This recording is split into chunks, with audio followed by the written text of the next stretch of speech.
Ed Roth Taylor is the son of a powerful noble family of ruffian. He is feared for his bullying and bad behavior at the academy where he acts like king. One day, Ed receives a letter from his family. The letter says he is disowned and removed from the family register. He loses everything: his title, his wealth, and even kicked out of his dorm room. Students at the academy gossip about his downfall. They still avoid him because of his bad reputation, but many believe he deserves his fate for trying to cheat during the entrance exam. Ed feels that life is unfair. The people who judge him don't know the real him. He isn't the villain they think he is. The truth is strange. He has been transported into his favorite video game, The Failed Swordsman of Sylvania. In this game, he isn't a hero or a genius, but a minor villain who appears only at the start of the story. This character is weak, powerless, and destined to end up as a beggar in the game's ending. Ed checks his stats and feels hopeless. His stamina, strength, and magic are embarrassingly low. He is supposed to be a student of magic, but even a farmer NPC has better stats. He realizes this is why his character is so insignificant in the game. But Ed doesn't want the ending where he becomes a beggar. He decides he will change his fate, no matter how hard it is. The academy is still his chance to build a new life. It is a top school, and anyone who graduates has a bright future. He knew tough it was extreme starting part of the scenario, but is also extremely important for him. Since his tuition for the first semester is already paid, Ed decides he will stay, work hard, and use his knowledge of the game to survive. His goal is to graduate and live a peaceful life. However, his low stats make him doubt if he can succeed. So, he decides to focus on surviving the next 10 days until the semester starts. To avoid the students and their stares, Ed leaves the academy grounds and goes into the nearby forest. On the first day, he tries cutting logs and moving them with magic. His weak magic drains his energy quickly, and he becomes hungry. Remembering a story from his grandfather, Ed tries to make stew from tree bark. It tastes awful and makes him feel sick. He realizes wood is better for building than for eating. Ed works hard to build a shelter. He cuts logs, makes a frame, and puts everything together. After hours of effort, his shelter is finally complete. His stats improve slightly and earns a small achievement. This gives him hope. Ed notices that not he is skilled with magic, but also good with his hands. Using his handy skills, he crafts a harpoon, which also unlocks an achievement.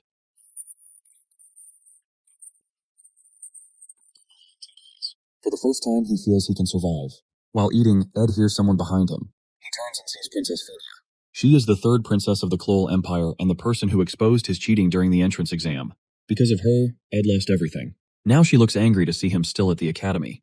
Phinia doesn't understand why Ed hasn't been expelled yet. She thinks he is shameless and warns him to leave the academy. Ed feels nervous because Phinia has a special power that lets her see through lies. If she reports him, he will be expelled, and will be the end for him. As she scolds him, Ed sees his fish burning in the fire, adding to his frustration. Ed knows he needs to calm her down. He tries his best to divert her attention, then simply bends down and thanks her. Phinia looks surprised, detecting no lies from Ed. She knows Ed's family, the Roth Taylors, are infamous for their genocidal experiments on humans, and are considered a trash family that should be destroyed or executed. But for Ed, it's different. He is lucky because he has already been disowned by his family. This gives him an advantage in the academy, or else it would be end for him in the game. Ed begins to wonder why she is alone in the forest without any escort or uniform. He recalls that it's likely for the class placement test in video games timeline, where students are supposed to find magical beads. Ed knows that Phinia wants to join Class A, the academy's top class. He offers to help her, knowing she will struggle to pass the test without assistance. Phinia grows suspicious of his offer, thinking it might be a trick. Ed remains calm and insists he is being honest. He tells her that if he lies, she can have him expelled immediately. This is his last chance, and he knows he has to convince her to trust him. Ed helps Phinia by telling her the exact location of the magical bead, hidden under Marilda's guardian tree in the middle of the island. Following his instructions, she heads there and finds the bead just as Ed had described. Phinia feels surprised and conflicted.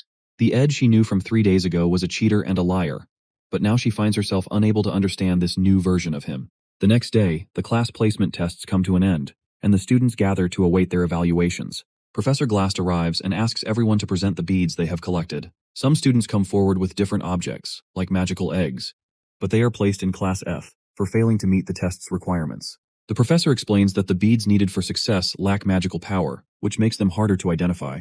2 of these beads were found by the main protagonists, Jix and Lortel. Then, Professor Glast raises his hand and points to the final student who has retrieved the 3rd bead from the guardian tree. He declares the student to be at the top of the class, leaving everyone in awe. Sitting by the riverside, Ed makes a crude fishing rod, earning another achievement. He remembers from the game that Princess Phinia developed sharp judgment skills because she grew up dealing with people who flattered her or lied to her. She became so good at spotting lies that no one could trick her. But this skill also made her life harder. In the game's original story, Phinia gets the title Princess of Love not because of her beauty, but because of her hard work. She fails the class placement test and works hard to improve, eventually proving herself and earning respect. Ed knows that if he tells her where the magical bead is, he can avoid getting expelled. but it will ruin the original story. If the story changes too much, all the knowledge Ed has about the game will become useless, and he will lose his advantage. However, the information Ed gives Phinia about the bead, though seemingly a gift, is actually a cleverly laid trap. Phinia wants to keep her royal identity a secret because she feels embarrassed by the special treatment her status brings. She wants to prove herself without relying on her status. While the bead would guarantee her top results in the placement test, she cannot accept it because finding it without her own effort would compromise her values. Phinia is determined to walk the righteous path, which is how she earns the title Princess of Love in the original story. Since Ed can't lie to Phinia, he uses mind tricks to control the situation. As he predicts, Phinia refuses to take the bead, leaving her without the bead she needs to pass the test. Another student, Lucy, finds the bead instead. Phinia is angry and frustrated. She knows Ed told her the truth, so she can't punish him, but his actions ruined her chance to succeed on her own. Ed feels relieved and happy to have retained his spot in the academy and kept the story on track. He quickly heads back to the academy to attend the opening ceremony for the new semester. At the ceremony, Ed eats and enjoys the food, feeling more at ease than before. Many students notice the change in his behavior. The Ed they once knew as a bully and infamous troublemaker now seems like a completely different person. Ed's focus is now clear. His one and only goal is to graduate from the academy. Among the groups of students, there is one girl who can't help but notice Ed. She observes him closely, surprised by how much he seems to have changed, as if he's an entirely new person. On his first day back at the academy, the faculty praised everyone who has made to the academy into new improved form. However, Ed is unexpectedly called to meet the principal. He fears the worst and thinks he might be expelled. However, to his surprise, the principal only smiles and speaks calmly. Ed suspects that the princess might have reported him, but feels relieved when he realizes the principal doesn't seem to know about his actions at all. This experience makes Ed more cautious. He resolves to stick closely to the original story and avoid straying from it. While living in the forest, Ed's survival skills improve significantly over time. He becomes skilled at crafting good quality arrows and begins thinking about how to enchant his arrows with magic spells. One evening, after hunting for food to prepare dinner, Ed heads back to his tent. On his way, he notices a girl sitting under the Marilda tree. It is the same girl who had noticed him during the opening ceremony, Janica Failover. Janica is the genius spirit sorcerer of the second year, same year in which Ed is. She sees Ed and excitedly approaches him. She enthusiastically introduces herself and tells him that the magical Marilda tree has shared stories about him with her. The tree has observed Ed in the forest but isn't bothered by his presence. This reassures Ed, giving him a sense of calm. He casually remarks that even a fierce wild wolf can have a tender heart. Janica seems surprised for a moment, but then laughs at his words. She stretches out her hand and asks if he wants to touch the spirit which she signed a contract with to be her friend. Ed, however, isn't interested in interacting with Janica further. He politely declines, saying he can't see the spirit in her hand, and excuses himself, claiming he only came to the area to gather food. With that, he walks away. The real reason Ed keeps his distance from Janica is her crucial role in the original story. He knows that Janica Failover is a key character, and building a connection with her might alter the storyline, costing him any informational advantage he has to navigate the game's events. As Ed walks away, Janica calls her spirit friend, a wild wolf, Marilda, the guardian of the forest. She leans against Marilda, feeling comfortable, and starts talking to it. She thinks about Ed and finds him fascinating, just as Marilda told her earlier. Even though she tries hard to be nice to him, Ed only gives short yes or no answers. Still, she believes this won't be the last time they meet. The next morning, Ed works hard to avoid being late for the academy. His shelter is far from the campus, so getting there is always a challenge. But his efforts pay off, as his stats keep improving. Ed does everything himself. His chores, washing his clothes, and carefully managing his rations and supplies. He is determined to earn a scholarship. Janica can't help but watch him from a distance, curious about his routine. When Ed finally notices her, he yells and asks why she keeps following him. He demands to know if she even realizes who he is. Murdereth, the most infamous and dangerous person at the academy. Ed tries to stay distant from Janica, despite her polite and friendly nature. She tells him she doesn't judge him based on others' opinions because she doesn't truly know him. Ed, however, is cautious and wary. He knows Janica may seem naive and innocent, but she is the final boss of Act 1. Ed decides it's safer not to get too close or engage with her more than necessary. Feeling overwhelmed by his challenges and hardships, Ed takes a risk and asks Janica for a favor. She becomes excited, thinking it's something important. But when Ed asks for money, her mood instantly changes. Money is Janica's weakness, and Ed knows this from the game's lore. She comes from a poor background and works hard to stay at the top of her class to maintain her scholarship. Without it, she wouldn't be able to continue her education. With a downcast expression, Janica apologizes and walks away, leaving Ed feeling conflicted. 3 days later, while hunting, Ed reflects on his conversation with Janica. He regrets asking her for money, but knows he has no choice but to avoid entangling himself with key characters to preserve the original storyline. When he returns to his tent and lifts the curtain, he is shocked to find another important figure from the game. Lucy Marcel, the rare genius and the most powerful mage, sleeping inside. Lucy wakes up and immediately complains about how loud Ed is, saying she can't sleep properly. When Ed demands to know why she is there, Lucy points to the area behind him. She calmly tells him that a spirit wants to speak to him, urging him to save Janica at all costs someday. Despite Lucy Marcel pointing behind him and claiming a spirit wants to speak to him, Ed still can't see anything. He feels frustrated. Not only has he barely managed to get Janica off his back, but now he has to deal with Lucy. Lucy, with her small stature and ability to walk on air, behaves like a stray cat, showing up anywhere she finds comfortable to nap. To make matters worse, she's now using Ed's campsite and resources to skip classes and rest. Ed blames himself for this situation, and realizes he needs to act quickly before her presence causes the storyline to deviate further. While setting snare traps for hunting, Ed notices Lucy casually taking the bait, a chunk of beef, and eating it without a care.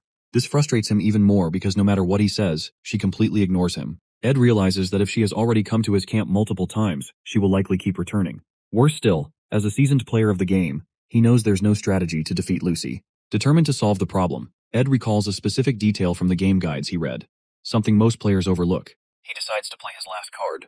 Ed tells Lucy that he recently saw maids from Awfulus Hall searching for her. The moment she hears this, Lucy freezes in shock, her composure breaking for the first time. She hurriedly makes an excuse about remembering something urgent and vanishes into the air in no time. Ed feels relieved and silently thanks his knowledge of the game guides. He remembers that while Lucy is a formidable mage with no known weaknesses in combat, she always flees at the mention of dormitory maids. Apparently she has a habit of avoiding them, as the maids who takes care of Lucy chase after her. With Lucy gone, Ed feels a sense of triumph. He's confident her 2-day stay won't impact the storyline significantly, and is grateful it didn't take him long to figure out how to get rid of her. Once again, he has managed to protect the original story, though he can't help but note how satisfied he's starting to feel. As the game story progresses, the first major quest finally appears: Joint Combat Training. This is a mock one-on-one combat exercise where students use fake weapons to reduce lethality as much as possible. It is also the moment when all the main characters of the game are introduced and meet for the first time. Among them stands the main protagonist, the hero of the game, Taylor, the failing swordsman of Sylvania Academy. Ed shows little interest in the matches at first. He already knows the results since the winners are always the first-year main characters, including Taylor. However, one thing catches his attention: Janica. She appears again, full of the same enthusiasm as before. Despite Ed's repeated efforts to distance himself from her, she continues to stick to him like glue. Watching her persistence, Ed jokingly wonders if she might belong to some dog family, much like Lucy's cat family, given her wandering and clingy nature. Janica, trying to be helpful, shows Ed the match list. He ignores it at first, uninterested in the details. But when she casually mentions his name being on the list, Ed becomes alarmed. In the game's original storyline, Ed Roth Taylor is expelled by the time this quest takes place. Grabbing the list, he quickly scans it to find out who his opponent will be. Meanwhile, the most awaited fight of the event begins: the duel between the main protagonist, Taylor, and the powerful, cat-like mage, Lucy Marcel. Setting the list aside, Ed focuses on the fight. Despite his current circumstances, he still feels a deep connection to Taylor's character, having spent countless hours completing the game alongside him. Though Ed now inhabits a side character's role, he still wants to cheer for Taylor. The announcer calls Lucy to the ring. Ed vividly recalls this iconic moment from the game: Taylor gripping his sword for the first time, skillfully countering Lucy's spells, and catching her off guard. Lucy then uses intermediate lightning magic, which disqualifies her, granting Taylor the honor of being the first person ever to defeat her. Nostalgia sweeps over Ed, and he eagerly anticipates witnessing this scene unfold again. The referee rings the bell, and the match begins. Taylor rushes in with his signature determination, aiming to gain the upper hand by attacking Lucy with his knuckles. But with a single lightning strike, Lucy sends him flying into the wall. Ed watches as Taylor, despite the overwhelming odds, he knows that he refuses to give up. Just as he remembers from the original story, despite of being bumpkin and all the failures he faces, he never loses hope. Taylor grabs his sword, charges forward, and catches Lucy off guard, mirroring the sequence from the game. But then, something unexpected happens. Instead of Lucy using her intermediate lightning spell as she does in the original storyline, she casts a blocking spell, halting Taylor in his tracks. She follows this with wind magic, sending Taylor flying even farther and exhausting him completely. The announcer declares Lucy the winner of the duel. Ed is stunned. Taylor was supposed to win this fight, but now Lucy has defeated him. This small change might seem minor, but Ed knows it could completely mess up the original story. He fears what might happen next. The crowd cheers for Lucy as Taylor walks away from the match, crushed and defeated. Ed feels a rising sense of panic. This is a huge problem. He quickly realizes that the magic Lucy used isn't normal. It's continuous magic, the kind that can only be obtained by forming a contract with a high-class spirit. In the original storyline, Lucy and the forest guardian spirit Marilda have no connection. However, Lucy's unexpected visit to Ed's campsite must have led her to accidentally form a contract with Marilda, making her far stronger than she is supposed to be. Ed blames himself. This change in the storyline is his fault, and now the story is spiraling out of control. Taylor, the main hero of the game, is never meant to lose this match. The announcer then calls for the next match, Ed Roth Taylor versus Princess Phenia.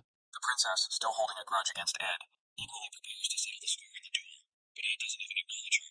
Instead, he pushes past her and runs after Taylor, who is already leaving the hall, crushed by his loss. Taylor's defeat is entirely Ed's doing. In the original story, Ed's character would have been expelled from the academy long before this quest began. But because Ed is still present, everything has changed, and now Taylor's loss risks ruining the entire storyline. Catching up to Taylor, Ed urges him not to give up.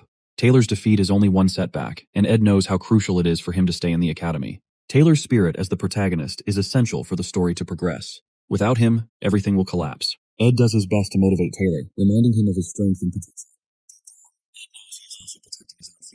If Taylor gives up, Ed will face an even greater struggle to survive in this game.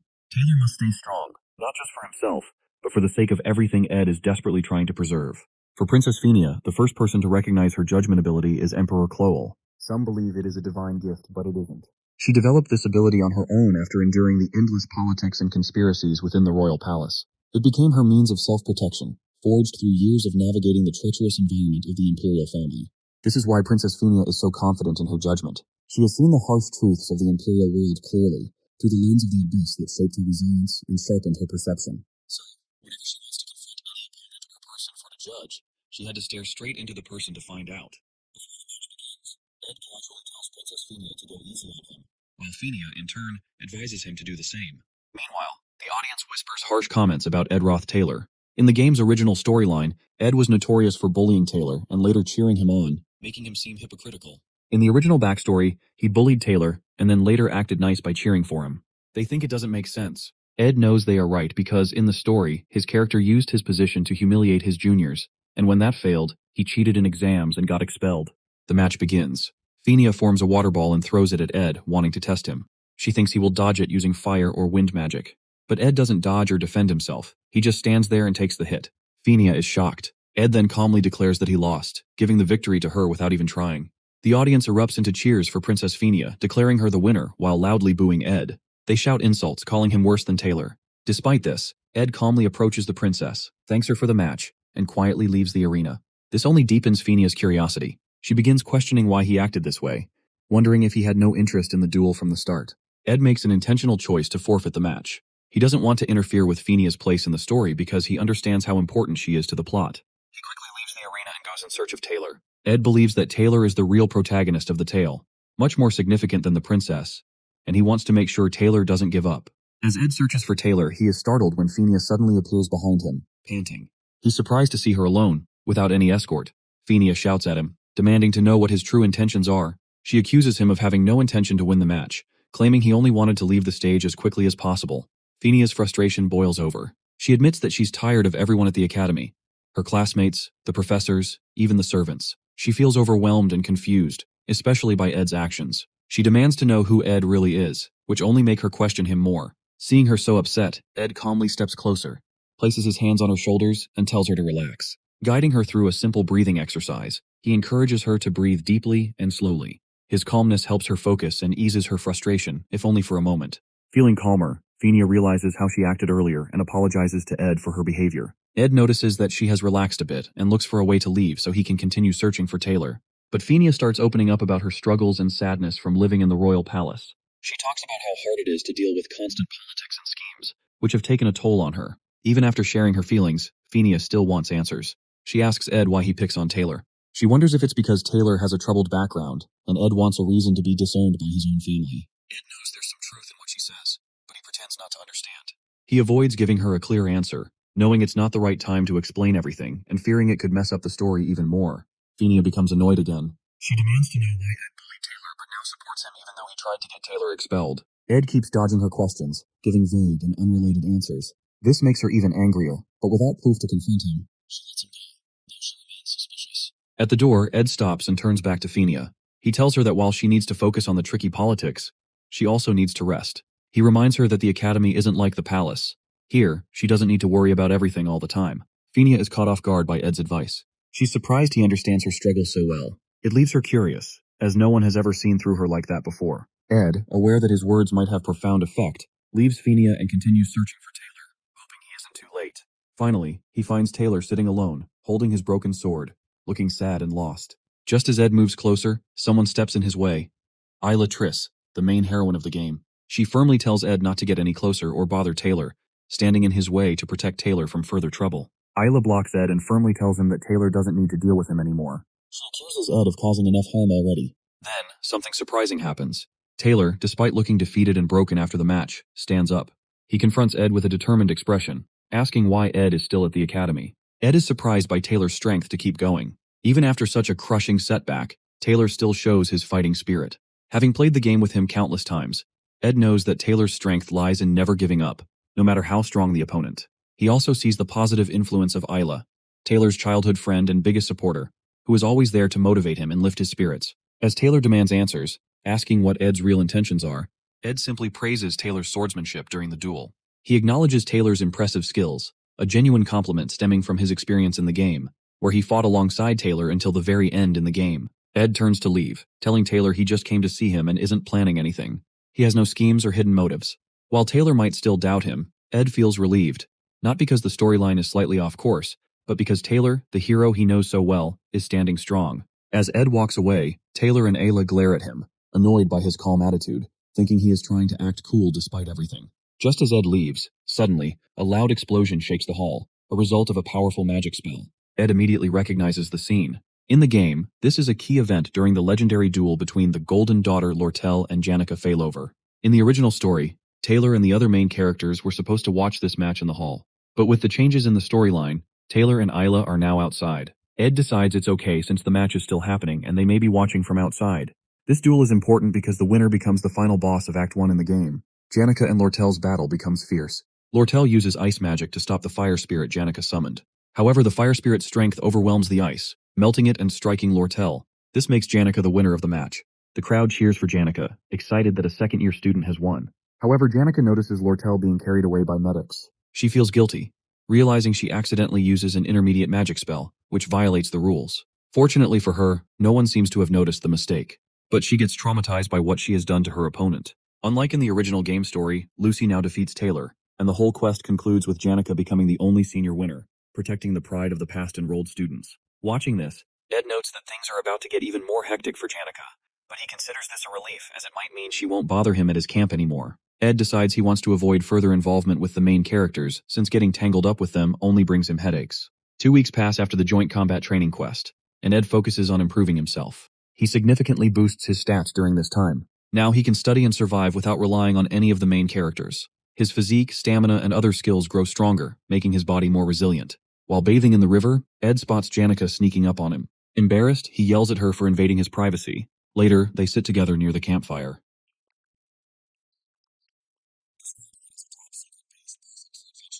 She mentions she needs his advice on something and asks for his honest opinion. Curious, Ed asks why she came to him instead of seeking help from her other friends. Janica explains that after Ed left the hall, her match against Lortel ended in her victory. However, during the duel, she accidentally used an intermediate level spell, which wasn't allowed, and injured Lortel. Now she feels guilty and can't shake the thought that she overreacted. She doesn't want reassurance from her friends, as they would likely tell her she did the right thing. Instead, she wants an honest opinion about whether she should apologize to Lortel. Ed tells Janica to do whatever feels right to her, and to apologize if she believes it's the right thing to do. While Janica is bubbly, cheerful, and cherished by everyone as the perfect friend, feeling guilty or self-critical won't erase the mistakes already made. People may encourage her and take her side, but that alone won't undo what has happened. Hearing Ed's straightforward opinion, Janica feels happy that he doesn't take sides blindly. She notices how much Ed has changed compared to the person he was last year. Though she is a lively and smiley girl, she is also a keen observer. She remembers how, when Ed once asked her for money, he didn't show the desperation most people would. Instead, his behavior subtly signaled her to keep her distance from him. Janica finds Ed intriguing and admits she likes him a lot. She tells him she wishes more people were like him, as he has become a source of strange but comforting reassurance for her. The next day at the academy, Ed finds himself in serious trouble as Lortel keeps following him and calling out to him, despite his best efforts to ignore her. He knows exactly why this is happening. The game, The Failed Swordsman of Sylvania, is considered a masterpiece, with only a few players managing to reach its true ending. Most new players encounter bad endings early in the story, often caused by wrong decisions or failing to save important characters. These choices lead to tragic outcomes, such as the hero being killed or broken, ultimately resulting in a game over. Lortel, in the early stages of the game, is a hidden hero assigned to a specific role, Unlike Fenia, who is openly admired, Lortel is treated as a villain from the start. Her true nature and importance are only revealed in the later parts of the story. To prevent losing control of the narrative and risking a bad outcome, Ed decides to avoid falling into Lortel's plans. He resolves not to play along with her intentions, and to stay cautious about every decision he makes. As Lortel keeps following Ed, persistently asking him to stop and listen, she eventually steps in front of him, flashing an innocent, angelic smile. She politely requests him to spare 2 hours to hear what she has to say. Ed, clearly annoyed, asks how long she plans to trail behind him. Lortel playfully responds that she didn't expect him to ignore her for so long, gritting his teeth as if her presence didn't bother him at all. Lortel, being the only daughter of the magnate elite Ketchel, is no ordinary student. As part of the elite, she is deeply entangled in the political rivalry with Princess Fenia for control over the academy. Ed, however, has no interest in getting involved in her schemes. Determined not to fall into her cunning trap, he briskly resumes walking, hoping to shake her off. Undeterred, Lortel continues with her sweet, flattering words, trying to win his attention. She even offers to help him with anything he needs. Ed, unimpressed, advises her not to make promises she doesn't truly mean. Yet Lortel refuses to give up. She steps in front of him again, this time with even more charm, claiming to have great respect for him despite the rumors of him being arrogant and self-centered. To make her offer more enticing, Lortel takes out 3 gold coins, worth an entire month's earnings for most students, and presents them as a down payment, hoping to finally get Ed's attention. Lortel makes her offer. She wants Ed to be friends with Janica. With a sly, fox-like smile, she slips 3 gold coins into his pocket, saying that having more people on her side is always a good thing. Ed studies her carefully and, with a hint of curiosity, asks if the famed Golden Daughter also buys her connections. Impressed by Lortel's understanding of her political position, Ed realizes she is already strategizing for control of the academy. Despite being a first-year student, she is gathering allies to strengthen her influence, which Ed finds remarkable. He extends his hand for a handshake, acknowledging her ambition. During the handshake, Ed shares a lesson with her. He says that for people who have always been rich, even a small moment of poverty can break their spirit.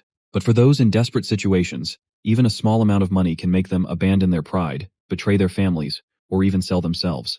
Taking advantage of desperate people is surprisingly easy and common, and he is neither desperate nor wants to take money for any cunning offers. After saying this, Ed pulls his hand away, places the coins back in her palm. Then he walks off, leaving Lortel stunned and amused by his cleverness. Ed feels frustration, knowing that accepting the money could have made things easier for him, but he can't risk altering the storyline. Lortel Ketchel doesn't feel insulted by Ed's straightforward rejection.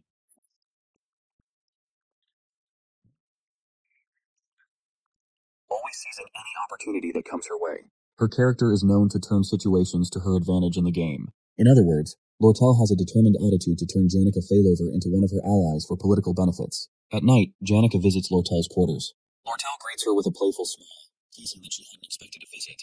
It's their first meeting since their intense duel. Janica apologizes for using an intermediate-level spell during the joint combat exercise, acknowledging the rules she unintentionally broke.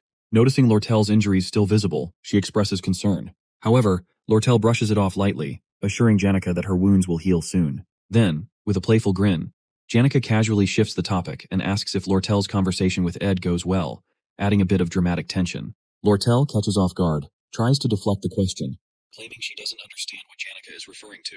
Janica, grinning knowingly, reveals her spirit powers, saying that although she usually keeps her spirits away from personal matters, they enjoy eavesdropping on conversations. This revelation momentarily stuns Lortel, leaving her at a loss for words. Seizing the moment, Janica asserts her seniority, leans in real close and calls out Lortel's strategy of using gold coins to gain allies. She emphasizes that sincerity and genuine bonds cannot be bought.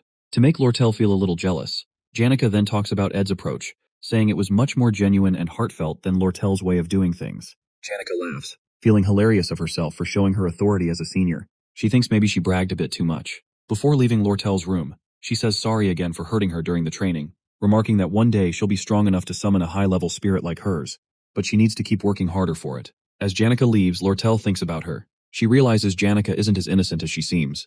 Behind her cheerful and friendly personality, Janica is strong and uses her happy attitude to survive in the dark world. But right now, Lortel feels Janica seems a bit different, like she's dealing with something difficult. Back at his camp, Ed is hanging his laundry when a strong gust of wind blows it all down. It's caused by Belle Maya, the senior maid from Sylvania's Awfulest dormitory, who once kicked him out of the dorms. Seeing how he's living now, she comments that it's surprising but admits she's happy to see some positive changes in him. Awfulest hall maids are known for their perfection in everything, from cleaning to cooking. Ed can't help but stare at the basket Belle is holding, filled with the finest ingredients she collected from the forest. Shocked to see her at his camp, Belle tells Ed not to be so much shy as he can ask her anything he wants. Taking advantage of the moment, Ed asks for the basket. He knows it will help him improve his crafting skills to make medicines, food, and other useful things. Seeing a chance to be good friend with the maid, Ed uses the basket to craft new tools and food. At sunset, he sits and enjoys his hard work, even having some fun. But the rest doesn't last long. Suddenly someone crashes down from the sky, destroying Ed's entire tent, nearly killing him with the crash. It's Lucy. Seeing his precious camp ruined, Ed is furious. He angrily tells Lucy she almost killed him. When he demands an explanation, she admits it was Belle Maya who was moody for some reason and got angry with her earlier for skipping class that morning. In her panic, she decided to teleport to the only safe place she could think of, Ed's camp, accidentally wrecking it in the process. Feeling no remorse, Lucy complains she's hungry and asks Ed if he has any beef jerky. He gets surprised when the most powerful mage doesn't defend herself with a protective spell. Lucy winces and explains she's out of magic, which gives Ed the perfect opportunity. He decides to teach her a lesson for destroying his camp and skipping her classes. At the library, Ed is busy searching for a book to help him learn how to build a sturdier house using real wood. He focuses on understanding the materials needed, planning the structure, and mastering techniques like smoothing wood and finishing a roof. As he flips through the pages, he notices it's almost closing time. While he's packing up the books, a girl approaches him with a friendly remark about his dedication to studying, thinking she might be the librarian apprentice. Ed quickly apologizes for staying late. The girl, smiling warmly, reassures him that it's not a problem. She says seeing someone study so seriously motivates her to work harder too. She introduces herself as Elka Islan, a first-year student in the Faculty of Magic. But when Ed tells her his name, she freezes for a moment, looking surprised. Ed isn't surprised. He's used to people reacting this way because of his character's notorious reputation. Kay quickly smiles and says he seems very different from the rumors. She's especially amazed that he managed to read and understand difficult books on elemental studies so quickly. She admits it's hard to believe it's the same Ed everyone talks about.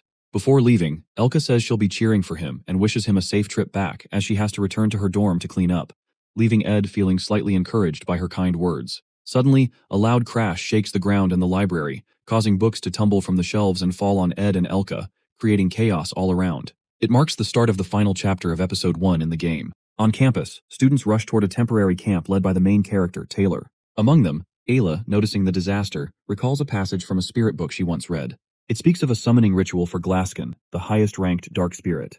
Fenia listens intently as Ayla explains that only someone with a strong connection to spirits could summon Glaskin, and that person is Janica Failover. As per the storyline, Janica, now the final boss of Act 1, has lost control of the dark spirit, allowing it to take over her completely.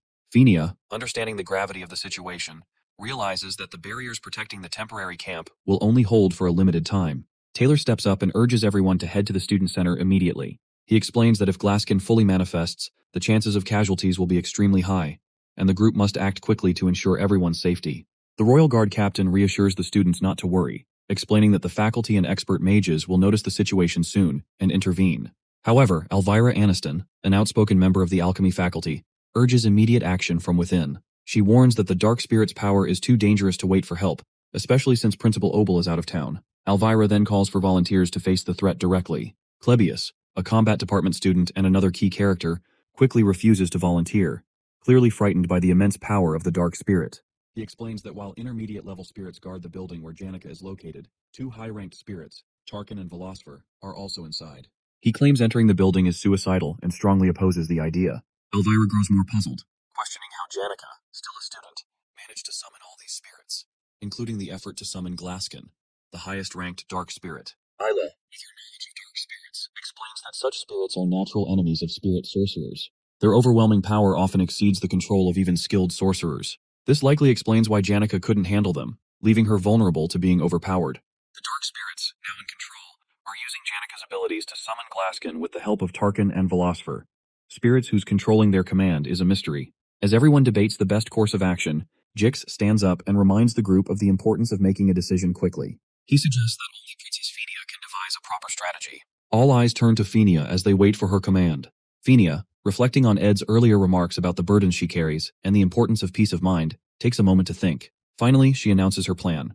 Only the top students from each year and the Royal Guards will volunteer for the mission. She orders them to prepare within an hour to enter the building, free Janica, and stop the summoning of the highest-ranked dark spirit, Glaskin, before they cause further destruction. Princess Fenia encourages everyone to steel their resolve, promising to take full responsibility for the mission. Just then, a student runs up to her, panting and visibly distressed. He informs the princess that the residents of the teaching area will not be able to assist, as they are already defending Audrey Hall to protect the potion archives from attacks. Realizing their limited numbers, Fenia asks if there are any other students who can help. Suddenly, another student, a frightened girl, rushes to the princess, trembling as she reports an emergency in the library. She reveals that Elka, the librarian apprentice, and a sophomore student are trapped inside. Hearing Elka's name, Jix immediately reacts. Grabbing the girl by the shoulders, he demands confirmation that Elka is still in the library. When the girl confirms, Jix panics, stating that he must save his best friend immediately because Elka has no way to defend herself. Fenia quickly intervenes, commanding Jix to calm down. She reminds him that stopping Janica and the dark spirits must be their top priority. Fenia assures Jix that Elka might be safe since a sophomore student is also with her. However, Jix questions the reliability of an unknown student and how they can trust them to protect Elka. Fenia turns to the girl and asks if she knows the identity of the sophomore student in the library. The girl, shaking with fear, hesitates, unable to speak. Jix grows impatient and presses her for an answer. Finally, in a shaky voice, the girl confesses that the sophomore in the library is none other than Ed Roth Taylor. Her answer leaves everyone in shock. The girl starts crying, apologizing for abandoning the library earlier. She explains that she left Elka in charge because Ed was staying late into the night, and his presence had annoyed her. Jix becomes furious, refusing to leave Elka alone with Ed, whose infamous reputation precedes him. His anger and worry for his best friend escalate the tension in the room. Fenia casually advises Jix to relax and trust Ed for once. Her unexpected suggestion leaves everyone frozen in surprise. Jix, however, doesn't find the advice amusing. Fueled by worry and rage, he jumps high into the air, cutting through dark spirits with fury as he charges toward the library shouting Ed's name, determined to reach him and punish him if he touches Elka. Jix's story is unlike other characters. He grew up wandering the harsh northern prairies, separated from his family at a young age with no memories of them. Living like a barbarian, he survived by scavenging from corpses or hunting deer to sell their meat. People feared him because he came from a harsh, chaotic land where only the strong survived. His life as a savage changed when he met Elka, his first true friend. Her family treated him kindly, helping him leave his wild ways behind and become more civilized. For Jix, Elka is everything, and he would do anything to protect her. As Jix rushes to the library, he cuts through dark spirits, smashes the door open, and yells Ed's name. He only knows Ed from bad rumors about cheating and bullying. Inside, Jix finds Ed leaning against a wall, covered in blood and too weak to move. Jix grabs him and demands to know where Elka is. Ed, injured and exhausted, simply points in her direction. Jix pushes him aside and runs to find her. When he reaches Elka, Jix sees her lying safely on a shelf, asleep. He feels relieved but notices the barricaded bookcases protecting her. He wonders who set them up. Then, he spots a blood-stained coat covering her and a board with instructions written on it.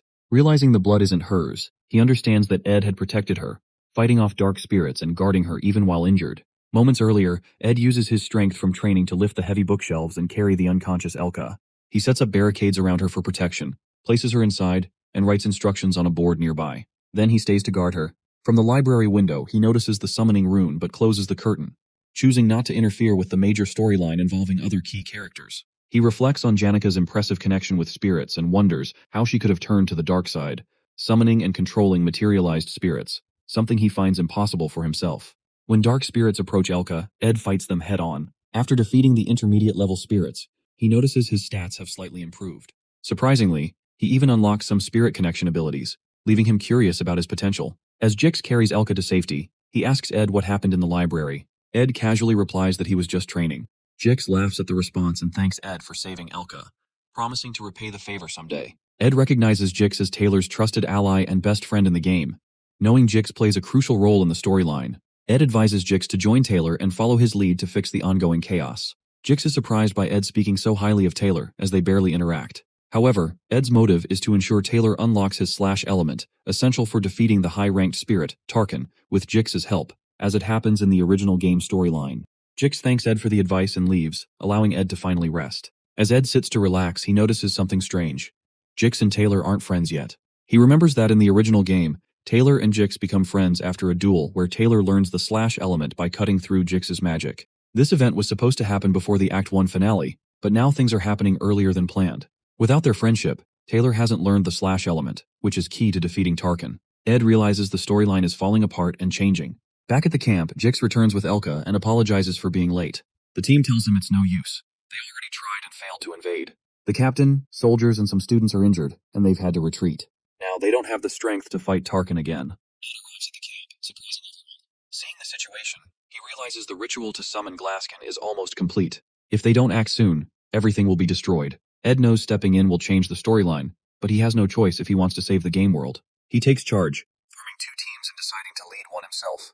From now on, Ed chooses to step into the storyline to stop the disaster. Seeing Ed Roth Taylor, everyone is shocked and keeps their eyes fixed on him. Klebius ridiculously laughs at Ed's suggestion, thinking it's a joke, but Jix interrupts, urging everyone to hear Ed out. Ed explained the situation. To reach Janica, they had to distract Tarkin, the fire spirit, and deal with Philosopher, the darkness spirit controlling her. Tarkin was protected by a strong shell, which they saw during their first attempt, and that was why they couldn't hurt it. Ed suggested splitting into 2 teams, one to lure Tarkin away, and the other to reach Janica directly. Lortel disagrees, saying it's impossible since they lack the training to handle a spirit as powerful as Tarkin. She reminds them they only escaped the first encounter by sheer luck. Ed agrees it's a huge risk but insists there's no other option. If they can take out Janica, Tarkin will lose its power. The group then decides who will be in the bait team. Taylor volunteers, but Ed immediately stops him, assigning Taylor should be in the combat group. Ed assigns himself, Lortel, and Klebius to the bait team, which makes both of them scared and nervous. As Lortel and Klebius argue with Ed, Princess Fenia speaks up. The princess said she didn't fully trust Ed, but she agreed with his plan. She split the group. Taylor, Jix, and herself would go to stop Janica, while Ed, Lortel, and Klebius would lure Tarkin away. Before they set out, Fenia gives one final command to everyone that no matter what happens, don't die. As Ed and his team reach Nail Hall Corridor, they see Tarkin, the fire spirit, standing menacingly. Ed reminds the team to follow the plan before starting their mission to distract Tarkin. Klebius, looking scared, hesitates, but Ed encourages him to stay calm. Klebius tells himself that their only job is to distract Tarkin, and the other team will handle the rest. Building up his courage, he attacks Tarkin and manages to grab its attention. Feeling relieved, Klebius turns around to ask what to do next, only to find he's all alone. Realizing he's been left behind, he panics as Tarkin starts chasing him. Running as fast as he can, Klebius yells angrily, blaming Ed and the situation for his trouble. Watching Klebius being chased, Ed calmly tells Lortel to focus on her part, assuring her that Klebius is doing his job. Lortel jokingly suggests they could let Klebius be sacrificed, but Ed strongly disagrees, saying he doesn't plan to let anyone get hurt. Ed knows Klebius well because he understands the story. Even though Klebius seems scared and unsure, Ed knows he has hidden strength. With Tarkin distracted, Ed gives Lortel her most important task to handle the spirit. Lortel stands outside the hall, focusing on her task to create an entry path for the other team and deliver a key attack on Tarkin. As she prepares, she thinks about Ed. Despite his bad reputation, he seems surprisingly cool to her. She reminds herself not to judge someone based on rumors alone. She uses her magic to blow a huge hole in the hall's wall, opening a path to where Janica is. Her powerful move surprises Princess Fenia and the others. Earlier, Ed notices Lortel's hidden magic skills and decides this is the perfect chance to use them. He trusts her with this important role, and she feels grateful for his confidence. With the path open, Lortel turns to fight Tarkin, the fire spirit. Meanwhile, Klebius runs toward them, shouting and apologizing for being scared earlier. He begs for help as Tarkin chases him. Ed quickly realizes Tarkin's protective shell blocks all attacks, just like before. They need something powerful enough to break it. Using his knowledge of the storyline, Ed grabs a pouch and climbs to the roof of the hall. Lortel protects herself and Klebius by creating a massive ice wall to block Tarkin's fire attack. On the roof, Ed finds Lucy sleeping. She isn't supposed to be part of this event, but since the story has already changed, Ed decides to involve her. He opens his pouch filled with beef jerky and tosses some into Lucy's mouth to wake her. Once she wakes up, he throws her at Tarkin while shouting for everyone to get down. Lucy, startled and crying out at Ed for being mean, unleashed her high-rank ability, Divine Punishment, to shatter Tarkin's protective shell, making it weak. With the spirit now vulnerable, Ed sees his chance. He rushes forward with all his strength to deliver the final blow to Tarkin. In Janica's whole life, people call her a symbol of hope. Her parents, friends, and teachers are always proud of her, piling on high expectations. But for Janica, it's just been this heavy weight she's carried since she was a kid. As she thinks about all of this, and these memories feel like they're shattering into tiny pieces, then the hall's wall explodes. The subduing team charges in to rescue her. But instead of relief, Janica just greets them with this eerie smile. Velosphere, the dark spirit, is fully in control of her now. Outside, Ed is trying to keep it together. He knows the final act chapter will end before dawn.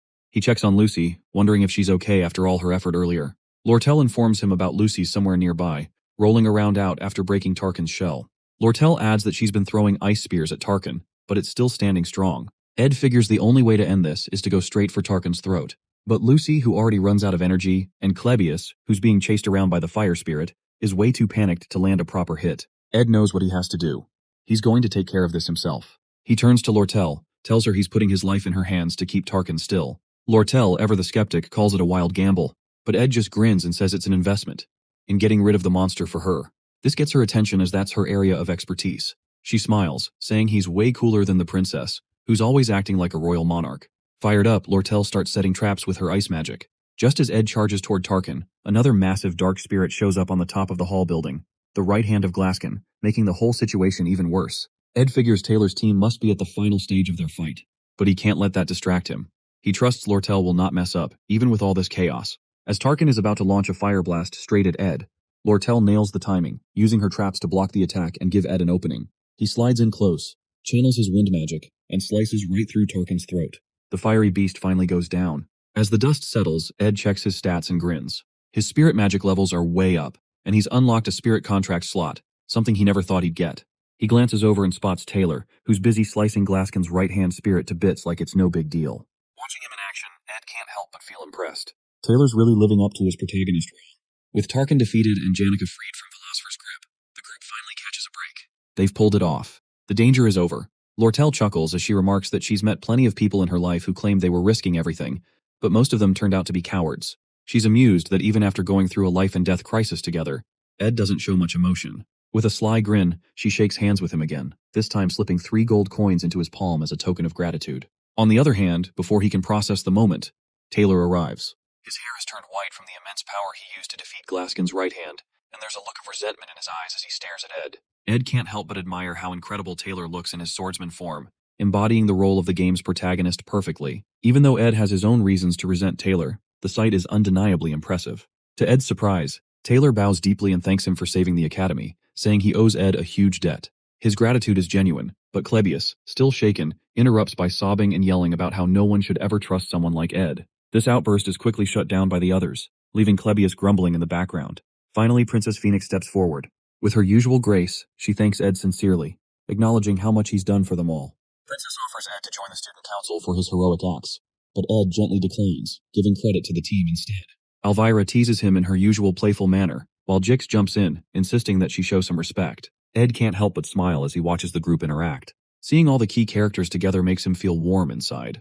Even though Ed has been staying away from the main characters to keep the storyline intact, he feels a quiet sense of fulfillment watching them grow and bond. Each character has their own path. Taylor grows stronger through every trial. Isla becomes more resilient alongside him. Phenia embraces her role as a monarch and matures into adulthood, and others play their part to build toward a collective success. Ed steps away from the group, heading to the hall to check on Janica. Despite sensing that the storyline might have shifted slightly, he knows his role is to guide the protagonists while staying in the background, ensuring they each shine in their own way. Ed finds a bruised and battered Janica hiding in the chest inside the destroyed hall. Back on the ground, when Ed asks everyone why Janica turns berserk, Lortel shares her theory. She explains that when she visits Janica's room, it is covered with letters and posts on the walls, along with piles of gifts from people outside the academy, mostly from family and friends with high expectations for her success. Pressure makes Janica obsessive and vulnerable, forcing her to honor everyone with replies and thanks. The dark spirit Velisfer exploits this darkness in Janica, turning her into a berserk spirit mage to summon Glaskin. Ed wonders why the final act happens so early. He realizes that during the joint combat training, Taylor is supposed to defeat Lucy and gain fame, but instead, Taylor's loss shifts the storyline. The audience becomes fans of Janica, the only senior to win against a first-year student, putting her under immense pressure to maintain her standards. Ed then notes that while both Lucy and Janica make contracts with spirits, Lucy spends more time in the forest, strengthening her bond naturally. Janica, however, lacks that connection, and Ed blames himself for being in the forest and altering the game's storyline. Janica tells Ed she feels forgotten amidst the chaos, which hurts her. She admits that after wreaking havoc on such a grand stage, she thinks others will look for her but they don't. Ed consoles her, making her laugh a little. Janica says she doesn't expect him to find her so quickly and just wants to stay hidden a little longer, as she feels close to ugly crying. This makes Ed tear up as well. Ed recalls Marilda, the spirit wolf, telling him to save Janica one day. He realizes this moment is what he means, preventing Janica from falling into such despairs. Ed now gets why the wolf said those words to him. Everyone else is putting a lot of pressure on Janica, while Ed keeps his distance, making Janica feel like he's the one she can rely on. Because of all this pressure, Janica messes up while trying to form a contract with a high-rank spirit. She rushes through the summoning ritual and ends up being taken over by the dark spirit, causing the faculty building to be destroyed. She studies magic every night and tries to make everyone happy who supports her. But even though she seems to meet everyone's expectations on the outside, she's struggling a lot on the inside. Seeing her work so hard and still fail is both sad and beautiful to Ed. He tells Janica that she's worked hard and offers her comfort with those words. Outside, the main characters are being praised, but the hall is quiet and dark. Hearing Ed's kind words, Janica starts crying. To Ed's surprise, all of Janica's spirit friends appear in the hall to support him. For the first time, Ed sees the spirits. Even though he's watched this part of the story many times, he's never seen them before. and now he feels like he's truly seeing the end of the first act. Ed's stats go up, and he levels up to 10. He can now see spirit animals that want to bond with him. 10 days have passed since Janika's disciplinary committee trial. She admits her mistakes and says she's ready to accept her punishment. However, her friends and teachers stand by her, offering full support even during her tough time. Her other friends, including the main characters, argue that Janika shouldn't be punished because it wasn't her fault. She was overpowered by the dark spirit philosopher and didn't act intentionally. Even Lortel steps in, covering the costs for restoring the building. She doesn't ask for anything in return except a reduction in custom fees on school supplies for the students. Initially, Janika's punishment included losing all her top student benefits, having her achievements revoked, disqualification from the academy. But thanks to the pressure from her friends and teachers, the committee decides to cancel her expulsion and give her another chance while giving only some amount of probation and suspension. Overall, Janika's friends are relieved she's staying, but they notice she seems a little stressed. To cheer her up, they organize a fancy tea party and agree not to bring up anything related to the incident around her. When Janika's friends invite her to join them, she suddenly asks, out of the blue, what the difference is between love and liking. This catches her two best friends, Anis and Clara, off guard. Confused, they ask why she's bringing this up. Janika shares that she's been having the same recurring dream about one of her friends. In her dream, she's sitting in a garden full of flowers, looking like a princess, and holding a flower crown she made for a friend. Then, her friend, looking quite dashing, arrives on a horse. She puts the crown on his head, and they play together. The dream always repeats exactly the same way, which makes her smile as she describes it. This response leaves both Anis and Clara in surprise, fearing they may accidentally uncover Janika's secret love story. Feeling embarrassed and worried that she might say something to upset Janika, Anis panics and quickly makes up an excuse about needing to go help the professor, dashing off before things get more awkward. This leaves Clara sweating nervously as she's left alone to deal with Janika's emotions. She knows she needs to handle the situation carefully to avoid upsetting Janika. If things go wrong, the entire student body might catch wind of Janika's love story, which could spiral into gossip and make things difficult for her. Clara puts on a calm smile and gently suggests Janika to avoid overthinking. She encourages her to be honest with her emotions, explaining that liking or disliking someone is often a mystery, but it's not always easy to figure out whether such feelings are positive or negative. Janika found her words significant and makes her to think. Clara also warns Janika to be cautious when talking about sensitive topics like this, as it could affect her and her friend's reputation and herself. Janika listens carefully and fully understands the advice.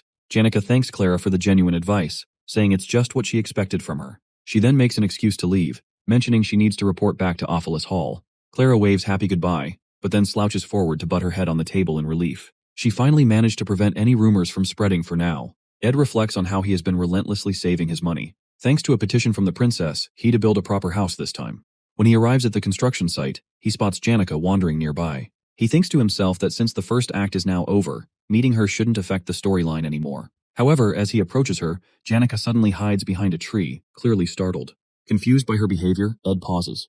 Janika recalls Clara's advice about being honest with her feelings, but, unable to overcome her nerves, she hastily makes an excuse about having things to do at Ophelis Hall before fleeing. For Janika, confessing her feelings feels like an impossible challenge. Meanwhile, Ed stands frozen in surprise, bewildered by her reaction but deciding not to overthink it, as he has work to do on building his house. On the first day, Ed carefully selects the location for his hut, ensuring it's a suitable spot. On the second day, he starts collecting logs and wood, showcasing impressive skill with cutting trees. As his semester results come out, Ed discovers he has performed exceptionally well, with skills and grades far above the average student. However, back at the academy, special incidents keep occurring. Whenever Janika sees Ed, she hides or avoids him, leaving him perplexed. Meanwhile, her friends Clara and Anis glare at Ed angrily, warning him to stay away from Janika, as his presence embarrasses her and makes her flustered. After countless days of hard work, Ed progresses from cutting lumber to starting construction on his hut. Along the way, he juggles challenges like catching Lucy while she getting beef jerky from the traps, dealing with Belmaya's help, and navigating the ongoing Janika situation. He faces setbacks, like failing to structure the hut properly, but finds support from his new friend Jix. Bit by bit, he works on modifications for the walls and furniture. Finally, on day 45, Ed completes his hut, unlocking a personal achievement for creating something from scratch. At last, he's no longer homeless. As Ed rests peacefully in his newly built hut, Janika shows up, watching quietly from behind a tree in the forest, observing the hut he's made. After finishing the final touches, including the wall flooring, fireplace, and storage for firewood, Ed takes a moment to admire his hard work. However, his peace is interrupted when he notices Lucy lazily napping on the roof of his hut. To his surprise, Janika suddenly appears and greets him with a cheerful greeting. Ed, startled, asks how she found her way to his remote campsite. Janika explains she heard about his beautiful hut from the maid, who praised it as a masterpiece. Curious to see it for herself, she decided to visit. She marvels at the craftsmanship and natural beauty of the hut, voicing her admiration loudly as she wanders around. When Ed asks if the spirits told her about the hut since it's so new, Janica blushes. She admits they mentioned it, but teases that the spirits were more focused on how handsome and hot Ed looked while building it. Laughing nervously and hiding her deeper feelings, Janica says she simply wanted to check on how he's living. Ed smiles and invites her inside. Blushing, Janica nods and follows him in. Inside, while Lucy sprawls lazily on the roof, Janica gasps in amazement at Ed's handiwork. Sitting near the fireplace, she shares her gratitude for the support Lortel and her friends have given her. However, she also expresses worry about how to repay their kindness. Seeing her conflicted expression, Ed advises her not to overburden herself with repayment, especially if she can't afford it. He remembers that the incident with the dark spirit happened because she took on too much unnecessary responsibility. Even moving to Ophelis Hall with 8 others won't change much, as the cycle of envy and expectations will continue. So, he tries to focus on her well-being to avoid repeating past mistakes. After a while, as they chat, Ed encourages Janica to visit anytime she feels lonely or overwhelmed, assuring her she's welcome at his hut in the forest. Surprised and touched, Janica smiles warmly, saying it would make her very happy. She extends the same offer to Ed, urging him to come to her if he ever feels overwhelmed. Ed smiles but sighs quietly at the word overwhelmed. The start of Act 2. This time, the Sage's Sealed Grimoire, a book containing records of advanced, dangerous magics, chaos capable of consuming the entire academy. Grateful for her kind offer, Ed thanks Janica, but keeps his thoughts to himself. He knows he'll remain on the sidelines, letting the main characters handle the challenges ahead, quietly cheering them on. On a dark and stormy night, Act 2 begins. Students from Ophelis Hall live like royalty, enjoying special perks like first-choice seating, personal maids, and extra freedom. These privileges set them apart from the students in Dex's Hall, who don't get the same treatment. When vacation ends, a heavy rainstorm hits the southwest side of the academy. Ophelis Hall students are given horse carriages and boats to help them return safely. Even those who are late are allowed extra days without punishment. But Dex's Hall students aren't so lucky. They have to travel in the pouring rain and risk losing points if they don't make it back on time. This unfair treatment makes the Dex's Hall students angry. They come together to protest and demand equal treatment. They want answers for why they're treated so poorly compared to the Ophelis Hall students. Behind the scenes, Lortel and a clever troublemaker named Willain stir things up. Willain is good at using his words to manipulate people and make things worse. While the students want fairness, Willain's real goal is to cause chaos and hurt Ophelis Hall's reputation. Together, they push the situation to the edge of a full-blown riot. Lortel proposes a fair solution, suggesting the school extend the deadline for students returning after the storm and should confess that Ophelis Hall students get special treatment. Although the head maids of Ophelis Hall and the Academy's review division support her plan, the administration shows little interest in resolving the issue. This lack of action only fuels the protest, making things worse. Frustrated, the protesting students go on strike, plan to burn and damage Ophelis Hall's valuable assets, like hardwood furniture and artisan-crafted paintings, which will put even more pressure on the authorities to act. As a result, Willain will take benefits from the chaos, using it to damage the Academy's reputation, while Lortel, being in the Merchant Association, uses the Academy's problems to make money and push her own goals, which were already worsened by the Glasskin incident. While negotiations continue, the elite Merchant Association seizes an opportunity to gain a significant advantage by sabotaging the Sage's Sealed Grimoire, a book considered the very heart of Sylvania. Its value is so immense that people, in desperation, are willing to offer anything for it, even their hearts. As protests rage outside the hall, Lortel gazes out the window at the pouring rain, recalling her childhood in the slums. She remembers wandering in tattered rags under the same dark skies. The thought brings a bitter smile to her face as she mocks herself for feeling a moment of relief. Her entire life has been a relentless struggle to survive, marked by betrayal, suspicion, and a refusal to show genuine sincerity. This desperate existence has left her scarred, a reflection of her filthy self. Yet deep down, she wishes someone among the students could see her for who she is, a survivor of a harsh life. She decides to seek out others like her, those who have also endured the life of a gutter rat. Ed describes Lortel as a shadowy figure, always hiding the harsh truths behind the scenes. That's why the audience and players of the game call her the Black Veil. The angry students protest loudly, full of frustration and determination. In the original storyline, the Ophelis Hall occupation incident centers on the main character, Taylor, stopping the students who were provoked into rising against Lortel. Along the way, Taylor and his friends face middle bosses stationed on each floor of Ophelis Hall, from the 1st to the 5th, who aid the rioting students. The first middle boss is Tote, known as the Decoy. Tote is a bitter student who mocks Taylor by calling him a loser and eventually gets beaten up by Taylor's friends. This humiliation fuels Tote's grudge, and he is later bought off by Lortel. Tote's role in the incident is to capture the maid guarding the first floor from the protesters and sabotage the front door of Ophelis Hall, allowing the rioters to storm inside. In the scene, the mysterious guy kidnaps the maid and smashes the front door open, surprising the protesters outside and giving Willain the green light to lead the invasion and cause chaos within the hall. According to the original storyline, Toad's role after breaching the door is to block Taylor and his friends from entering the hall as they arrive to confront the rioters. However, as the rioters push toward the fourth floor to declare their control over the hall, something unexpected happens. Willain approaches a mysterious figure and asks if he is working for Lortel. To everyone's surprise, instead of Toad, it is Ed Roth Taylor who is revealed as the middle boss, breaking away from the original story's expectations. Ed explains how he got into this situation. Just 2 days before the Awfulest Hall incident broke out, he was struggling to hunt for food with a bow and arrow. He feels pain because he has no combat skills and is bad at using the bow. Despite this, he keeps pushing himself. His campsite gets frequent visitors now that people know he's living in the woods. Among them, there are 3 who come the most. The first is Lucy, who always asks him silly questions, but Ed doesn't have many answers for her. The second is Janica, who has fallen in love with Ed. He likes her too because she often brings him food, teaches him laundry tricks, and helps him with tasks. When Ed compliments her, she blushes and acts strangely, confusing him because she's easy to read. But sometimes Janica seems jealous when Lucy visits him. The third is Lortel, who visits Ed at night. She always asks for help, and Ed realizes she's probably trying to gather people who will help her take control of Awfulest Hall. One night, she explains her plan.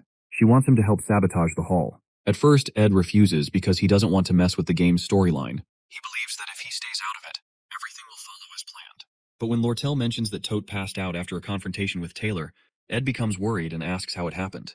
In the original story, Tote was supposed to fight Taylor and get beaten badly. But this time, things are different. When Tote insults Taylor by calling him worse than Ed Roth, it angers Jix even more, beating Tote until he faints. With a foxy smile, Lortel laughs and tells Ed that she doesn't need much from him. Just one simple task, which is take the keys from the maid and open the door when the protesting students flock outside the hall. Ed realizes that if the hall doors stay closed and Lortel's plan fails, things will spiral out of control and the story will fall apart. Even though he doesn't want to get involved, he knows he has to do something to keep Act 2 on track. He takes a deep breath and tells Lortel he's not interested in getting fully involved, but is willing to help if he can keep his role small. Lortel agrees and offers him 20 gold coins as payment. With their deal struck, Ed agrees to play his part, determined to ensure the storyline stays intact and unfolds as intended. Ed realizes that if the hall doors stay closed and Lortel's plan fails, things will spiral out of control, and the story will fall apart. Ed sits near the fire, thinking about how the protesters took over a Phyllis Hall. He remembers the fight over Sage's sealed grimoire and Lortel's clever plan to mess up the Academy's finances. The thought gives him chills, but he also finds the whole situation fascinating. At the Academy, Princess Phinia and Lortel are at the center of a major rivalry. Lortel starts a group called Merchantry, a business-focused faction that challenges Princess Phinia's student association. The outcome of the story depends on which side Taylor, the main hero, chooses. Ed has no interest in picking sides early on. He plans to watch and join the winning side later, ensuring he survives and gets a good ending in the game. Before the protest, Janica visits Ed at his hut. She thanks him for always letting her come by and tells him she's moving to Dex's hall since her suspension is ending. She offers to give Ed some extra things she doesn't need, like cushions and pillows. Ed happily accepts, which makes her smile. Janica notices Lucky sitting on the roof in the rain and asks why she does that. Ed remembers Lucky's story about avoiding her fate and reflecting on her life on rainy days. He tells Janica not to worry about it, which seems to make her happier and special. Ed then asks Janica for a favor. He knows that when the protesters invade Awfulest Hall, magical protection runes will activate and lock everyone in their rooms for safety. Still, he doesn't want Janica caught in the mess, so he asks her to meet him at the Rose Garden outside the hall at 9 p.m. Janica thinks Ed is planning to confess his feelings and gets excited. She runs off, blushing and waving goodbye. Ed, however, just wants her to be safe and feels relieved knowing she'll be out of harm's way. Back at the protest, Jix is in his room exercising. He notices someone sneaking to the back door of Awfulest Hall. It's Ed, who is let in by a maid. The maid tells him the other staff are in a meeting, trying to figure out how to block the protesters. She then gives Ed the goods he asked for, and then leaves. At the protest, Willain urges the students to break down the door. Before they can, Ed opens it for them. Willain meets Ed and realizes he's the person Lortel hired to help. Seeing a tied-up maid and listening his story for helping as he once kicked out of Hall, Willain feels touched for doubting Ed, and thanks him for his support. Ed brushes it off and tells Willain to get to work upstairs, pushing the plot forward. Ed knows Willain will take the blame for everything, but he doesn't feel too guilty since it's all part of the game. As Ed looks around the hall, he sees the maid untie herself and run to report. He doesn't stop her, knowing the chief maid Alice is on Lortel's side and won't be able to stop the protesters in time. Just as Ed observes the unfolding chaos, Black Veil Lortel appears, setting the stage for the next part of the story. Lortel explains to Ed that the Academy staff will quickly put an end to the chaos, so she needs to finish her plans fast. Ed, uninterested in the details, tells her to do her best. As she heads upstairs, she pauses and asks Ed a dark question if he's ever killed someone. Ed, uninterested in her games, replies that he hasn't. Lortel smirks and admits she hasn't either, but she's done things just as bad, destroying lives and betraying people to survive. She says that's how she earned the title of the Golden Daughter. Lortel knows she doesn't deserve sympathy, but she often looks for it in people like Ed, who might offer her understanding. Instead of outright denying her, Ed warns her to take responsibility for her own actions. Lortel, with her sly smile, excuses herself to go upstairs and finish what she came for. Ed sits on the floor, waiting for the hall's magical defenses to wear off. He knows that once this happens, the story will take a dramatic turn. Willain will absorb the hall's defense magic and transform into the fourth stage boss of the game. With his role in the events complete, Ed relaxes and waits for Taylor, the hero, to show up. This is the part of the story where the spotlight is on the hero and the boss. Ed has no intention of interfering or changing the plot. He knows his job now is to play the role of a minor villain, take some hits, and keep the story moving along. It's a necessary sacrifice to ensure the game stays on track.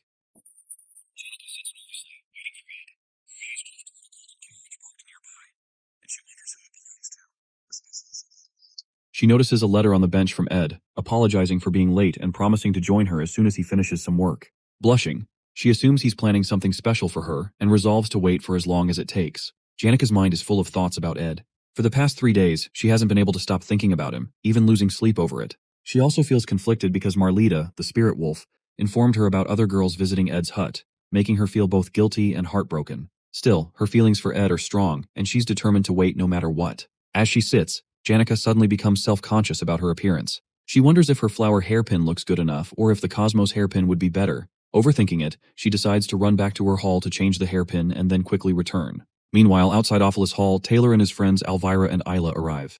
They see the trail of footprints leading toward the hall's open main gate and realize the protesters have stormed inside. Elvira becomes furious at the thought of her belongings being damaged and rushes into the hall. Concerned that Elvira might use dangerous magic, Taylor and Ayla follow her to stop her from escalating the situation. Elvira forces the door open wider, only to find Ed Roth sitting calmly in their path.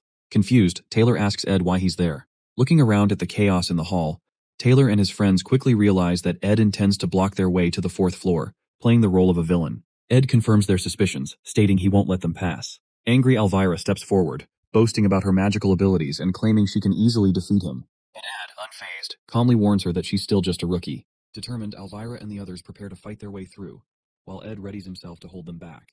Taylor makes the first move, charging toward Ed. With skillful precision, Ed uses a spell to hurl rubble into Taylor's path, disrupting his attack. Then, activating a wind spell, Ed cuts the chandelier above him, sending it crashing down.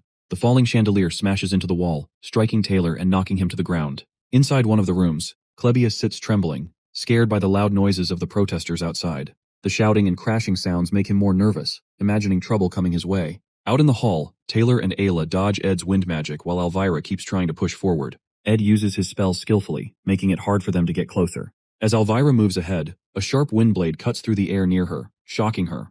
Her bag falls, spilling her important spells and items onto the floor. Seeing this, Elvira turns back to grab her things, but Ed casts a fire spell, creating a wall of flames around her dropped items. Now she can't reach them. Ed moves quickly and thinks ahead, controlling the fight like it's second nature. Elvira, frustrated, starts blaming Jix for not warning them properly about how strong Ed is. She realizes they underestimated him.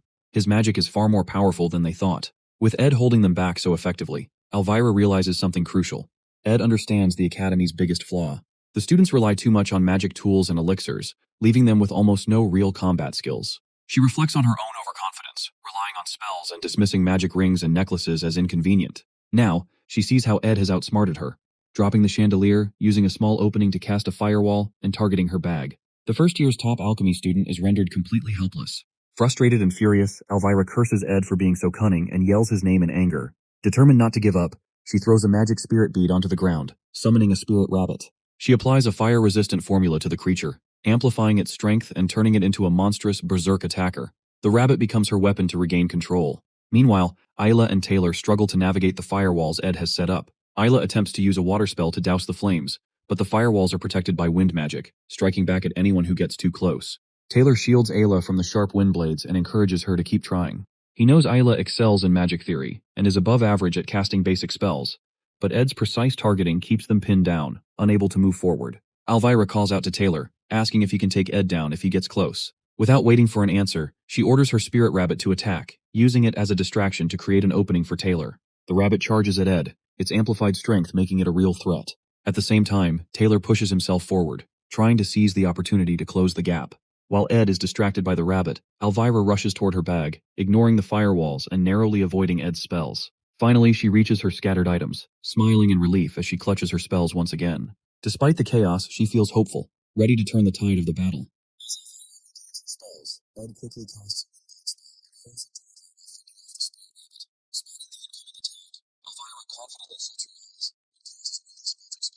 the spell neutralizes all of Ed's active magic, turning it into harmless chemical reagents, and temporarily preventing him from using any magic at all. With the rabbit spirit now gone and his magic disabled, Ed realizes he's outmatched and makes a run for it. Taylor doesn't let him escape, chasing him up the stairs. At the top, Ed grabs a bucket of fire oil he had prepared earlier, spilling it across the floor. The oil ignites, flames quickly spreading. Alarmed, Taylor and the others hesitate, worried the fire could consume the entire hall and endanger everyone inside. But Taylor, resolute in stopping Ed and ending the chaos, uses an elemental slash to extinguish the flames and clear a path. He charges toward Ed without hesitation. Meanwhile, Elvira notices something unusual. The carpets in the hall have been removed, and the windows are wide open. It clicks in her mind. Ed had prepared the area to minimize the fire's dangers. Before she can warn Taylor that Ed might not be the villain he appears to be, Taylor closes the gap and engages him. As Taylor gets within striking distance, Ed raises his bow and fires an arrow. Not at Taylor, but at Ayla. The arrow whistles past Taylor, aiming straight for her. At the last moment, Elvira leaps into action, intercepting the arrow with her claw hand tool. She notices the arrow's tip is wrapped in cloth, not sharp. Alarmed, she yells a warning to Taylor, suspecting Ed might have another trick up his sleeve. Taylor reaches Ed and swings his sword. Ed blocks with his bow, holding him off briefly. Then, a noise from above grabs Ed's attention. Clebius has escaped his room. Realizing the next phase of the act in the game is now in motion, Ed sighs in relief, his role complete. Resigned, Ed lets Taylor's next strike land. The force of Taylor's elemental slash sends him flying into the wall. The battle ends with Ed defeated, leaving everyone stunned and questioning his true motives as if he was...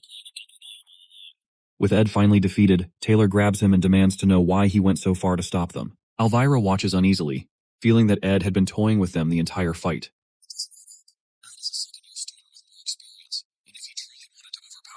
He could have ambushed them after the chandelier fell. Instead, he stood his ground and deliberately engaged them, seemingly more to delay than to win.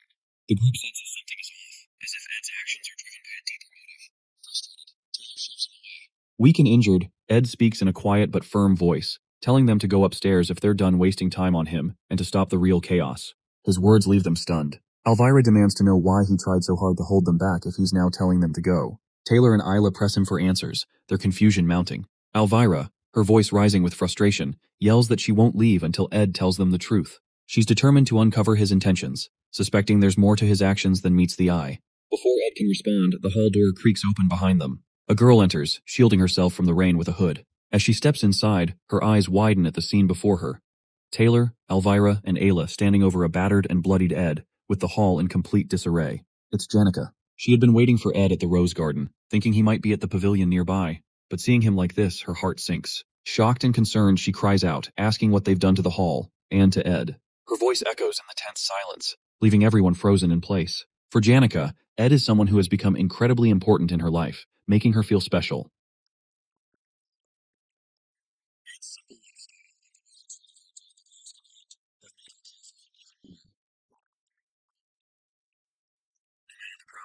As she stands there, seeing Ed battered and surrounded by chaos, she starts to reflect on everything he's done for her.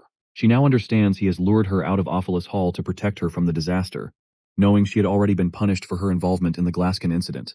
Now, feeling the weight of his kindness toward her, she feels an overwhelming desire to help him in return. She knows that he never asked for help, but this is her chance to repay him for everything he's done for her. With determination, Janica takes off her hairpin, setting aside her appearance and any distractions. She focuses, gathering her strength and preparing herself to confront the situation. Her tone shifts to one of tension and authority as she demands what is everyone doing. Her voice is filled with resolve, and her presence suddenly feels much stronger, as she stands ready to do whatever it takes to take control of the situation. Taylor, still unsure of Janica's intentions, expresses relief that she's safe, and quickly informs her about the protesters who have taken over Ophelis Hall. He also explains how Ed has been acting irrationally, preventing them from reaching the top floor. Taylor suggests that Ed might be trying to protect someone else hidden within the hall. However, Elvira interrupts him sharply, pointing out the drastic change in Janica's demeanor. She warns that Janica could now be their enemy. Suddenly, Janica releases a powerful aura, creating immense air pressure that swirls violently through the hall. Ed, alarmed, calls out her name, but she, now fully possessed by her magic, calmly reassures him to be okay.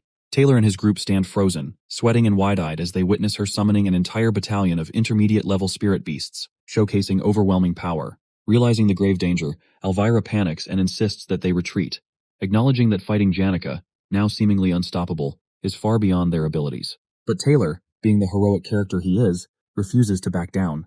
His unwavering determination to face any challenge keeps him rooted in place. Elvira desperately tries to make him see reason, but Taylor's resolve remains unshaken. At that moment, Ed intervenes. Despite his weakened state, he grabs Taylor and shoves him aside, saving him from a crushing blow by one of Janica's spirit beasts. Ed orders Taylor and his group to leave and stick to their original plan.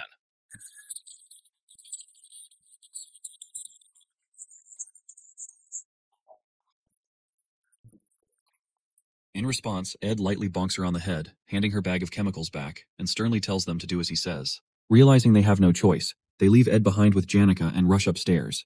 While Janica is still immersed in her summoning magic, Ed approaches her slowly. Janica, noticing him, tries to reassure him that she will handle everything, and that he doesn't need to push himself anymore. But Ed, weak and battered, softly calls her name. He places his trembling hands on her shoulders, stunning her. It's the first time he's ever touched her in such a way, and the gesture leaves her momentarily speechless. In a weak voice, Ed gently asks her to call off her spirits, explaining that the wind is too strong and he can barely stand. Seeing him in such a pitiful state, Janica's heart softens. She immediately cancels her magic, dismissing the spirit beasts and restoring calm to the hall. Taylor and his group, watching from the stairs, are shocked that Ed has managed to stop Janica so effortlessly. Ed then turns to them and urges them to go quickly, emphasizing that time is running out. As he finishes speaking, his exhaustion overtakes him, and he collapses to the floor. After some time, Ed and Janica are seen sitting together. Janica is gently tending to Ed's wounds, her face filled with worry. She angrily scolds Taylor and his group for being too harsh, blaming them for Ed's condition. Ed, trying to ease her concerns, jokingly mentions getting revenge next time they meet Taylor and the others. This makes Janica even more worried, and she urges Ed to promise her not to get hurt again. Ed feels grateful for her care and thanks her softly. He feels relieved that he completed his task, even if things didn't go perfectly according to plan. Now, all he wants is to rest, so he gets up, ready to return to his camp.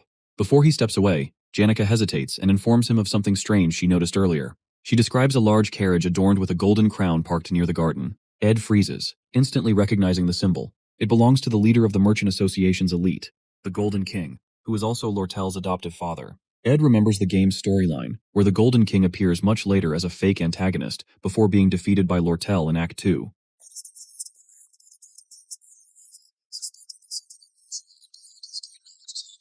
Meanwhile, on the 5th floor of Awfulus Hall, Lortel gazes out of a large window, her expression cold and calculating. Beside her stands Alice, the chief mate of the hall. Lortel begins speaking to Alice, recounting her earlier encounter with Ed. She describes him as cruel and unfeeling, mentioning how he dismissed her pleas for sympathy without any hesitation. She reflects on how people like herself, shaped by lives of hardship and betrayal, have learned to expect nothing but cold indifference from others. Alice, who has been working in Awfulus Hall since she was 15, listens silently. She has risen from nothing to become the hall's manager through years of hard work and competence. Recognizing Alice's strength and influence, Lortel invested a considerable amount of money in securing her loyalty, seeing her as a valuable ally. Offering Alice a box of gold coins, Lortel thanks her for being on her side. Though Alice remains quiet, Lortel believes she has found someone like herself, someone willing to set aside their values for the sake of gold. In her mind, she believes Alice is someone who shares her understanding of survival and sees her as a kindred spirit. Lortel's thoughts briefly return to her difficult past in the slums, where life was a daily struggle for survival and betrayal was commonplace. Despite her tragic origins, Lortel has embraced her role as a hidden villain in the game's narrative, using cunning and manipulation to achieve her goals. Her current plan is to give Berserker defense magic to Willen's group on the 4th floor to destroy Awfulus Hall from the inside, targeting the students in there too. Feeling confident in her plan, Lortel walks with Alice toward the storage room to set everything in motion. She assumes Alice is fully on her side, her loyalty secured with gold. But as they go in their way, Alice suddenly draws her sword and points it at Lortel's neck. Her aura flares, creating a heavy, tense atmosphere, coldly announces she is not from the same kind as Lortel is. The words leave her frozen, her mind racing to understand the depth of Alice's resolve. For the first time, Lortel feels a crack in her carefully constructed world, the realization of her solitude sinking deep. She remains motionless, caught between fear and disbelief as Alice's blade hovers close to her neck. As the game continues, Taylor and his team face many challenges but manage to overcome them one by one. They calm the panicked Klebius, defeat the maid bosses, and handle every problem with skill. After their tough fight on the 1st floor, things go more smoothly. Eventually, they reach the 4th floor, where everything takes a turn for the worse. The scene on the 4th floor is pure chaos. Wayne is trapped in the effects of the defensive magic runes and loses control. His body glows with unstable energy, and the crystal ball of defensive magic in his hands becomes extremely dangerous. Wayne cries for help, but the magic is taking over his body and mind. The situation becomes even more dangerous as students panic, thinking the building will collapse. They rush out of their rooms in fear, adding to the confusion and danger. The once organized protest falls apart completely. Taylor and his group act fast. Taylor blocks the blasts of magic from Willen, protecting the students while the rest of the team helps evacuate them. Once the students are safe, they turn their attention to Willen, who is still under the dangerous effects of the magic runes. His attacks grow stronger, and destructive magic spreads across the hall. Elvira realizes that normal magic won't work to stop Wayne. She pulls out an anglerweed reagent, a special substance that can weaken magic, and prepares to help. She tells the group they must physically knock Willen out because magic alone won't save him now. Taylor takes charge and runs toward Wayne while Elvira throws the scared Clebius ahead as a distraction. The group moves in a zigzag pattern to avoid Wayne's wild attacks. The air is filled with powerful magic, and the pressure is intense. Finally, Taylor gets close to Wayne, ready to stop him, but the magic runes become too unstable. Wayne's body shines brighter and brighter before a huge explosion shakes the entire hall. The situation has turned into complete disaster.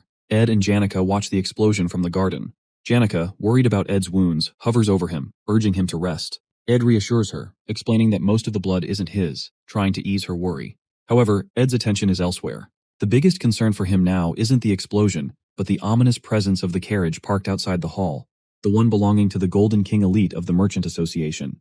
The Golden King, Lortel's adoptive father, is a character who shouldn't appear in this act of the game right now. His presence at this time raises alarm bells in Ed's mind. Known as a fake boss who eventually vanishes after being defeated by Lortel in Act 2, his discreet and unexpected arrival suggests a secret motive. Ed's eyes narrow as he observes the carriage, piecing together the puzzle in his head. What catches his attention next is even more unusual. Shenny, one of the maids of Ophelis Hall and a subordinate of Alice, stands by the carriage waiting for the Golden King.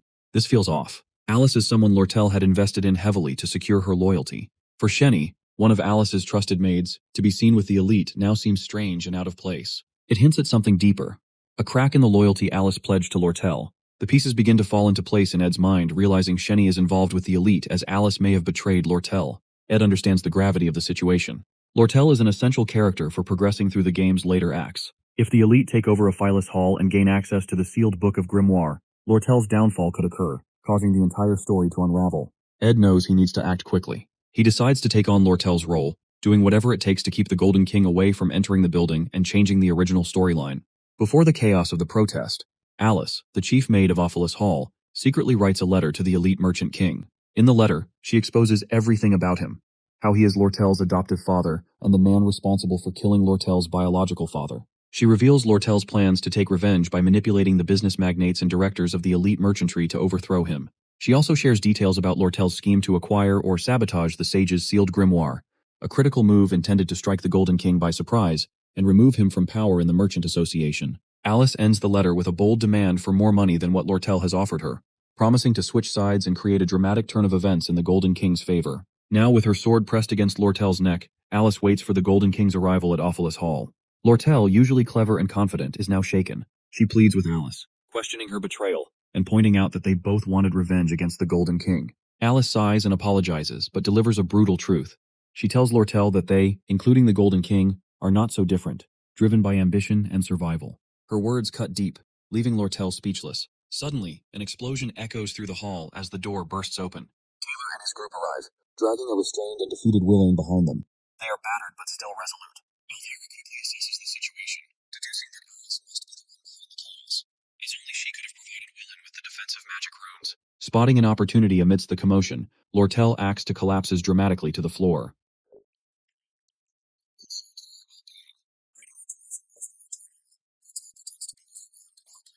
Without a word, she suddenly gets up, sprints away, and retreats to her room. Her mind races with plans for what to do next. Lortel stands frozen, stunned by the unexpected arrival of the Golden King. The man who pulled all the strings in the shadows has come all the way to Ophelis Hall himself. Though shocked, she quickly shifts her focus to the opportunity now at hand, blaming him for the large-scale tampering with the Merchant Association's account books and the damage caused during the chaos could finally lead to his downfall. Her plan to overthrow him feels within reach, but she knows she must act fast. She knows what she has to do. She needs to get to her room, where a carrier pigeon is hidden. The pigeon will carry a message to the Merchant Association's officials, exposing the Golden King's crimes. Once she sends it, she plans to hide somewhere in the hall to stay safe. She's used to being hurt by others and has learned to blame them to protect herself. Wiping away her emotions, she quickly heads to her room, determined to complete her plan. At the same time, the Golden King Elite enters the hall with his guards, carrying an air of authority. Spotting a student near the entrance, he calmly advises the student to evacuate for safety. However, the student doesn't budge and instead informs him that no one is allowed inside the hall due to safety protocols. The elite looks puzzled but intrigued by the student's firm stance. The student is none other than Ed, standing in front of the stairs like an immovable wall, blocking the elite's path to the upper floors. The elite, maintaining his calm, asks Ed if he has any official authority or permit to enforce such rules. Ed boldly replies that he's acting on his own judgment. In this tense standoff, Ed evaluates the situation. He knows that only 3 people truly understand the flow of the story. Lortel, who wants revenge on the elite for destroying her childhood and plans to oust him. The Golden King Elite himself, who seeks the sage's sealed grimoire for ultimate power. Alice, the chief maid, who has become the central villain in this act by betraying Lortel. Ed decides to trust Taylor and his group to deal with Alice, the act's main antagonist, while he focuses on keeping the elite from going upstairs. By doing so, he hopes to preserve his understanding of the game's storyline and secure his role as a successful character in the end. The elite tries to defuse the situation, claiming he needs to consult with the Academy about the chaos inside, but Ed remains unmoved. His unyielding stance begins to irritate the elite, who activates his aura and then asks a pointed question whether Ed is siding with Lortel. 10 minutes before the confrontation with the Golden King Elite, Ed and Janica arrive at Jix's room. To their surprise, Jix is calmly exercising while the building is in chaos, with most students already evacuated. Curiously, they ask why he hasn't left. Jix explains that he's trying to avoid rash actions and prefers to focus on his routine, rather than getting involved in the protest. Noticing Janica and Ed together, Jix foolishly asks if they're dating. Embarrassed, Janica yells to instantly denies it. However, she becomes flustered, giving eye contact with Ed as she worries she might have made him uncomfortable. Picking up on the awkwardness, Ed subtly makes Jix realize his rudeness. Jix hurriedly apologizes to Janica for his careless question. After a brief moment, Jix asks why they've come to him, especially considering they barged into his room, even breaking part of his wall in the process. Ed straightforwardly asks for a favor, promising to repay him later. Though Jix seems reluctant at first, he eventually agrees. Back in the hall, as the Golden King Elite Keklin argues with Ed, Janica and Jix secretly observe the scene from a hidden spot. The elite tries to persuade Ed, painting Lortel as a treacherous and ungrateful person. He recounts how he raised her since childhood and accuses her of plotting against him. In an attempt to win Ed over, he even offers to double the amount of gold coins Lortel promised to anyone on her side. Ed stands firm, making it clear that he isn't interested in money or personal gain. Frustrated, the elite gives up on diplomacy and orders his guards to dispose of Ed. As the guards surround and overpower Ed, Jix springs into action. Using wind magic, he sends the guards flying, creating a moment of chaos. Jix and Janica reveal themselves, stepping in to help Ed. Janica summons her spirit companions while Jix prepares for a fight. Ed thanks them for their intervention, promising Jix he'll repay him later, before heading upstairs to check on Lortel. The elite, now realizing these students are formidable opponents, commands his guards to fight with everything they've got. A fierce battle begins as Jix and Janica engage the guards, holding their ground with determination. Meanwhile, Ed rushes up the stairs, floor by floor. When he finally spots Lortel, he doesn't waste a moment. He urgently tells her to escape through the hall's back door and run as fast as she can. In Lortel's world, kindness and goodwill always come with a price. A reason, a tag, or a coin. Everyone she's trusted has only shown loyalty because she invested in them. Now, as she reflects on her choices, she regrets the foolish mistake of believing in anything else. She looked up to Janica Failover, who seemed to grow up surrounded by love and care from others without expecting anything in return. Watching Janica and Ed's connection, built on trust and understanding, made Lortel wonder if she could ever have that kind of bond with someone. But now, betrayed by Alice after sharing all her plans, she feels foolish and scolds herself for ever thinking she could live a life like Janica's, one filled with trust and genuine relationships. Lortel convinces herself she should have stayed true to her cold, calculating self. Among the 5 people she trusted to occupy the hall, Alice betrayed her by siding with the elite. The twin leads, Shani and Kyle, joined Alice, and even William leaned toward the elite's side. The only one left was Ed, but Lortel feels he'll eventually betray her too. After all, why wouldn't he? As they run through the hall, Ed asks Lortel if Alice betrayed her. Lortel suddenly stops and stands still. Her voice is low and regretful as she apologizes, saying she can't guarantee the 20 gold coins she promised him. The situation is too unstable now, and she's lost control. But Ed doesn't care about the money. He firmly tells her he's not doing this for gold. Without hesitation, he grabs her arm and pulls her forward, urging her to run. He warns her that if the elite catches her, it's all over. They need to escape quickly to secure the plan and ensure her survival. Hearing Ed's words takes Lortel by surprise.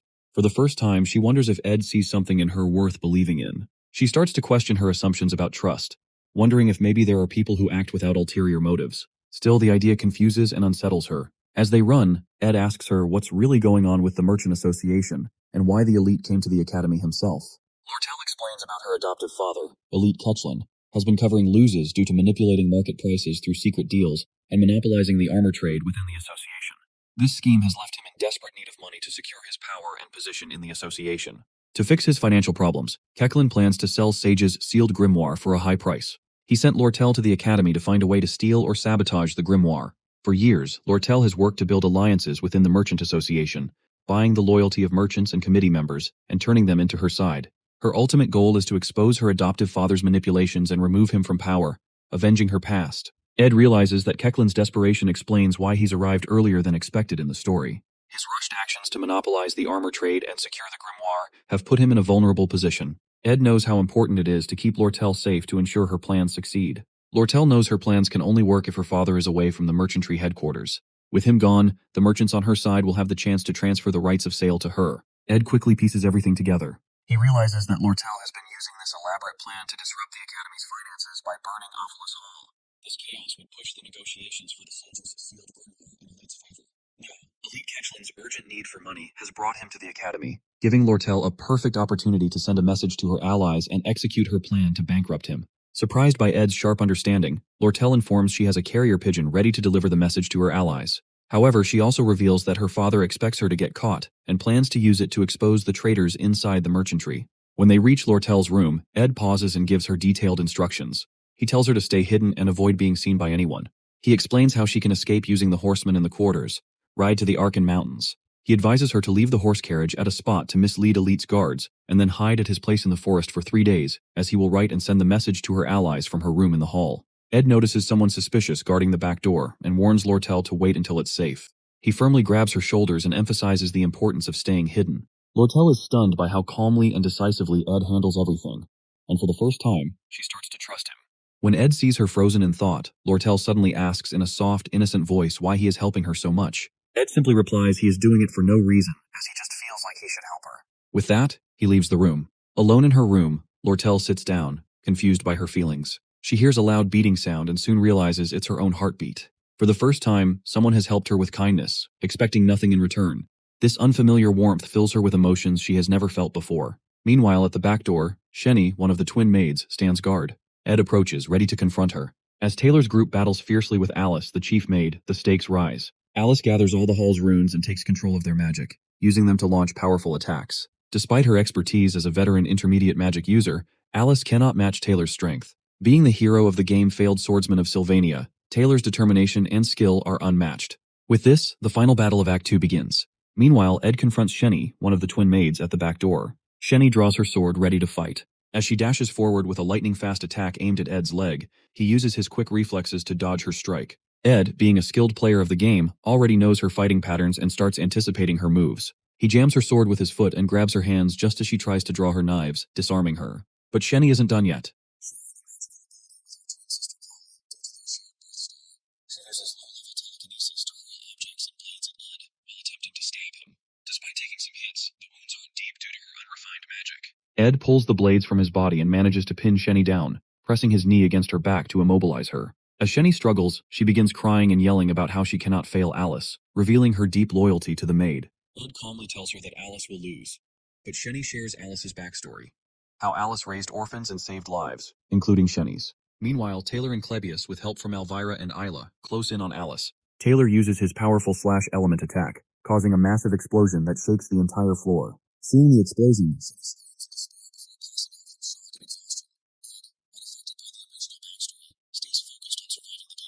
he drags the unconscious Shenny into the hall and props her against the wall before quickly leaving.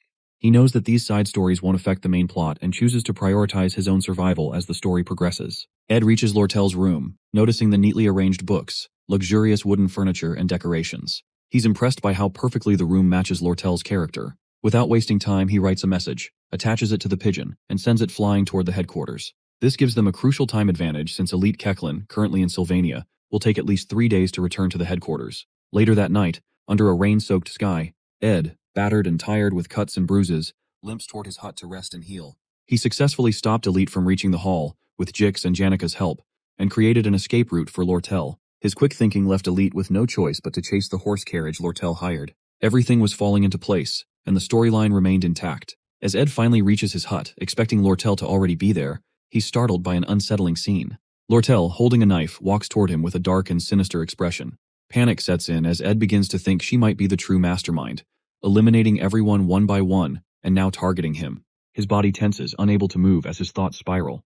But as Lortel draws closer, she unexpectedly tears a piece of her clothes and patches up his wounds. Ed's fears vanish, replaced by relief and confusion. Lortel, with soft and caring eyes, helps him to the hut where she's already prepared a warm fire. Lortel asks Ed they should warm up first by sitting together. Her cheeks blushes faintly. Ed and Lortel sit together by the fire, the warmth helping Ed dry off and recover. As they chat, Lortel mentions the carriage driver who promised to draw attention away from her by diverting the elite's guards, even at the risk of his own life. Ed, curious, wonders how she managed to gain such loyalty. Then, remembering that it's Lortel Kechlin, he decides not to ask further and remains silent. After a pause, Lortel thanks Ed for his help and reminds him that she now owes him a significant favor. Noticing his quiet demeanor, she teases him for being so dull. Ed politely replies to just only hand him over the 20 gold coins as per their deal when the time comes. They sit for a while before Lortel breaks it with a question about him and Janica being close. She asks, as her voice carrying a hint of curiosity. Ed speaks highly of Janica, describing her as kind and dependable. Lortel listens quietly, her expression softening but showing a hint of sadness. After a moment, she adds her own compliments about Janica, though her tone is glum. Sensing something behind her tone, Ed asks what she wants to say. Lortel takes a deep breath before sighing lightly. In a better mood with a faint smile, she says she is not like Janica, who is caring, always thinking of others. At the same time, in Awfulest Hall, Jix and Janica are doing their best to hold off Elite Kechlin and his guards. However, things take a turn when Elite gets a report from one of his men that Lortel has escaped. Without wasting time, he leaves the hall to chase after her. The fight isn't going well for Jix. He's struggling, and it's clear he's no match for the guards. But Janica, who was nervous before, suddenly activates her spirit magic aura. A powerful tornado forms in the hall, throwing guards in all directions as her spirits unleash their full strength. Jix panics and yells at her to stop, worried about the destruction and casualties. Janica pauses, then turns to him with an unsettling, almost eerie smile. Her eyes gleam with a strange intensity, as she calmly says she is not mad at all. The next day, at Ed's hut, he is busy washing his ruined academy uniform. After the long and exhausting night, he skipped classes to take care of things. Jix arrives with a spare uniform for Ed and shares some surprising news. He explains what happened after the incident. Welaine has taken all the blame for the destruction of Awfulest Hall, while Chief Maid Alice, who was captured, hasn't said a word about what happened.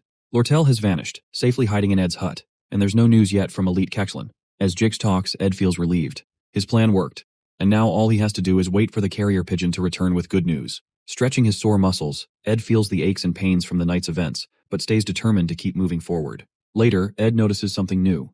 His stats have improved, and he has reached the intermediate craftsman rank. This upgrade unlocks advanced crafting skills, giving him access to new abilities. Excited, he decides to learn Spirit Formula Infusion, a skill that combines spirit sorcery with magic engineering. With this ability, Ed can form contracts with spirits and create powerful weapons, magical artifacts, and useful tools. Feeling more confident in his abilities, Ed starts planning how to use these new skills for the challenges ahead. Later that day, Janica visits Ed with a cheerful smile. Ed is exercising outside the hut when she arrives and takes a seat beside him. Curious, Ed asks why she isn't in class. Janica explains that she's feeling tired and needed a break, so she decided to come to the woods for some fresh air. Concerned, Ed asks if she got hurt because of him. Janica shakes her head and smiles reassuringly, saying she's fine. Then with a slight frown, she asks if Lortel is doing okay. Ed tells her that Lortel is resting inside the hut, which makes Janica feel a little jealous, though she hides it well. Inside the hut, Lortel leans back, feeling relieved that the chaos of the Awfulest Hall incident is finally over. However, her work isn't done yet. She still needs to persuade the chief maid, Alice, to help lay the groundwork for negotiating the purchase of Sage's sealed grimoire. For now, though, she waits anxiously for a reply from the elite merchant's headquarters. While waiting, Lortel can't help but notice how safe and comforted she feels in Ed's presence. His unconditional kindness and trust make her heart race, and for the first time, she feels something more precious than gold.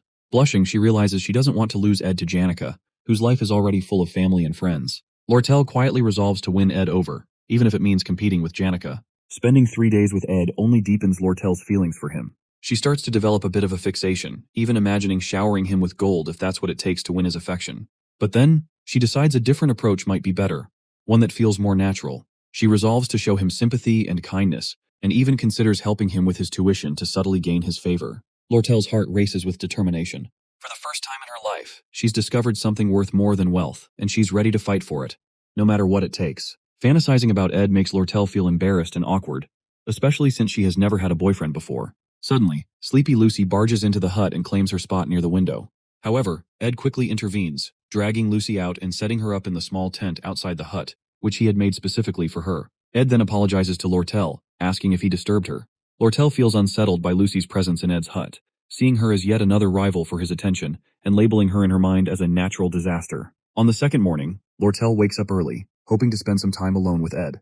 However, to her disappointment, she finds Janica already with him as usual. Sighing, she turns back, noticing Lucy still asleep in the hut as well. Meanwhile, Ed works on crafting homemade bricks, adding another achievement to his stats, and learning the stonemasonry skill. Using this new skill, he builds a brick fireplace inside the hut. Later, he grills beef jerky for everyone, and they all dine together. As they eat, Lortel remarks that since nothing significant has happened that morning, it means everything is going according to plan. Ed thanks her for the good news but warns them not to let their guard down. Feeling a bit competitive with Janica, Lortel offers to compensate Ed with supplies and goods instead of the 20 gold coins they agreed on earlier. Ed appreciates her offer and asks if she has any construction materials or spare magic engineering equipment. Lortel promises to check. Ed then turns to Janica and asks her for a favor. To teach him some basic spirit magic and how to make a spirit connection. Overjoyed that Ed is seeking her help, Janica eagerly agrees. She demonstrates using a spirit bird, explaining how to focus and make a connection. But unexpectedly, the spirit bird speaks up, scolding Janica for giving Ed incorrect advice. The bird also reveals that during their last spirit meeting, Janica received tips on how to use Ed's cabin construction as an opportunity to get closer to him. Embarrassed, Janica hastily dispels the bird, sweating nervously as she asks if Ed heard anything. Lortel, seizing the moment to tease Janica, jumps into the conversation and mentions her leftover food stock at the headquarters, which she eagerly offers to sell to Ed at a discount. Ed negotiates, asking her to include the stocks in their agreed 20 gold coin deal. Playfully, Lortel suggests giving the supplies for free, further annoying Janica and sparking a light-hearted debate between the two women. Ed sits back, eating his beef jerky with amusement, realizing he can now learn both spirit magic and magic engineering with the help of Janica and Lortel. As their conversation continues, a new figure appears at Ed's hut. It is Belle Maya, the new chief maid of Ophelis Hall. She apologizes for the sudden visit, explaining that she brings bad news, a message from the former chief maid, Alice. Hearing this, Lortel's expression shifts to worry, and the atmosphere becomes tense with suspense. Before Belle Maya's visit to the hall, Clara, one of Janica's friends, drops by to see her. Clara gossips with Belle, revealing a top-secret piece of news, but she warns Belle not to show any shock or let it slip. Leaning in close, Clara whispers that her friend Janica is in love with Ed Roth-Taylor. Belle feels conflicted, trying not to show any surprise while maintaining her composure. The two chats about Ed, who has a reputation as a troublemaker but seems to be improving his image lately. Clara admits she supports her friend Janica, but can't help noticing that Janica keeps bringing up Lortel's name. She confesses that she doesn't understand either of them. Relationships, she says, are all about balance, and Janica is too naive for the game. Clara complains that Ed is acting clueless, completely ignoring the obvious hints Janica keeps dropping. She pleads with Belle to step in and do something. Belle, trying to calm her, suggests that Ed might be too preoccupied with his own problems to think about romance right now. She adds that maybe it's just his luck, or lack thereof, when it comes to relationships, leaving Clara uneasy and slightly creeped out by the idea. At Ed's hut, Belle Maya grows annoyed seeing Lucy, Lortel, and Janica all gathered together at Ed's place, giving her headaches. When Lortel why she's there, Belle Maya informs her of an important message from the former chief maid, Alice. That evening, Belle Maya decides to take Sleepy Lucy and Janica with her, leaving Ed frustrated. He's uneasy about Lortel's location being exposed to someone connected to Alpha's Hall, especially since Lortel is married. To avoid further risks, Lortel chooses to leave Ed's place and go with Belle Maya, who offers to take her to a safe house. Before leaving, Lortel gives Ed a repaired uniform as thanks for his help. Ed expresses his gratitude, noting it'll make a decent second set for the academy. A pigeon carrier also arrives with good news. A letter announcing a victory over the elite in business sales, signaling his downfall at the Merchant Association headquarters. Relieved, Ed feels he can now return to school as usual. Lortel reads the letter, commenting that her father, the elite, must now be making his last stand and won't have time to chase her in Sylvania, ensuring her safety for the time being. However, she warns Ed not to underestimate her father, who might still have tricks up his sleeve. Even so, she expresses confidence in her allies at the headquarters, believing she can become the next Merchant Association chairman.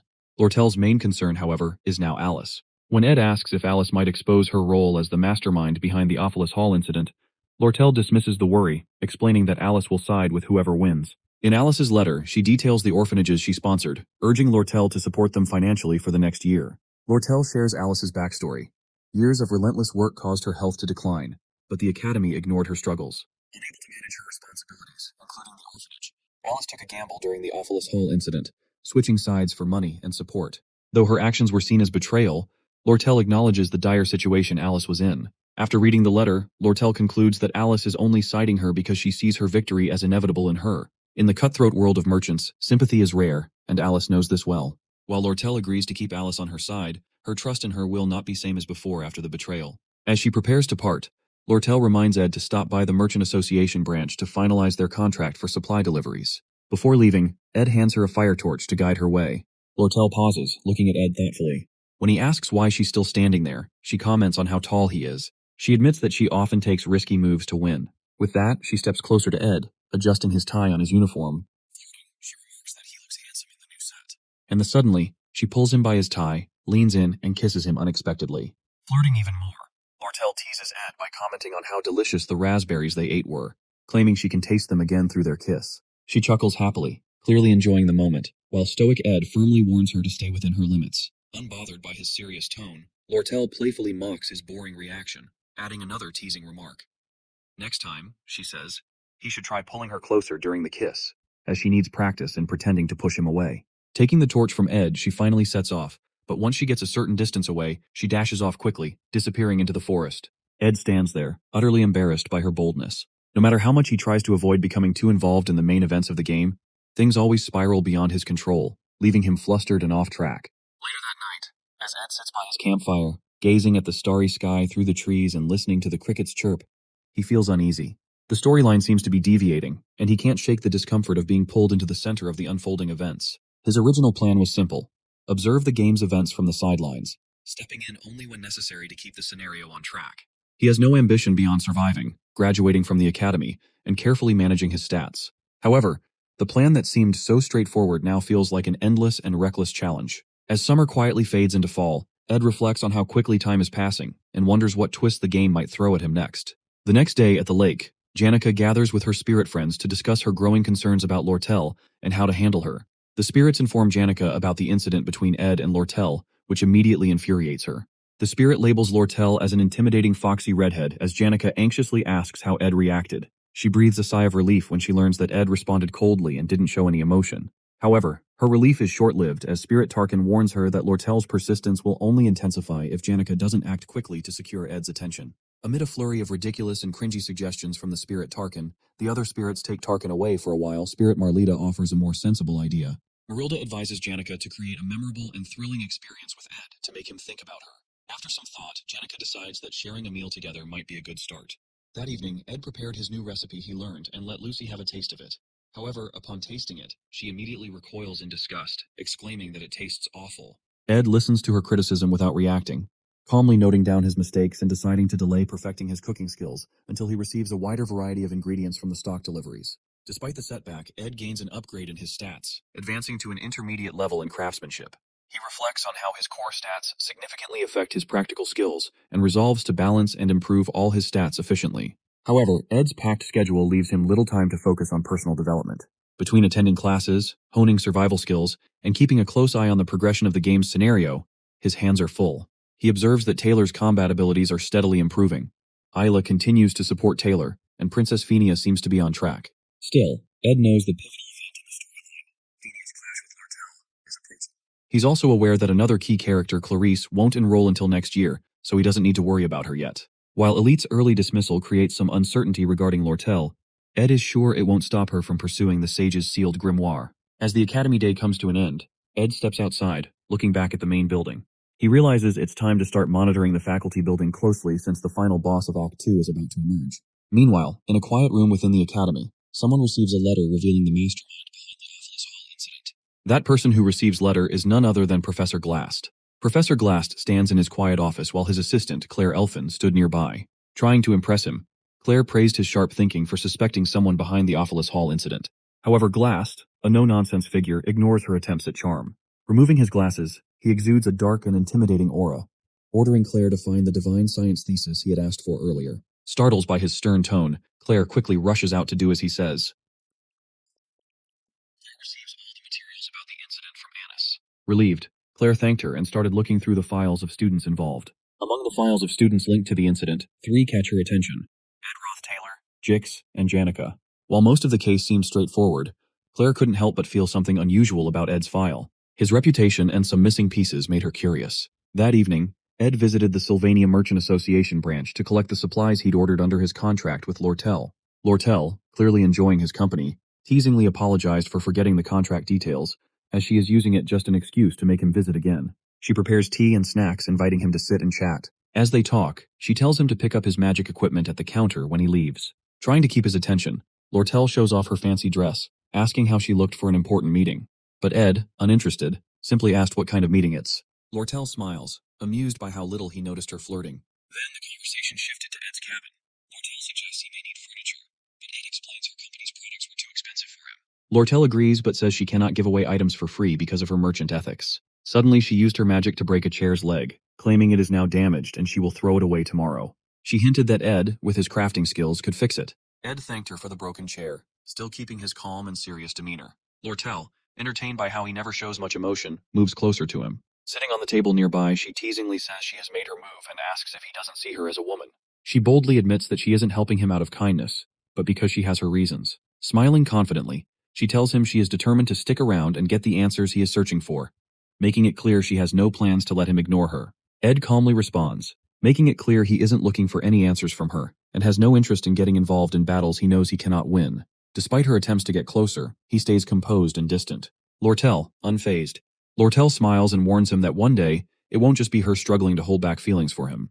Her smile is the same as always, calm and confident. Ed notices she never shows her true feelings, whether she's winning or in trouble. He realizes it's part of her nature as a merchant, always keeping her cards close to her chest and never letting her emotions give her away. At the academy during recess, Janica excitedly teaches Ed how to control a spirit. Using her staff, she explains that he should focus on his magic to try to form a connection and summons a small fire spirit named Mug.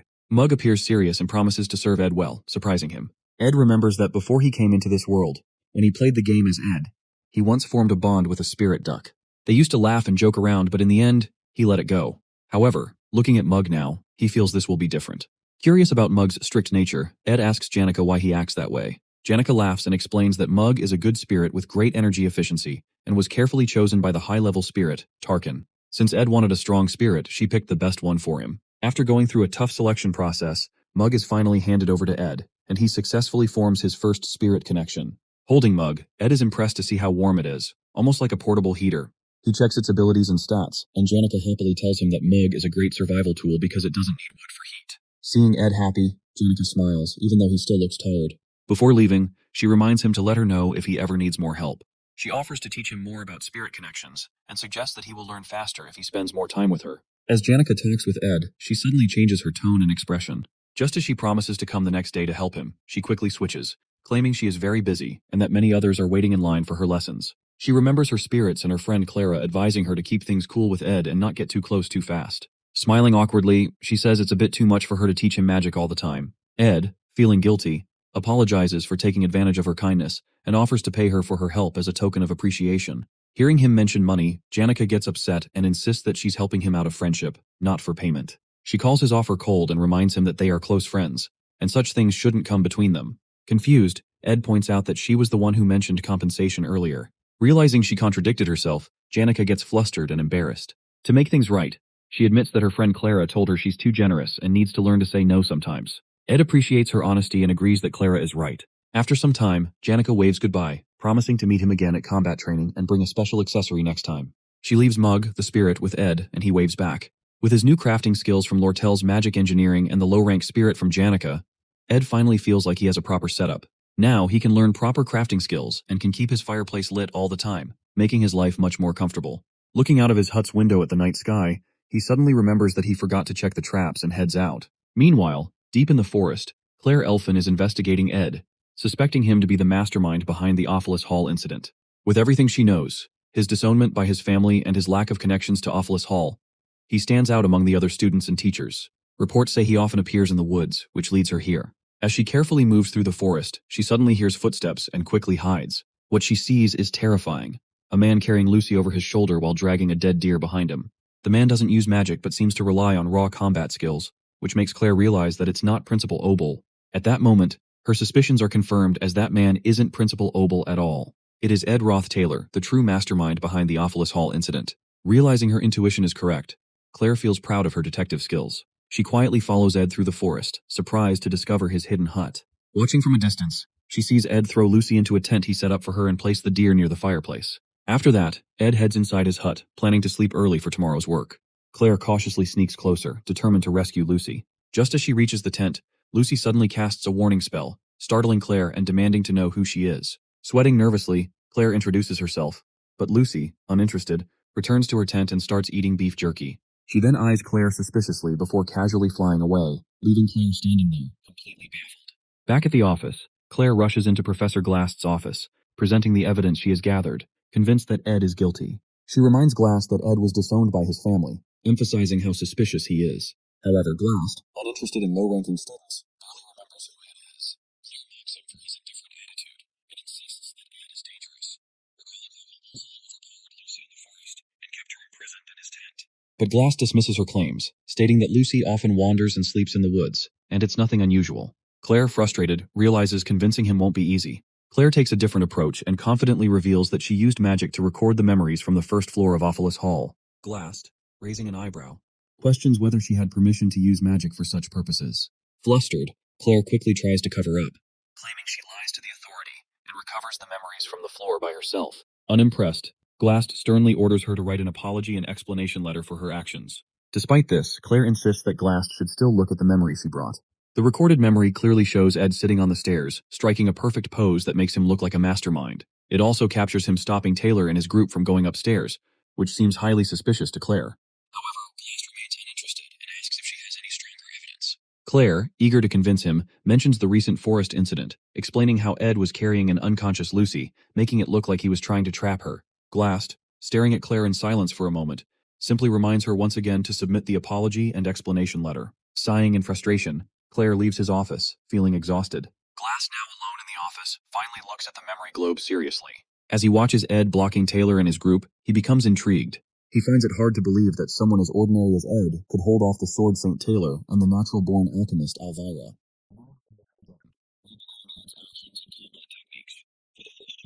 Glast's expression changes as he realizes Ed might not be as ordinary as he thinks. The globe finally catches Glast's attention. Back in the forest, Ed successfully crafts an impressive weapon using both magic engineering and spirit magic. Ceremonial dagger, explosion. He admires his work, realizing it's the best weapon he has made since he started living independently in the game. Feeling a sense of pride, he examines the dagger closely. Mug, seeing Ed pleased with his creation, advises him to improve the weapon's efficiency by using it frequently. Then, trying to flatter him, Mug begins singing a song in his honor. Ed, who has been observing Mug's flattery and overly formal behavior since they met, suddenly picks him up and shakes him, demanding to know the real reason behind such behavior. Mug stammers and tries to apologize, but Ed pushes further, asking if Janica promised him something in return. Mug hesitates, but Ed insists he should be honest since they are now bonded through their spirit connection. Feeling the pressure, Mug finally cries and confesses. He admits that he deeply respects Ed, but is ashamed of his own low ambitions and success. The real reason he agreed to the contract was to take advantage of the refined magic around Janica, which allows him to grow at twice the normal rate of a low-ranking spirit. Ed sighs, asking if there's anything else Mug has been hiding. Mug, feeling guilty, reveals that he also heard rumors about Ed's strict and authoritarian reputation at the academy. Fearing Ed's temper, he tries to stay on his good side by constantly flattering him. After hearing Mug's full confession, Ed calmly tells him that he understands his situation and that it's only natural for him to want to grow stronger. With that, they head back to their hut together, while Mug comfortably sits on Ed's shoulder, chatting with him along the way. Back at his hut, Ed chops wood for the fireplace. His stamina has improved, and his storage is now full of meat and vegetables. He no longer has to sleep outside feeling hungry. With enough supplies, he can now focus better on his studies by reducing sleep and practicing more, forcing himself to absorb the information quickly. However, all this effort makes him exhausted, and he falls asleep. Later, Ed wakes up to find Janica standing beside him while he's lying outside the hut. She advises him to take better care of his health, saying she's worried about him. Ed decides to focus more on himself, especially because he has received 3 letters.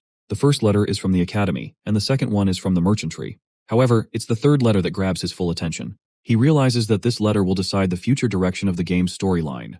In the original game, the main event of Act 2 was a negotiation over the Sage's sealed grimoire, a tug-of-war between the Academy's Student Association and the merchantry. But things have changed. With the fall of the elite, the original client who wanted to buy the grimoire involves Roth-Taylor family. The plot has shifted into a 3-way conflict. Now, with the Roth-Taylor family has stepped in, Crepin Roth-Taylor, the family head, gets involved personally. He wants the grimoire to further his research on eternal life. Crepin is originally supposed to be a major boss in Act 4, and appearing this early in Act 2 makes things much more difficult. In the game, no player will strong enough to defeat him at this stage right now. Ed knows how dangerous Crepin is, and wants to prevent him from getting involved, hoping to keep the storyline intact and avoid unnecessary chaos. If Crepin Roth Taylor succeeds in buying the Sage's sealed grimoire, it will become impossible for Ed to complete the game, even with all the knowledge he has about it. Crepin's involvement would throw everything off balance, making Ed's survival and progress impossible. The third letter holds critical information about Crepin's actions and suspicions regarding the grimoire. However, the sender of the letter remains unknown, adding another layer of mystery to the situation. During recess at the academy, Princess Fenia enjoys her tea in the garden. Captain Claire approaches her, reporting that he delivered Ed's letters as she instructed. She thanks him for his service. For Fenia, the Sage's sealed grimoire is the heart of the academy, and selling it just for money would bring disgrace. Even Principal Obel asks help from her, informing the princess about the academy's financial troubles and requesting her support. However, what concerns Fenia more is the unexpected interference of Crepin Roth Taylor in the grimoire's sale. Captain Claire suggests that maybe Ed reported the sale to his family in hopes of being accepted back. He believes Ed might do anything to regain his family's recognition. Before the conversation continues, Lortel, known for her cunning nature, arrives and interrupts Claire. She doubts his theory, and politely asks the princess for permission to join her tea session. Fenia finds Lortel's visit surprising, as she always thought Lortel disliked her. However, Lortel smiles and clears up any misunderstandings, offering some inside information as a sign of goodwill. Lortel reveals that it was not Ed, but Elite Ketchlin, her adoptive father, who involved the Roth-Taylor family in the grimoire business. To Fenia's surprise, Lortel adds that Crepin Roth-Taylor was the one who originally requested the grimoire. However, with Ketchlin's influence weakening in the merchant headquarters, he is still determined to purchase it with Crepin's help, as the elite merchantry has invested too much effort into the deal. This makes Fenia realize that the grimoire sale might be an attempt to form a business alliance between the two families. But she wonders about why are they now competing for it instead of working together. Lortel smiles and explains that, since she now controls the merchantry, she wants to save the grimoire by purchasing it herself. She assures Fenia that she has no intention of selling it to the Roth-Taylor family. Lortel, still smiling, calls Fenia an ally in this situation. She explains that if Fenia helps her obtain the grimoire, it will strengthen her position in the merchantry, while Fenia can keep the Roth-Taylor family in check, marking a win-win situation for both of them. Lortel continues explaining her reason for stepping in to protect Ed from further trouble. She tells Princess Fenia that Ed has already been disowned by his family, and it would be unfair to suspect him of being involved with them. Fenia listens carefully, observing Lortel's way of speaking and how she carefully chooses her words. She starts to suspect that Lortel might be hiding something, as she surprises that Lortel never worried so much for any person. Wanting to test her, Fenia casually brings up Ed and comments that he is quite a useful person in such situations. She suggests that she might interrogate him personally, using her authority to bring him to their side. And if he refuses to cooperate, she won't hesitate to exploit him. Hearing this, Lortel, who was calmly holding her teacup, suddenly starts shaking and shivering. She carefully puts down her tea, then bursts into laughter as she realizes that even Princess Fenia isn't above exploiting others for her own goals. Captain Claire, surprised by Lortel's mocking attitude, becomes agitated and questions how she dares to disrespect Princess Fenia. However, before he can act, Fenia calmly orders him to stand down. Lortel stands up gracefully and reassures Fenia that they are allies. She then gives Fenia one last piece of advice. Never underestimate Ed Roth-Taylor. As Lortel walks away, Fenia falls deep into thought. She struggles to figure out the truth. Or could it be Lortel, who always acts so confident and never bows, even to a princess? Watching Lortel leave, Fenia wonders if she will ever have the chance to face her again. For the first time, she feels unsure about what to do next. At the merchantry branch, Lortel spots Ed with Janica and can't help but feel a little jealous. Lortel, who had prepared only 2 cups of rosemary tea, one for herself and one for Ed, now finds herself reluctantly offering a glass of cold water to Janica. Janica smirks and teases Lortel for not having extra tea ready for guests. Lortel, keeping her cool, fires back, reminding Janica that as a merchant, she can't afford to waste her merchandise so easily. Ed, visibly tired and drained, takes the cold water instead and hands his tea to Janica. This small gesture makes Janica happy, while Lortel watches, feeling slightly annoyed as Janica continues to tease her. After some time, Lortel presents the magic engineering equipment she promised Ed. As the glamorous tools are unveiled, Janica suddenly yells in protest. She accuses Lortel of breaking merchant ethics by offering Ed brand new equipment for free. Janica's jealousy flares up, suspecting Lortel of trying to win Ed over with expensive gifts. Lortel, maintaining her composure, brings the equipment closer and points out the minor defects, assuring Janica that they aren't brand new. But Janica, unconvinced, insists that Lortel might have done this on purpose. Lortel just laughs, further fueling Janica's irritation, As Ed looks at the equipment, he hesitates, telling Lortel that he can't accept more free items, especially since he hasn't even paid her for the previous ones. He reminds her that this is already the 4th time she's offering him something. However, Lortel waves off his concerns, saying that since he's her regular customer, he can always renew his contract, and there's no issue at all. Janica, sensing Lortel's clever tactics, suggests Ed quickly finishes payments and cut ties with Lortel before he ends up too deep in debt. Lortel, unimpressed, tells Janica to mind her own business, sparking a playful but competitive argument between them, both clearly trying to get Ed's attention. As the two continue their banter, Ed suddenly feels a strange sensation take over his body, a light, floating feeling, as if he's drifting in water. It's something he experiences when he's overworked, his mind, occupied with thoughts about dealing with the grimoire problem, and building a better mattress for proper sleep, can't keep up with his exhaustion. Before he can react, he collapses to the ground. Lortel and Janica immediately rush to his side. At Sylvania Academy, Princess Fenia reflects on Ed's calm and precise demeanor, whether it was when she saw him fishing at his camp or during the Glaskin incident. His composed attitude and reputation among students, who claim he only focuses on his studies, make her rethink Lortel's words. She begins to question whether her assumptions about Ed were wrong and decides she needs to confirm it one final time. To do this, she is the one who sends Ed the 3rd letter, an invitation to visit her at the royal residence, a letter meant to be highly secret. As she reviews her schedule for the next day, she asks Captain Claire about Ed's expected visit. However, Captain Claire delivers unexpected news that Ed has collapsed from overwork.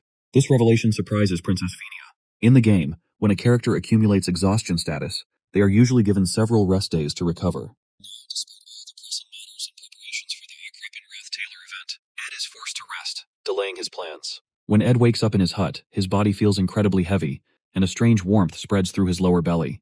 Looking down, he finds Lucy sleeping on top of him, mumbling in her sleep. Seeing her sleeping so soundly, Ed is reminded of how unnaturally light she is when he threw her during the Glaskin incident, making him question whether she's even human. But with his exhaustion, he lacks the strength to even move her off. Noticing the new blankets and mattress around him, he assumes that the merchantry must have brought him here to recover. Just as Lucy wakes up, she immediately starts talking about how hungry she is. Upon realizing Ed is finally awake, she offers him mana treatment, helping to restore his distorted mana flow. Lucy mentions that she has been doing this treatment repeatedly while he was in his weakened state. Once she finishes, she drifts back to sleep right next to him. Before falling asleep, Lucy gives Ed some advice. Not to keep getting sick because it's a hassle for her, and warns Ed that being weak can be dangerous. Ed knows her grandfather died bedridden from an illness like he is now, so he thanks her sincerely for the magic treatment and her concern. Just then, Jix enters the hut without knocking, checking if the stove is working properly to keep the place warm for Ed. Seeing Jix walk in so casually, Lucy quickly flies away from the camp to another location, feeling embarrassed. Now fully awake, Ed contemplates how he seems to attract so many people in this so-called open society, despite his efforts to stay independent. Turning to Jix, he asks why he's here, to which Jix replies that he has been checking in on him while others are out. As they talk, Jix casually mentions that it's autumn season, offering Ed a bowl of soup. Still processing everything, Ed asks if there's any news from Sylvania Academy. Jix shares updates about the Academy exploration problem, mentioning that Taylor and Clayboys managed it well, and other incidents like the Demon of the Sewers Act, which seem to be under control according to the storyline. This reassures Ed that nothing critical has changed, and everything is going according to the storyline. However, the most important event, the struggle over the Sage's sealed grimoire, is still looming. Ed urgently asks how long he has been unconscious. When Jix tells him it's been 10 days, Ed realizes with shock that the main event has already started. To add more worry in Ed's attention, Jix further informs that Lortel gets no choice but to leave for an important negotiation in his absence. Panicking, Ed immediately jumps up, insisting that Jix help him send a message to Lortel right away. Meanwhile, at Sylvania Academy, the bidding war over the Sage's sealed grimoire has begun. The major players are gathered. Princess Fenia Klohl, representing the Student Association, Lortel from the Elite Merchantry, and an unexpected third party. The man who has deviated from the original storyline, stepping into the hall with an imposing presence. The patriarch of the Roth Taylor family, none other than Crepin Roth Taylor himself. At the luncheon, all the key players gather to assess each other before the bidding war for the Sage's sealed grimoire. Crepin Roth Taylor greets Princess Fenia warmly and expresses his delight at seeing her in good health. He personally apologizes for the actions of his foolish family member, Ed Roth Taylor, and assures her that Ed's past misdeeds do not reflect the values of the Roth Taylor family. Princess Fenia responds politely, telling him not to worry too much. However, she carefully observes him. Crepin appears noble, compassionate, and wise, with his attendants showing unwavering respect in their every action. But through her judgmental ability, she clearly sees Crepin as an evil man. Crepin then turns his attention to Lortel Ketchon, asking if she represents the elite merchantry. Lortel stands and bows respectfully, introducing herself as Lortel Ketchon and expressing her honor to be in his presence. As they talk, Crepin tests Lortel's knowledge and motives with calculated words. Lortel responds strategically, revealing only what benefits her. She asserts that her interest lies solely in profit, maintaining a composed and confident demeanor. The bidding process begins, and each participant writes down their bid, knowing that the highest offer will win the sage's sealed grimoire.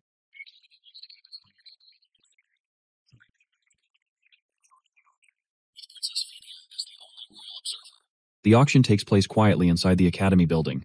Phinia watches carefully, knowing the grimoire is more than just an expensive item. It has great magical value for research. She knows about how rare books like this are usually sold and realizes that knowing the other bidder's highest offer is the key to winning in this type of auction, where there is no price limit.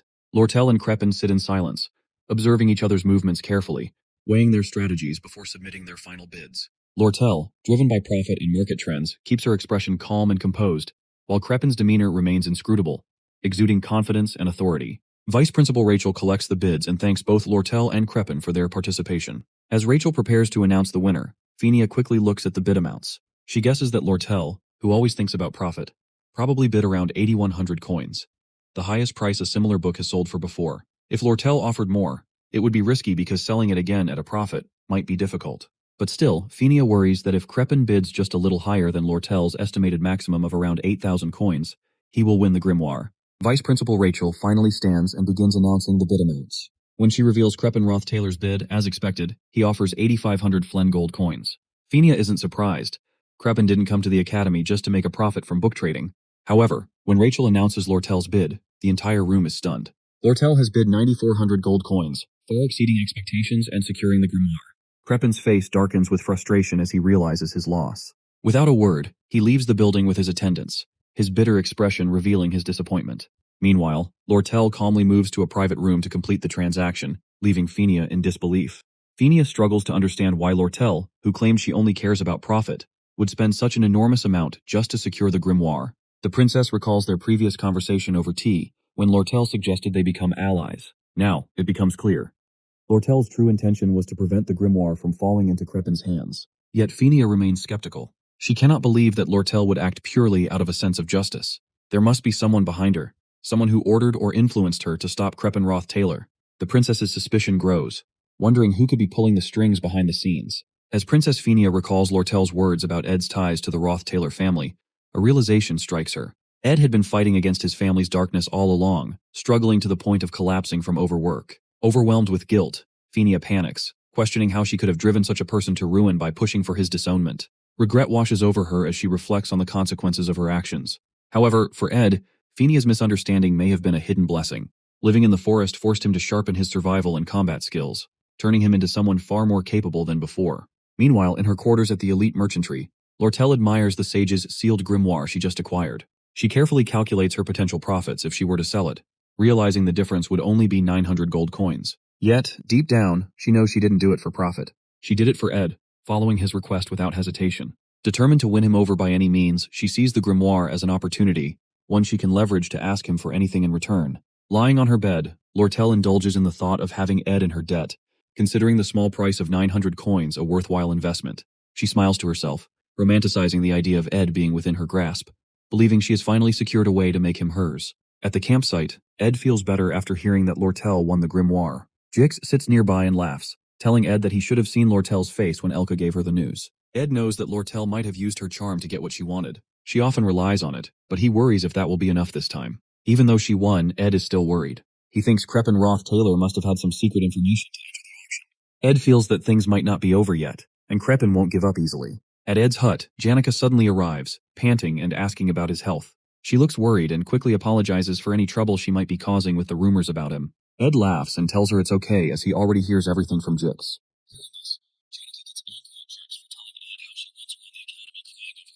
Which starts rumors about her being heartbroken. Frustrated, she orders her spirit bear to take Jix away. As Jix gets dragged off, she waves goodbye while Jix looks defeated. From Janica's hair, Ed's spirit, Mug, suddenly appears, crying with guilt. Mug apologizes, saying he doesn't know Ed is pushing himself so hard that he collapses. He begs for forgiveness and even says he's willing to be punished. Mug wants to hug Ed, but he's afraid of affecting Ed's mana, so he clings to Janica instead. Ed, seeing Mug making a fuss, calms him down. Jix returns after his scuffle with the spirit bear, and tells Ed that Mug isn't overreacting because he has passed out for 10 days. Hearing this, Ed is shocked, He realizes his stock of meat and vegetables must be spoiled, and he has to gather everything again. But this time, Jix and Janica offer to help him out. Seeing their determination, Ed feels grateful. He thinks back to when he first builds his wooden shelter and sleeps alone in the forest. Now, with friends supporting him, he realizes he's not truly alone anymore. Janica watches Ed, noticing how tired he looks. She remembers her earlier conversation with her spirit friend Marilda. Sitting under a magical forest tree, they talk about Ed. Marilda tells Janica that this is her perfect chance to get closer to Ed before the cunning Lortel pulls another scheme to win him over. Marilda, acting as a dating expert, advises Janica to start dressing like a countryside housewife to appeal to Ed. Janica tries on a shabby-looking outfit, feeling unsure, but Marilda encourages her and says it is fine. Marilda then gives Janica tips on how to make progress with Ed the next time they meet. But as Janica hesitates, acting too innocent, Marilda gets frustrated. She leans in and asks what Janica is planning to do once she gets closer to Ed. Hearing Janica's unsure response, Marilda howls in frustration, scolding her for being too naive. She warns that if Janica doesn't act now, she might lose her chance forever. Ed is growing stronger every day, and he won't always be in such tough situations where he needs support. Feeling pressured by Marilda's scolding, Janica finally comes up with a plan. She whispers it to Marilda, who nods in approval, saying it is a pretty good idea. At night, after eating a nice stew that Janica makes for him, Ed gets up to rest as he is still tired despite all the help he receives from Jix and Janica. His main focus is on recovering. As he lays down on his bed, the door suddenly opens, and Janica appears, standing there. With a romantic pose and soft voice, she tells Ed that he looks really tired. Ed, seeing Janica doesn't return back, starts wondering if she is planning something. Janica, looking at Ed with romantic eyes, walks into the room. As Ed asks what she is planning, she only smiles and moves closer to his bed. She then sits down beside him. Trying to seduce him, she softly says that he needs to admit he is having a hard time, reminding him that exhaustion affects everyone both physically and mentally. She tells him that she understands how tough his schedule is, and how much he is enduring, more than anyone else. Janica then confesses that Ed has helped her the most, simply by staying quietly by her side when everyone else rushed to offer support. She wants him to acknowledge his struggles so that he can finally rest peacefully beside her, as she also wishes to support him quietly. Seeing how much Janica cares, Ed rests his head on the pillow and finally admits that he is really having a hard time. Just by saying it out loud, he feels a deep sense of relief and quickly drifts into a peaceful sleep. By morning, he wakes up to find Janica sleeping beside him. But what makes him happiest is that his fatigue is completely gone, and he feels fully recovered, all thanks to Janica. In the morning, after waking up, Ed is surprised to see Lortel visiting him. They get to the river to sit there. She looks happy to see him feeling better, but she also tries to gain his sympathy by mentioning her own health issues, claiming she's suffering from chronic fatigue. At first, Ed thinks she's just exaggerating, but when she struggles to walk over to him, wincing from joint pain, he realizes she might really be unwell. She finally sits down next to him with some effort. Concerned, Ed asks why she came all the way to the forest when she's both busy and not feeling well. But Lortel, who mainly came to see Ed, brushes off his concern and says she has something important to tell him. She reveals that she is renaming her merchantry into a trading company and offers Ed a key role in it. She wants him to help manage assets, products, and external affairs, offering him the position of co-executive. Lortel tries to convince Ed by saying he would visit the company every day, and they would be just one wall apart. In her mind, she dreams of this as a step closer to being together with Ed, almost like they are married. As Lortel continues talking, lost in her own thoughts, Ed hesitantly interrupts and asks if she doesn't think it's a bit much to go this far for him. Hearing this, Lortel takes a deep breath, pulls up the hood of her cloak, and looks at him seriously. She tells Ed that he doesn't understand anything. She explains that she knows what he must be thinking, that something is wrong with her, or that he can't make such an important decision based on the fleeting emotions of a young girl like herself. Lortel acknowledges that Ed wants to keep things professional until the very end, but he doesn't realize what she has been through. After living a life where hundreds of gold coins come and go, and facing betrayal countless times, she has come to understand one thing. She needs someone she can truly trust, someone who will never betray her, even if all her wealth disappears one day. She tells Ed that while most people have family or friends to rely on, she has seen too much. Great merchants rising and falling, fortunes vanishing overnight. And through it all, her biggest fear is that one day, something might happen to her, leaving her with no one to trust. Finally, with a deep, heartfelt expression, Lortel asks Ed to stay by her side forever, no matter what happens. Ed looks at Lortel in surprise, but she just laughs and says she almost had him fooled. Frustrated, Ed yells at her for being too emotionally manipulative. Lortel, still laughing, admits with a smile that she has a habit of touching people's hearts and making them waver. As they sit together for a while, Lortel takes a deep breath and says that her feelings aren't a lie after all. However, Ed tells her that he plans to graduate from Sylvania Academy first and doesn't intend to leave until then, and tells to consider her co-executive offer only after his graduation. Lortel, smiling, stands up and tells Ed she can wait for him to graduate. But then, with a playful smirk, She shows him the grimoire document letter. She reminds him that he's in her debt and warns him that she'll use it as a free pass to win him over someday. He truthfully tells him it was great seeing him again and walks away.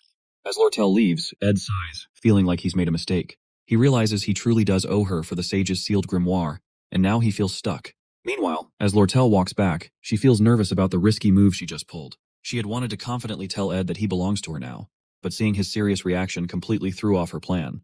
She even forgot to give him his change for the magic engineering products he bought from her, and now feels awkward about seeing him again. Deciding to quietly drop off the change at his hut, she heads back. But as she reaches Ed's hut, she's shocked to see Janica already there, stepping outside after just waking up. Both women freeze in surprise, gasping at the sight of each other. They immediately start questioning why the other is there, and tension rises. Anger and rivalry fill the air, marking the beginning of a new disaster, not just for them, but for Ed as well. Both are determined to win him over, no matter what it takes. Ed, after taking a refreshing bath in the river, gets back to his daily routine. He starts cutting logs for the fireplace, all while being constantly reminded by his spirit, Mug, not to overexert himself. Taking Mug's warning seriously, he carefully manages his stamina and completes all his tasks efficiently. Now that his food and firewood stocks are full, thanks to Jix and Janica's help, Ed can finally shift his focus back to his health and studies. With a clear mind, he turns his attention to the 3 letters he received before collapsing from exhaustion.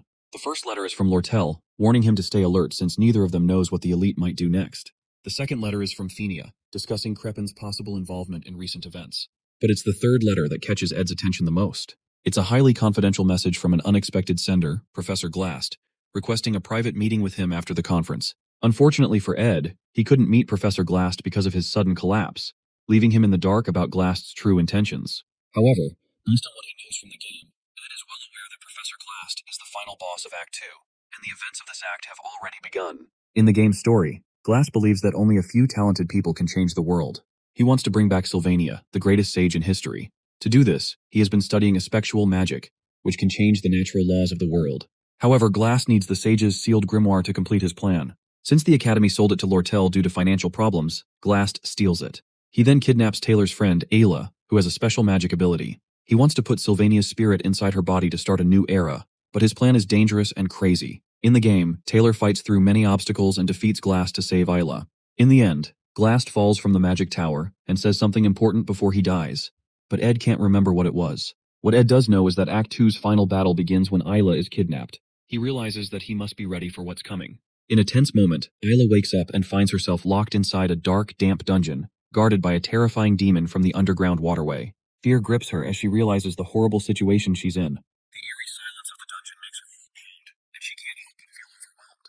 However, Ayla soon realizes she's not alone. Another voice echoes in the dungeon, blaming her for ending up in this mess. Tears well up in Ayla's eyes as she yells at that person, calling him mean for blaming her at a time like this, insisting that she hates being stuck in this awful place. To her surprise, the person with her in the dungeon is none other than Ed Roth Taylor himself. In Act 2's final scene, Ed doesn't plan on being kidnapped. To explain this, he reflects on the past 3 days. While working on his magic engineering gadgets, Ed realizes that despite his hard work, it's still not enough for the final battle. He needs better materials and blueprints. Suddenly, an idea clicks in his mind as he recalls a key detail from the final battle where they must enter a secret laboratory during the 3rd stage of Final Act battle, which is filled with valuable blueprints. Although Taylor is responsible for handling the middle boss battle in the secret laboratory, Ed is more interested in the contents of the lab. Knowing it's dangerous to go alone, he decides asks Janica for help. At the Academy, Professor Glast announces that 2 new students, Adele from Class B and Ayla from Class C, will be joining Class A. This decision comes as the Academy needs to accommodate more talented students. Jix realizes that with the addition of these 2 students, Class A will now have 5 members, marking a significant change after many years under Professor Glast's supervision. Even though Ayla might not be the strongest student, her unique effectual magic stats make her stand out. Curious, Jix asks Glast whether the class criteria are based strictly on talent. Glast responds firmly, warning Jix not to underestimate the student's efforts. He advises that the quickest way to ruin someone's life is to give them false confidence in vague talent and offer inadequate support, ensuring that everyone, including Jix, understands the lesson.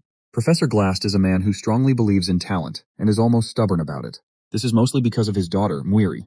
He had a lot of faith in her as a parent, even though she was just an average mage. Muir wanted to prove herself, so she joined a monster hunting mission too soon. Sadly, she was killed, which broke Professor Glast's heart. After losing his daughter, Professor Glast changed a lot. He became even more focused on proven talent and spent most of his life at Sylvania Academy studying effectual magic. But what makes his research interesting is that he is not doing it to improve magic. Instead, he wants to bring back Sylvania, the greatest mage of all time and the creator of magic. At the end of the class, Professor Glast calls Lortel as if he is about to say something but then stops and changes his mind. Instead, he tells her that he will speak to her separately tomorrow about the lesson. However, Lortel knows exactly what he wants to ask. He is concerned about Sage's sealed grimoire, which she has already purchased. She also knows that he wants to scold her, considering it a disgrace, since the grimoire is crucial for a spectral magic research. But Lortel is not worried, as the passing ceremony and the official transfer of the grimoire to her are just around the corner, and his talk will not be any use. At the academy, as Claire's class comes to an end, Ed gets ready, knowing that the Sage's sealed grimoire connection ceremony is about to begin, marking the start of the final battle in Act 2. Ed's original plan is to closely follow Taylor as he fights his way through the stages from Phase 1 to Phase 5 to rescue Ayla, picking up any leftover items along the way, just as he planned. Looking at his must-have items list, Ed focuses on the crucial items he needs to collect, especially from Phase 3. These include Galactine and Delheim's hourglass. He needs these two items because their materials are difficult to obtain, and they can usually only be crafted in the final stages of the scenario. Collecting them will give him a major advantage in the upcoming story progress. At the same time, he plans to admire Taylor's progress up to Phase 5 before returning to camp once his mission is complete. To get Janica's help, Ed tells her that they need to go to the underground waterway because he lost something there and wants to find it together. Even though he expects Janica to dislike dark and narrow spaces, she enthusiastically agrees to help. This makes Ed feel a little guilty, as he can sense her concern for him, but he knows he still needs her support for the battles ahead. Just as Ed is preparing to leave, Assistant Professor Claire arrives and informs him that Professor Glast wants to see him in his office. Surprised and confused, Ed cannot figure out why he is being called. However, he assumes it might be because Professor Glast had previously summoned him, but he was unable to respond at the time due to passing out. Thinking Glast might want to discuss something important, Ed decides to go to his office. Upon arriving, Ed is even more surprised to see Ayla already there. She immediately takes a defensive stance, still wary of Ed's intentions ever since the Awfulous Hall incident, where he shot an arrow at her. Ed, on the other hand, is confused to see Ayla standing safely in the office, instead of being kidnapped as expected for tomorrow's event. Puzzled about why he was called, Ed quickly senses something is off and begins scanning the professor's desk and surroundings for any clues that might indicate a change in the future storyline. Eventually, he discovers a report on Glast's desk, written by Claire, detailing her observations and investigations of Ed about the Awfulous Hall incident. At that moment, Ed realizes that Professor Glast knows about his abilities and actions, and may have figured out what he did. As he is still processing the situation, the office door suddenly opens, and Professor Glast walks in. Instinctively, Ed draws his dagger. Ayla, startled by Ed's sudden reaction, screams and rushes toward the professor for help. However, Ed is not the villain, Professor Glast is. He has now revealed himself as the final boss of Act 2. Without hesitation, Glast uses his effectual magic to trap Ayla in a time prison. Reacting quickly, Ed throws his dagger at Glast while calling out to Mug to trigger an explosion. However, the experienced professor effortlessly blocks the attack and even praises Ed's quick response and ability to search through his research materials in such a short time. Despite being impressed, Glast tells Ed that it will take more than that to understand his true motives. Taking cover, Ed asks why the professor is restraining him, and even promises to stay quiet and not interfere if Glast only needs Ayla for his plans. However, Glast refuses to leave any potential threats unchecked. After witnessing Ed's combat skills and resourcefulness, he decides to eliminate him as a potential obstacle. Realizing that even if he manages to escape now, Professor Glast will continue to pursue him, disrupting the original storyline. Ed contemplates his options. If he allows himself to be captured, there is a high chance he will be taken to the secret laboratory, the very place he wants to go. After weighing his choices, Ed ultimately surrenders and allows Glast to kidnap him. Observing Ed, Glast remarks that Ed is a product of effort, not talent. Despite his impressive combat abilities and survival skills, Glast considers his approach weak.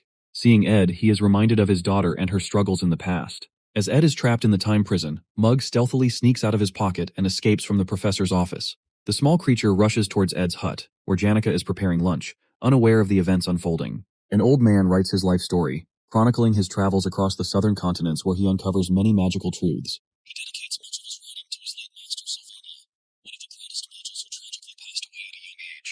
In his heart, she remains eternally beautiful, and throughout his life, he longs to break the natural laws of the world just to see her face once more. However, he understands that what is lost cannot be regained.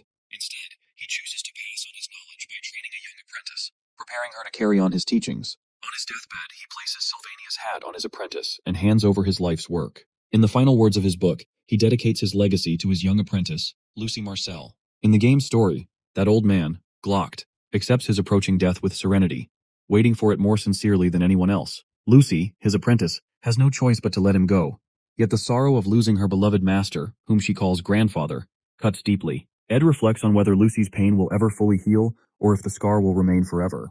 The only small comfort Lucy finds is in the pouch of beef jerky she keeps from Ed's hut. As Lucy shakes her beef jerky pouch and finds it empty, she climbs down from the hut's roof to refill it. However, she spots Janica standing below, activating a deep, sinister purple aura filled with anger, while the spirit mug speaks to her.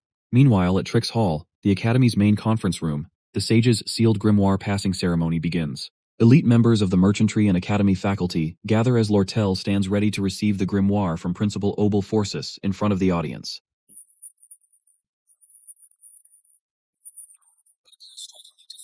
Back at after the bidding for the grimoire concluded, Crepin personally met with Lortel, urging her to hand it over to him. In response, she countered with a bid of 12,000 gold coins, which Crepin accepted without hesitation. Before leaving, he revealed crucial information to Lortel that her father, Elite Ketcheln, had hired a group of mercenaries who were now heading to Sylvania. Despite Crepin's unpleasant personality, his information proves valuable to Lortel, strengthening their alliance. Holding the grimoire in her hands, Lortel contemplates her options to whether to sell it to Crepin for a significant profit, or use it as an opportunity to get closer to Ed. A subtle smile crosses her face as she gently touches the grimoire, weighing her choices. Suddenly, Professor Glast uses a spectral magic to create a powerful barrier, preventing anyone from approaching the grimoire. At the same time, he summons two enormous spirits, forcing Principal Obel and Lortel to retreat under their overwhelming pressure. Without hesitation, Glast seizes the grimoire and swiftly leaves the hall. With no obstacles left in the way, the story moves forward without any changes, signaling the official beginning of the final scene of Act 2. In Professor Glast's secret laboratory, Ed finds himself trapped in a prison cell alongside Ayla.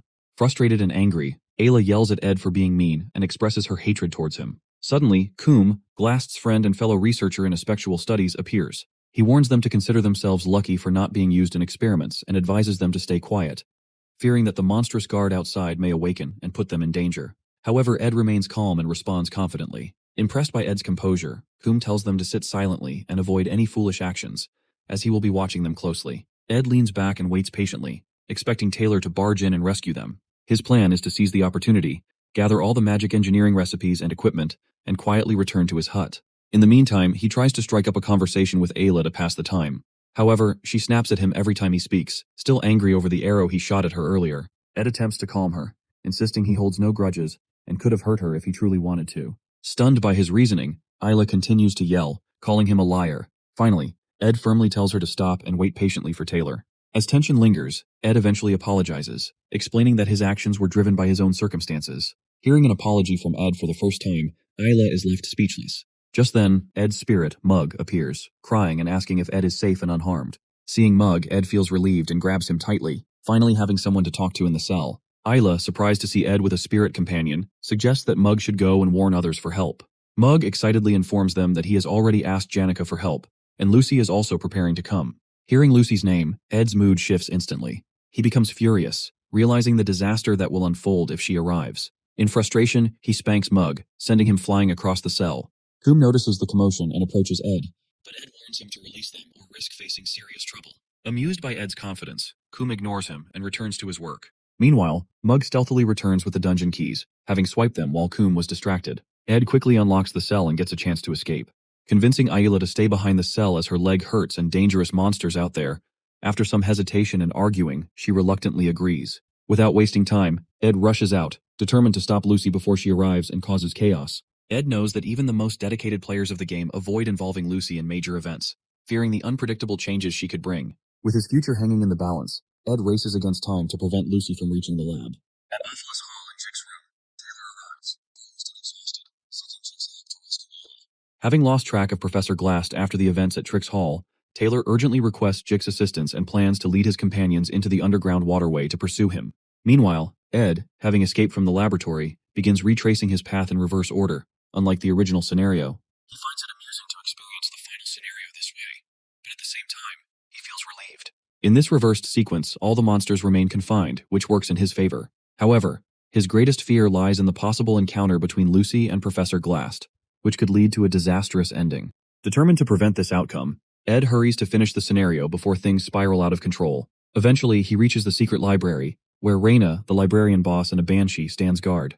Familiar with Reyna's movement patterns, Ed decides to avoid engaging with her, leaving the battle for Taylor. He knows Taylor will benefit from the experience gained by defeating Reyna and Coom. making future scenarios easier to clear. Quietly, Ed sneaks through the library, collecting only the necessary magical tools and magic engineering recipes while avoiding Reina's sight. As Ed watches Reina's movements from cover, Mug signals him to move.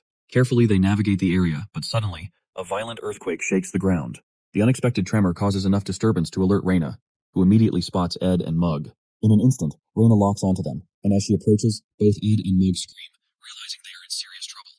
30 minutes before the earthquake, Principal Obel finally puts down the giant summoned by Professor Glast in Trix Hall, saving everyone. Lortel stands in surprise, unable to believe that Glast steals the grimoire right in front of the Academy's top faculty. Obel tries to calm everyone, assuring them that he takes full responsibility and will retrieve the grimoire. However, he expresses his concerns about Glast, suspecting that he is planning something dangerous. As the others listen in confusion, Obel explains the 3 major taboos of magic which are seeking immortality, resurrecting the dead, and traveling through time. These acts defy the natural laws, disrupt time, and challenge human destiny.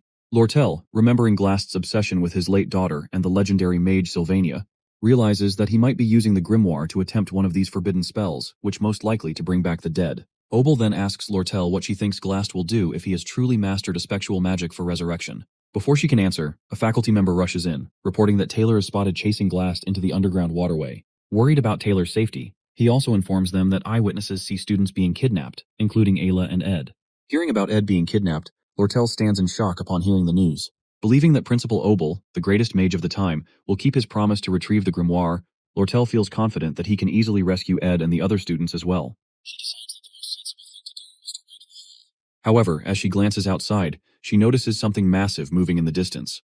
Curious, she grabs a pair of binoculars and sneaks to the window. Looking through them, she spots the entrance to the underground waterway and is shocked to see a huge spirit dragon, ridden by none other than Janica herself. Realizing that Janica is heading into the waterway, Lortel quickly makes up her mind. She orders her personnel to prepare for action, deciding that they will personally go to retrieve the grimoire and join the battle against Glast's madness. In the underground waterway, Janica spots Dorothy, a third-year student and one of Professor Glast's helpers. She grabs Dorothy for interrogation, but the sight of Janica's massive fiery dragon, Tarkin, leaves Dorothy trembling in fear. As Tarkin growls and Janica's dark aura intensifies, Dorothy faints on the spot. Confused about where to go next, Janica recalls the directions Dorothy mentioned before passing out. She sighs, feeling a bit guilty, and gently covers Dorothy's face to hide her sorry state. As Janica does so, Lortel arrives with her team, greeting Janica with a playful tone. Observing Janica's powerful spirits, Lortel realizes that Janica will do anything to ensure Ed's safety, even if it means destroying the entire waterway.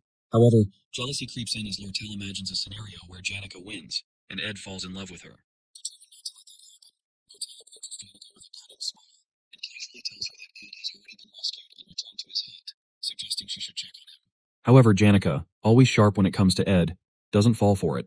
She questions Lortel logically, asking how Ed could have escaped when she was the first to arrive and didn't see anyone taking him. As the two engage in playful argument, Janica casually mentions that she also asked Lucy for help, but Lucy simply yawned and walked away, leaving the two of them to handle the situation. Realizing they are left with no choice, both Janica and Lortel decide to split up and search for Ed in different directions. Both of them rushes to find and save him, hoping to win him over. Meanwhile, inside the secret library where Ed and Mug are trapped by Reina, an unexpected event occurs. The roof suddenly collapses right on top of Reina, trapping her under the rubble. To Ed's horror, Lucy casually falls down from above, yawning and explaining that she got bored and decided to come help. Seeing Lucy now in the scenario, Ed looks at her in shock, realizing that things are going to get much worse now. While the event unfolds, Principal Obel and his friend watch the sunset, discussing whether they should step in to retrieve the grimoire or stay out of it. Obel considers letting the students handle the situation, believing it's a valuable opportunity for them to grow, as they are the future mages and warriors of Sylvania Academy. However, his friend questions if the students really need to push themselves so hard. He acknowledges that this is the greatest golden era in the Academy's history, but wonders if they should interfere to ease the burden. He mentions talented students like Taylor and Jix, rare finds among their peers. Over time, many students have risen to the challenges faced by the Academy, showing great potential and shining like stars. He and Obel have high expectations for them. Hearing this, Obel's excitement rises. He feels something big is coming. Upcoming challenges that will be even more intense and difficult, pushing the students beyond their limits. During the event, Lucy crashes straight onto the secret library underground, landing right on top of Reina and trapping her under the rubble. Sitting on the pile and yawning, Lucy's casual attitude leaves Ed completely stunned. As Ed regrets her unexpected arrival, Lucy innocently asks if he has any beef jerky left for her. Still upset by the situation, Ed tells her he doesn't have any, making Lucy sad as she starts looking for a place to take a nap. But before she can, Ed quickly grabs her shoulder, coming up with a new plan. Ed knows that Lucy's arrival has messed things up, but he also realizes that by now, Janica and Lortel should have entered the hall to help him rescue. To allow Taylor to defeat the remaining enemies and gain experience, he needs to stop Janica and Lortel from interfering.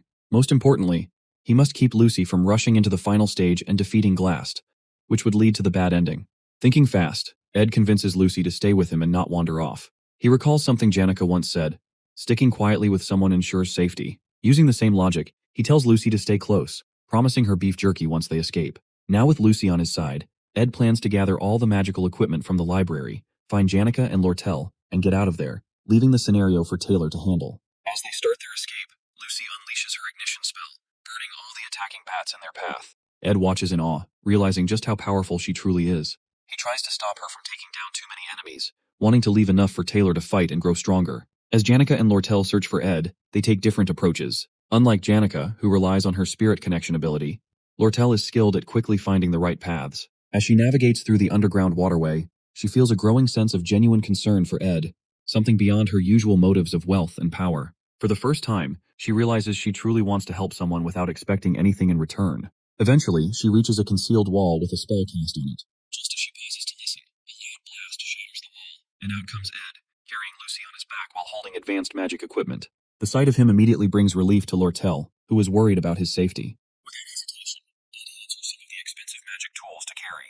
Lortel, however, is stunned. Seeing Ed carrying Lucy so casually ignites a fire within her. She had taken every opportunity to grow closer to Ed, making the first moves and being proactive, unlike Janica, who hesitated and played it safe. But now, with Lucy in the picture, it feels like all her efforts might be in vain. Her frustration builds, and she can't help but angrily yell Ed's name. But before she can say more, Ed suddenly pulls her close, looking straight into her eyes and telling her that he trusts her more than anyone else. Lortel freezes, completely caught off guard by his words and actions. Her heart races, and a deep blush spreads across her face. In that moment, all her anger melts away, replaced by happiness. She feels like she's finally making progress with Ed in a way she never expected. Before she can fully process the moment, one of her crew members rushes over, bringing urgent news about a major problem unfolding nearby. Meanwhile, Taylor and his group enter the underground waterway. Clebius, always scared and complaining, starts mumbling nonsense about wanting to leave. Annoyed, Elvira kicks his foot to shut him up. Clebius yells in pain and angrily asks why they even have to save Ed Roth along with Ayla. Taylor tries to calm him down, reminding him that Ayla is a good person and asking him to stay strong and help her. As they walk deeper into the waterway, Adele, the romantic and self-proclaimed fortune-teller of the group, raises her finger dramatically. She happily warns the group that something dangerous is ahead. Adele's prophecies are usually spot on, almost like she can see the future, which is why Taylor trusts her to guide them. Right as Adele points in the direction, an explosion happens. Suddenly, Tarkin, the fiery dragon spirit, appears, carrying Miss Claire. Janica is demanding Claire tell her where Professor Glast is. Terrified, Miss Claire stumbles and faints, just like Dorothy did earlier. Janica notices Taylor and his group nearby and greets them with a smile, but Taylor's group immediately gets defensive, preparing for a fight. Janica looks confused, but Taylor assumes she might be an enemy they have to face to move forward. Everyone is tense, except for Jix, who casually waves at Janica. Taylor, determined as always, readies himself to fight, but Jix stops him, sensing that there's been a misunderstanding. Before things escalate, someone yells for everyone to stop.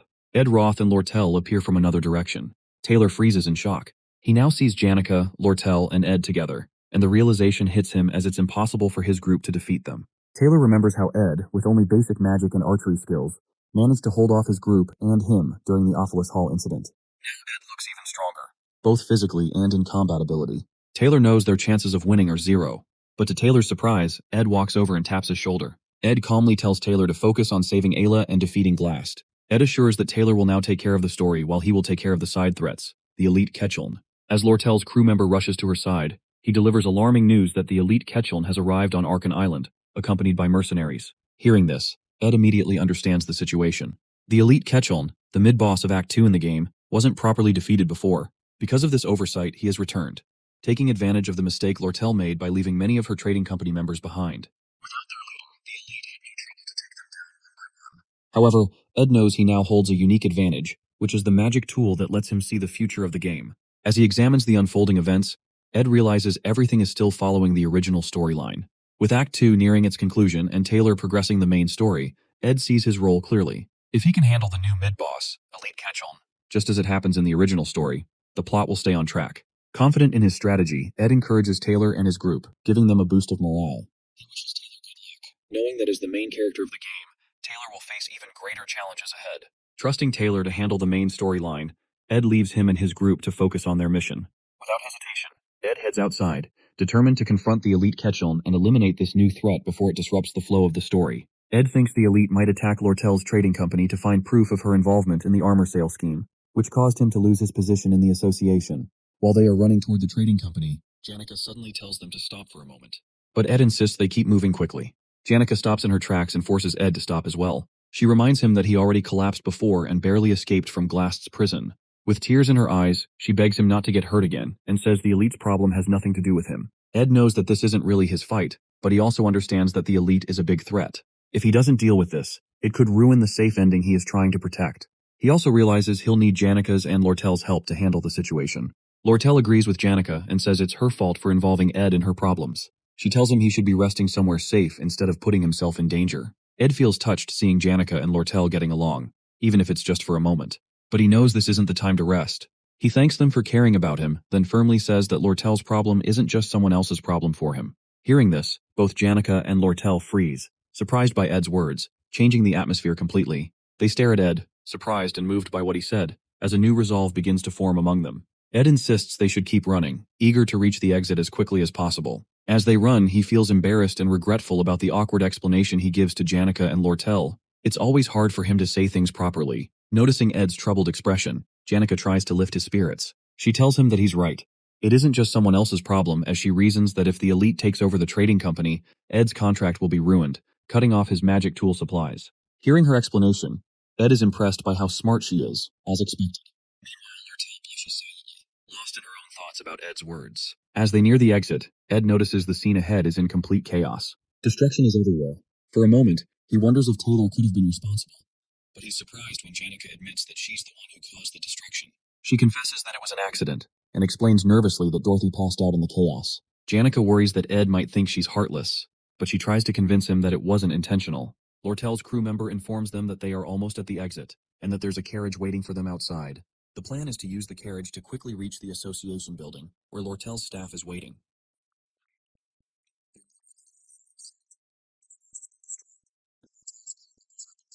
Standing amidst the wreckage is none other than the elite himself, waiting for them. Lortel tries to play it cool, mocking the elite for showing up sooner than she expected. The elite chuckles darkly and replies that he once taught her how to handle company records, ensuring that no evidence would remain if anyone searched her files. But this time, he exploited a gap in her personnel management. By bribing one of her crew members, he was able to lead them all into this trap. Elite mocks Lortel, seeing her struggling with the betrayal of her crew. He cruelly taunts her, saying she has finally mastered the expression of smiling through betrayal, but that it's a shame he'll ruin her with torture to make her confess. With a snap of his fingers, he transforms Lortel's beaten crew members into zombies, who immediately attack Ed and Lortel. As the fight begins, Lortel mocks Elite, accusing him of never fighting alone and always relying on mercenaries to do his dirty work. With a dark smile, Elite responds that this time he has brought the best mercenaries on the continent.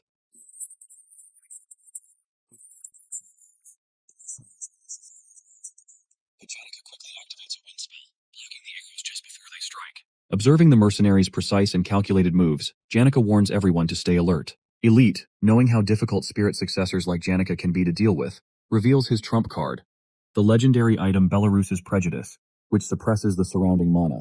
Ed recognizes the item as a powerful, high-ranking tool, but he also knows it has a major drawback.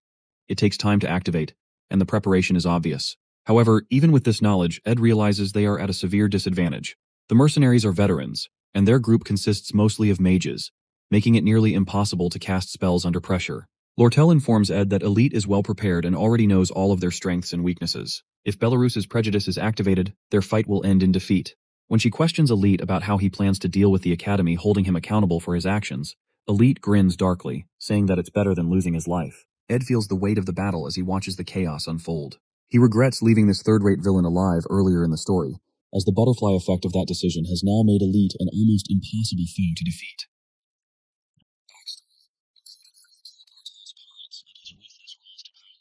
Ed sees him as the ultimate villain, but despite the overwhelming odds, Ed remains determined.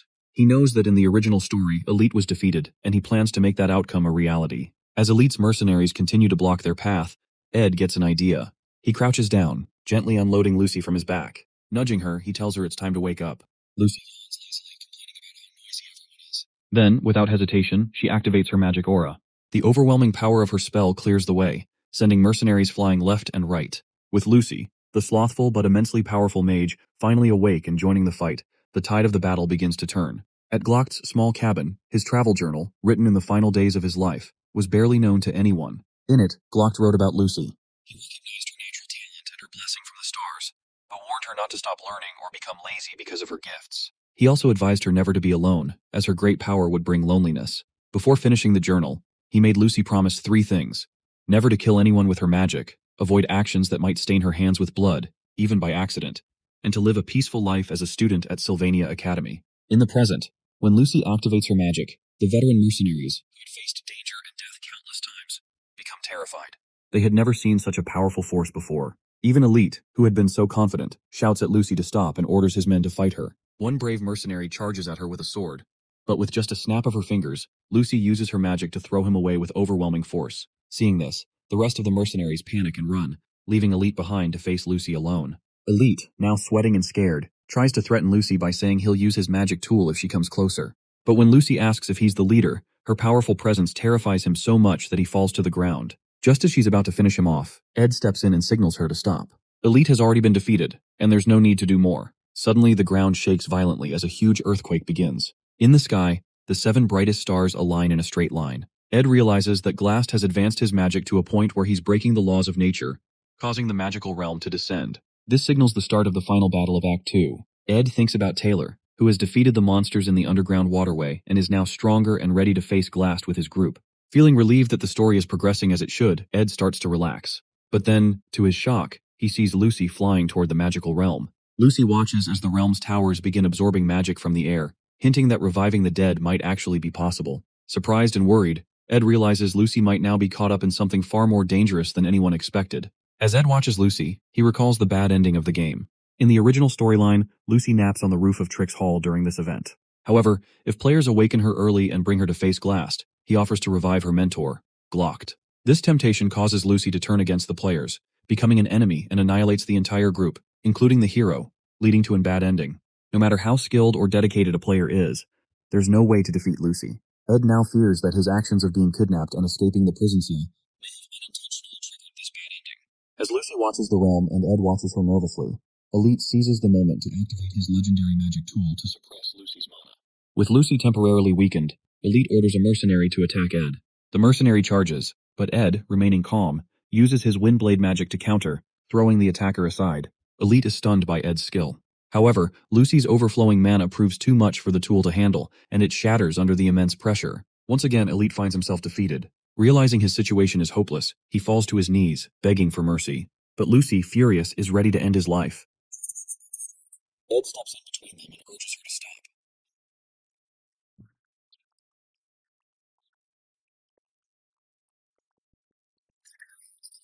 Lucy hesitates, remembering her mentor's teachings. She spares Elite and turns her attention to the realm once more. As she prepares to leave, Ed asks where she's going. Lucy responds vaguely, but Ed presses further, asking if she will regret her decision. Lucy recalls Glock's final advice from his book, to be strong and accept that what's lost is lost. He dedicated his life and his writings to her, urging her to move forward. With a calm resolution, Lucy assures Ed she won't regret her choice and flies away, disappearing into the sky. With the battle over, Janica oversees the mercenaries, ensuring they retreat safely by boat. Meanwhile, Lortel captures Elite and takes responsibility for handing him over to the authorities for his crimes. With the situation under control, Ed climbs to the top of Trix Hall. His body feels heavy, but he pushes forward, knowing he must reach Lucy. When he finally reaches the roof, he finds Lucy sitting alone, gazing at the realm. Quietly, Ed sits beside her. He reflects on how much Glock contributed to the Academy, even founding the scholarship that Ed benefits from. Despite living a frugal life, Glock donated all his wealth to the Academy, shaping the future of countless students. The Glock Hall, which Janica accidentally destroyed in Act 1, was built in his memory. Ed understands Lucy's sadness that this entire Academy is her mentor's legacy, and his presence lingers everywhere. For Lucy, the Academy is a constant reminder of Glock's life and sacrifices, a legacy. After sitting with Lucy for a moment, she suddenly asks Ed if he has any beef jerkies left. Ed shakes his head, chuckling softly as he tells her he doesn't have any. Curious, he then asks what she's doing all the way up on the roof. Lucy remains quiet for a moment before replying, her voice thoughtful and distant. She says she's just thinking about the old days while watching the realm. As the stars twinkle in the sky, Lucy begins to share her story. She recalls how, back in the day, She used to cry a lot because of all the sad things that happened to her, but at some point, the sadness started to fade. She explains that it wasn't because the pain went away. It was because so much time had passed. Her old man passed away a very long time ago, and even if she were to use a spectral magic to bring him back, he'd eventually leave again. She muses that he was already prepared for death. So much so that if she revived him, he'd probably be upset, die again, and scold her for it. She looks up at the sky, her voice quieter now, and says that resurrecting someone as legendary as Glocked, a mage who dedicated his entire life to studying magic and using forbidden magic, would be nothing but an insult to his legacy. Calling herself selfish, she admits that her desire to bring him back was purely for herself, not for him. Ed listens carefully, letting her words sink in. He can't help but ask to make sure if she is okay. He knows Lucy's decision to give up on reviving Glocked feels recent, almost like it might be a passing whim. If she changes her mind again, it could lead to something catastrophic. He wants to make sure she's truly at peace with her decision. To his surprise, Lucy doesn't respond with her usual sass or ask for beef jerkies again. Instead, she leans her head on his shoulder, seeking quiet comfort. Ed stays still, realizing that despite everything, Lucy has come to terms with her loss. Even though finding another spectral magic user like Glast in the future will be near impossible, and resurrection magic won't be available so easily, Lucy understands now that the dead are dead, and what's lost is lost. She's accepted that reality, and is beginning to heal, covering her wounds with the life she has now. Together they sit in silence, staring at the beautiful night sky as the stars seem brighter. And for a moment, the sky feels peaceful. As the second act finale begins, Taylor and his team finally find Professor Glast. A massive golem, summoned by Glast's spectral magic, stands before them. Trapped in its heart is Ayla, unconscious, about to be sacrificed. The final battle of Act begins. Jix and the others launch magic attacks at the golem, trying to create an opening for Taylor to save Ayla.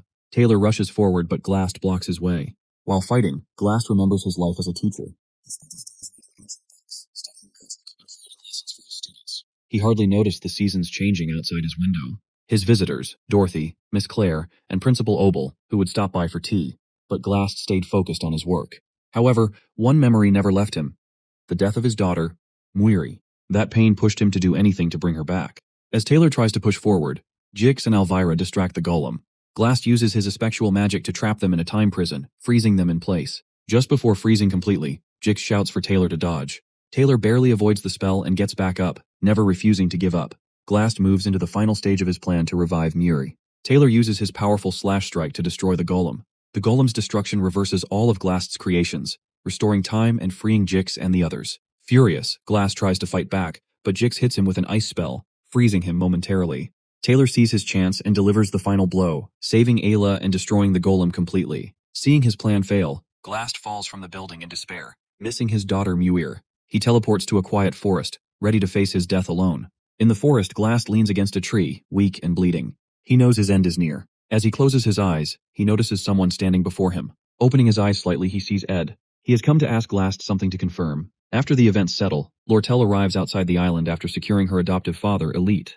With all threats now resolved, she heads to meet Ed near the underground waterway. Ed arrives, with Lucy holding onto his coat sleeve. As Lortel sees Lucy clinging to Ed, she becomes slightly wary. Before anything can be said, Dorothy and Assistant Professor Claire emerge from the underground waterway.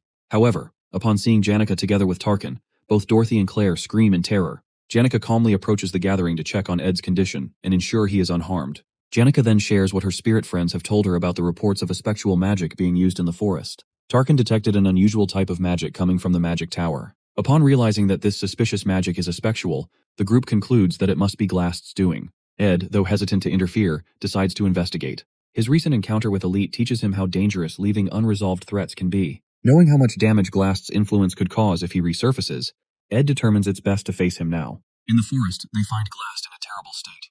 His wounds are open, and blood flows freely as he leans weakly against a tree. Seeing him in this pitiful condition, both Janica and Lortel are stunned. They ask him what he's doing there. With a faint smile, Glast jokes that he's just admiring the moon. His humor seems misplaced, but Ed keeps his tone serious, telling Glast that he must have known he would fail with forbidden magic. Glast weakly chuckles and admits he was aware of his fate. What surprises him most, however, is being defeated by students. He then compliments Ed, telling him that he's a far better student than he thought, but unfortunately for him, he discovers Ed's potential too late. Ed, seeing the opportunity to ask Glast the question he wants to, finally asks, why did he kidnap him in the first place? Weak from his injuries, Glast finally explains. He confesses that he was impressed by Ed's exceptional talents. Initially, Glast had planned to use Ed as part of his schemes. However, when Glast fainted from overwork, his plans failed. He captured Ed as a precaution, intending to make him an offer, but by the time he returned to the dungeon, Ed had already escaped. Glast accepts that he is paying for his sins with his life and says it's not a bad deal. However, he admits he still misses his daughter, Muir. He reflects on the 17 years he spent with her, realizing they weren't lonely after all. Seeing Glast lost in grief and consumed by memories of his daughter, Ed decides to speak up. He reminds Glast about his assistant, Professor Claire, who deeply admires him despite his harsh and mean demeanor. To her, Glast wasn't just a professor. He was the most scholarly and brilliant mind she had ever known. Ed also mentions Dorothy, who saw Glast as a precious mentor, someone she respected immensely. Ed tries to make Glast realize that, while he may have recklessly endangered the lives of students and lost his way, his existence still left a lasting impact. Even though he sits here alone, reflecting on his life, saying he will die alone, is like mocking his own legacy. For many, Professor Glast will always remain a part of their hearts, whether as a mentor, a scholar, or a colleague. Hearing Ed's words, Glast smiles weakly and slowly removes his glasses. Summoning his remaining strength, he hands Ed the key to his personal library, entrusting him with its secrets. Inside are legendary rank crafting formulas and years of knowledge. A surprised Ed hesitates, asking why Glast would give him something so valuable. With a faint smile, Glast replies that Ed should be happy to receive such a gift. To clean up all the mess he made before the Academy's investigation team arrives. Finally, Glast turns his gaze to Lucy and offers her a piece of advice to look around herself every once in a while. With those final words, Glast closes his eyes forever. His body rests peacefully beneath the moonlit Zelkova tree, as if he is merely in a deep sleep. Ed, Lucy, Janica, and Lortel stand in silence, watching him, each carrying their own thoughts about the man who had once been their enemy and, in some way, their teacher. The next morning, Ed is summoned to the dean's office for an investigation into the recent events. The dean questions him about Professor Glast's motives for kidnapping him, how Ed managed to escape without bringing Ayla along, and his unexpected involvement with Taylor's group.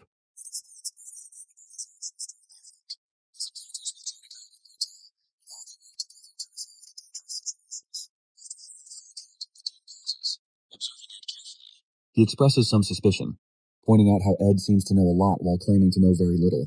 However, after reviewing Ed's past reports, including the Awful Fall incident and the recent Glast event, the dean acknowledges Ed's exceptional talent.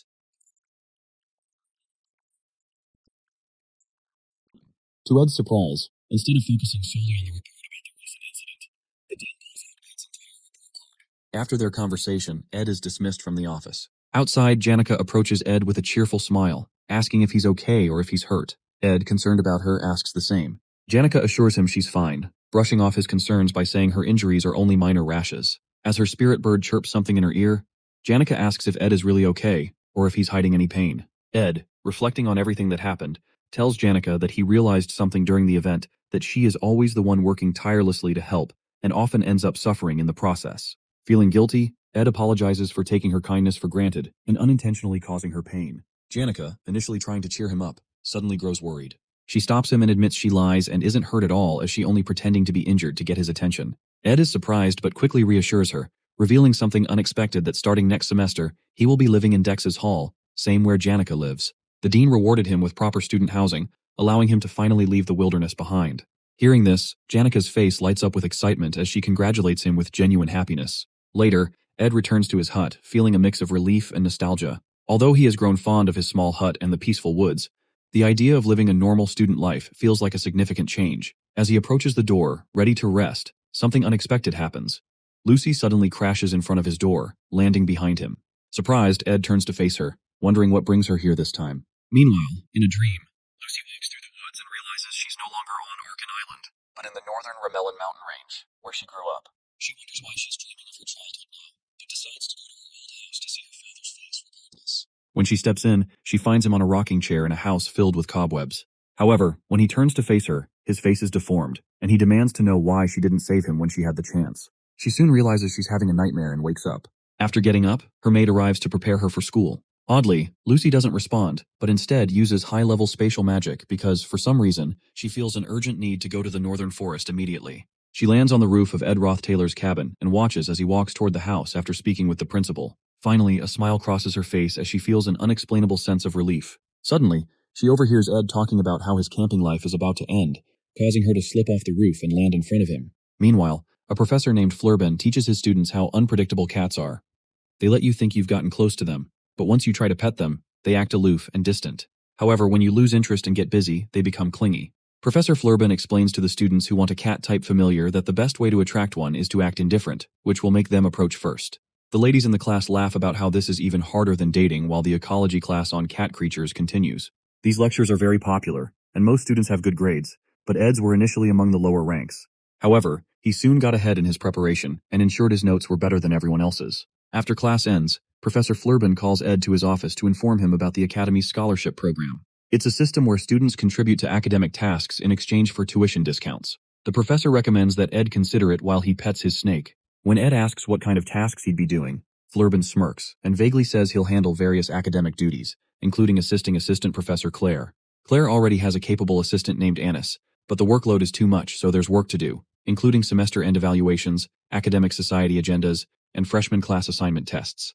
Flurbin reminds him not to be too strict when dealing with the freshmen. Ed then realizes that someone he knows will be among them when the professor continues talking about the new students. Meanwhile, Lortel appraises the sage's sealed grimoire, now in her possession, and senses its immense magical resonance. She wonders if it's wise to sell the grimoire to Crepin Rothtailor, the head of the Rothtailor family, recalling that Ed desperately begged her not to let Crepin have it.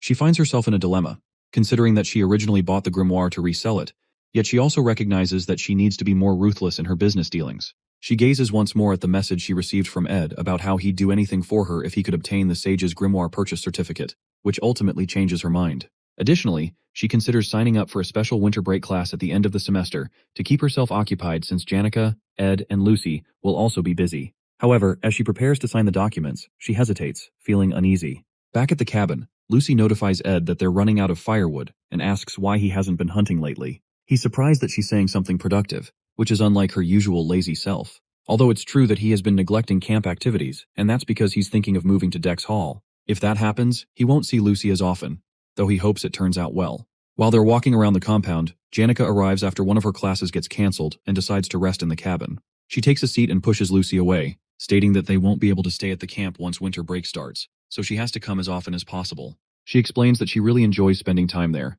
and it's a bit sad that it's coming to an end.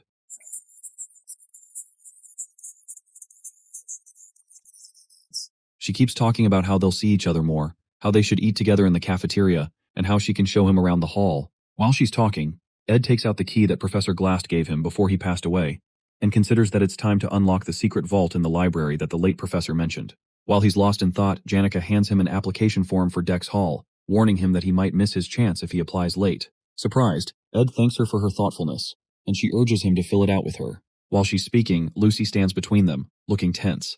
She signals for Janica to stop and then turns to Ed, insisting that he not move to Dex Hall. That moment marks the beginning of an intense rivalry between the two ladies. Shortly after, while Janica helps Ed increase his spirit and mana resonance, she can't help but notice Lucy glaring at her, making her wonder if she did something wrong. However, Ed's magic power keeps increasing until he decides it's time to try intermediate magic. During that time, Lucy keeps clinging to him everywhere he goes and continues to be particularly hostile toward Janica, but her hostility seems more like fear than resentment. Eventually, Ed realizes that intermediate magic is much harder than he expected when he fails to grasp the basics, despite practicing all day. Suddenly, Lucy approaches him and asks what he plans to do once she leaves. He explains that he needs to run an errand and check the fireplace, something he wouldn't have to worry about if he moved into Dex Hall. Without warning, she kneels in front of him and proposes that they go together. Shortly after, they both create a secret entrance through the top of the school library, and Ed uses a rope to get down. While entering, he asks Lucy why she followed him to a place like this. She doesn't reply but insists that she could have helped him with magic. However, he refuses because he needs to know how to get down himself since he won't be able to take everything there all at once. Eventually, they find the secret safe and Ed tries the key. After opening it, a bright light bursts out and he sees something spectacular inside. Not long after, Ed climbs back up and recalls that it's almost time for Lortel to send the magic engineering item he requested. The object they found is a legendary rank magic tool known as Glast's Golden Phoenix Ring, which can distort the timeline to bring the magic one possesses in the future into the present. Being able to use his future magical abilities means Ed can access high-level magic right now. However, depending on how much magic he borrows, he'll be unable to fight for a while. He realizes it's wise not to use it impulsively, but only when he's driven into a corner. Another way he could use it is for a spirit contract, just like Janica, who can command countless spirits because of her vast magic reserves. Beginners like him only have 1 or 2 slots and must practice to communicate with low-ranked spirits due to their limited magic capacity. Temporarily increasing his maximum magic ability means he'll be able to form a contract with a high-ranking spirit, but there may be risks. Lucy wonders why Glass didn't act differently since he had the time to create something like that. But Ed reminds her that it's all in the past. He believes this is the most precious thing the professor could have left them, because he didn't have a habit of wasting time. This ring can break the barrier of talent known as maximum magic capacity, and must have been the reason the professor was researching magic engineering items. The reason he hid it until the very end was that it was supposed to be a gift for his daughter. When they get out, Lucy talks about how she usually only realizes the importance of something after it's gone, and she tells Ed she followed him because she had something to ask. Finally, with a solemn expression, she asks if he's going to Dex Hall and whether he can avoid going. Her words shock Ed because it must have been difficult for Lucy to say that. Eventually, he confesses that entering Dex Hall would make life more comfortable. After all, it's not normal to live outdoors in the cold winter. Lucy glumly agrees. Lucy sees the clouds in the sky and senses that it's going to rain, but it turns out to be little specks of snow, which is unusual for the weather. However, Ed mentions that he hasn't gathered enough firewood for the winter and asks Lucy for help.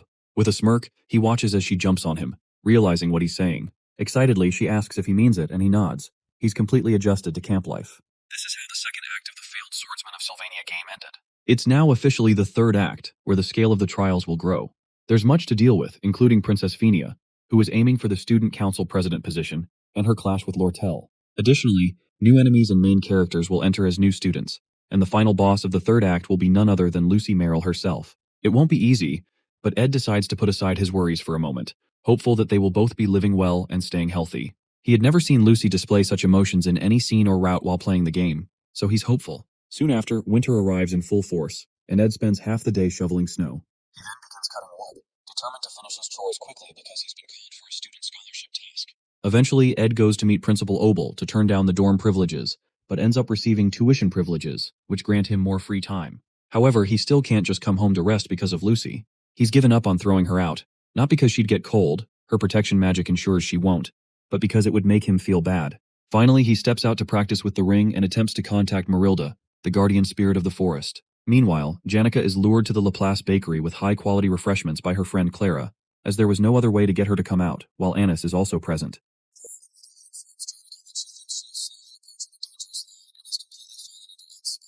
Janica is shocked that Clara knows this, but Clara clarifies that she's not trying to stop her because her assessment of Ed has changed. She probes Janica by asking how fast her heart pounds and how nervous she gets when she's with him.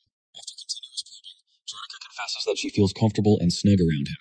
This further frustrates Clara, and she explains to Janica that she's heading for the worst possible ending in a dating relationship, becoming a comfortable girlfriend. Apparently, what frustrates Clara is that Janica is the only one showing emotion instead of making Ed desire her. She explains that following him around is a terrible approach to a relationship, and Janica's spirit friends give Clara a thumbs up for making a good point. However, Clara calms down and advises Janica to focus on activating Ed's desire to protect, rather than doing ridiculous things. While all this is happening, Anis watches silently as Clara dishes out solid advice she has gathered from her many friends' love stories. Clara is largely responsible for changing the negative perception people used to have of Ed, simply because he's the guy Janica likes. Everyone now seems to trust Ed, but Anis holds a different opinion. Sometime later, Anis returns to school and sees Professor Claire being scolded by the librarian for not returning a book on time. The scenario makes her feel that Claire has no dignity whatsoever, and she wonders how Claire ever became a professor. However, all the serious professors praise Claire's abilities. As Anis goes in to submit her report, a guy offers to help her carry it. Meanwhile, she reflects on how her assistance is the reason Assistant Professor Claire, who has an incredible academic mind but is terrible at work, has managed to handle all her important tasks. She thanks the guy but refuses the offer as she walks in. She is a second-year student in the magic faculty, and the reason the clumsy assistant professor's personal research lab is always clean. She drops the report on the table, along with some secret information about Ed that she collected at a rate akin to stalking, something that would have gotten her in trouble if she had been caught. Other than Janica and Clara, not many people know her true appearance, and to her, human relationships are like a game of switching masks. Since she has 20 minutes before the professor returns from getting snacks at the bakery, she analyzes all the details and information about Ed Rothtaylor. He is from the Rothtaylor family, the strongest family within the Clowell Empire, and is the only son, with 2 sisters. She reads more about Ed's birth and family history. When Anis was admitted, her family was unstable, and she had no choice but to fend for herself by working as a student teaching assistant and a scholarship student. She has great survival skills and even considers Lortel her role model. As she reviews Ed's family history again, she supposes that he must have been indoctrinated with a domineering mindset after growing up in a restrictive environment. She concludes that he is probably the kind of person who avoids responsibility and seeks a woman who will give him positive feedback to help him express himself. He would likely prefer a pretty woman, given that he has been surrounded by luxury all his life. Based on his history, he doesn't seem like someone who would appreciate a proactive woman, so she decides it's necessary for her to remain only adequate. She reasons that someone who has lived a certain way for dozens of years cannot change so easily. Regardless of whether he has become more hardworking, she believes he is still his arrogant self. After preparing a profile on Ed, she decides to practice embodying the kind of woman he might like, since they will be working together soon. Suddenly, Professor Claire bursts in with some confection she got from the bakery, but accidentally spills the tea that Annis had made for them. Fear grips her, as she expects Annis to react angrily, but instead, Annis asks if she's hurt. Something completely unlike the Annis Claire knows. Not long after, in Lucy's room, Ed thanks the Academy's maid, Belle, for cleaning his uniform. Belle insists that it was nothing but notes that she has found many blonde hairs in Lady Lucy's clothes, and many white hairs in young Master Ed's clothing. She also asks Ed why he keeps speaking to her so formally, but he explains that it feels comfortable, especially since she is the Academy's chief maid and has many people to manage. Nonetheless, she insists that he has even more people to manage, referring to Lucy, Janica, and Lortel. Regardless, Belle offers to always do his laundry, no matter his decisions regarding the three ladies, especially since Ophelis Hall has been fully restored. When she mentions that 7 new students will be joining after the break, and one has already requested to move in, Ed realizes she is talking about Tanya Roth-Taylor, his younger sister, and instantly dreads the upcoming break. Sometime later, Jix visits the cabin and informs Ed that he will be going to his hometown for the break to spend time with his best friend, Elka. Jix asks if Ed will be staying in camp for the entire break, and Ed replies that he will stay to learn how to use medium magic since he will be a 3rd year soon. However, Ed reminds him not to push himself too hard. When Ed notices that he can't sense any magic from Jix, he checks his temperature and asks if he trained past his limit. Ed, who had secretly used a ring, gives a vague answer. Jix then informs Ed that Aya has been asking about him and mentioned dragging Taylor over to apologize properly. However, Ed asks him to tell her that he doesn't want an apology because he isn't upset. Shortly after, since Jix is quite good at keeping secrets, Ed hands him some money to help hire manpower to organize Professor Glast's basement library. Jix responds that he doesn't need the money, as it's like training for him, and learns that Ed wants to use the library as a workshop. Annis welcomes the Professor Claire's behalf, as Claire has been away for 2 days doing paperwork. Annis informs them that scholarship students mainly help prepare the class assignment exam for new students and supervise on the day of the exam. While she speaks, Ed recalls that Professor Glast used to handle this exam every year, but now Assistant Professor Claire will be responsible. Annis quickly assigns Clebius the equipment he requested from Trix Hall and hands another student, Onyx, some of Assistant Professor Claire's work. Finally, because she suspects that Ed looks like a player, especially since he is surrounded by so many girls, she decides to test him for Janica and Clara's sake. After conducting her research, she has created the perfect persona he might be attracted to in order to see if he can resist her seduction. She then informs him that he will accompany her to conduct the field survey. Ed and Annis head northwest to Oran Mountain to survey the field for the exam. While working, Annis mentions that she's tired and asks Ed if he is too. He proposes they take a break. In a cute, pretentious manner, she thanks him and commends his stamina and manners, which apparently dispel the misconceptions she had about him. When he asks what she's talking about, she explains that she's close to Janica and was worried Janica was spending time with a bad person, which was why she acted cold toward him. However, Ed replies that it's fine and that he doesn't care about that stuff.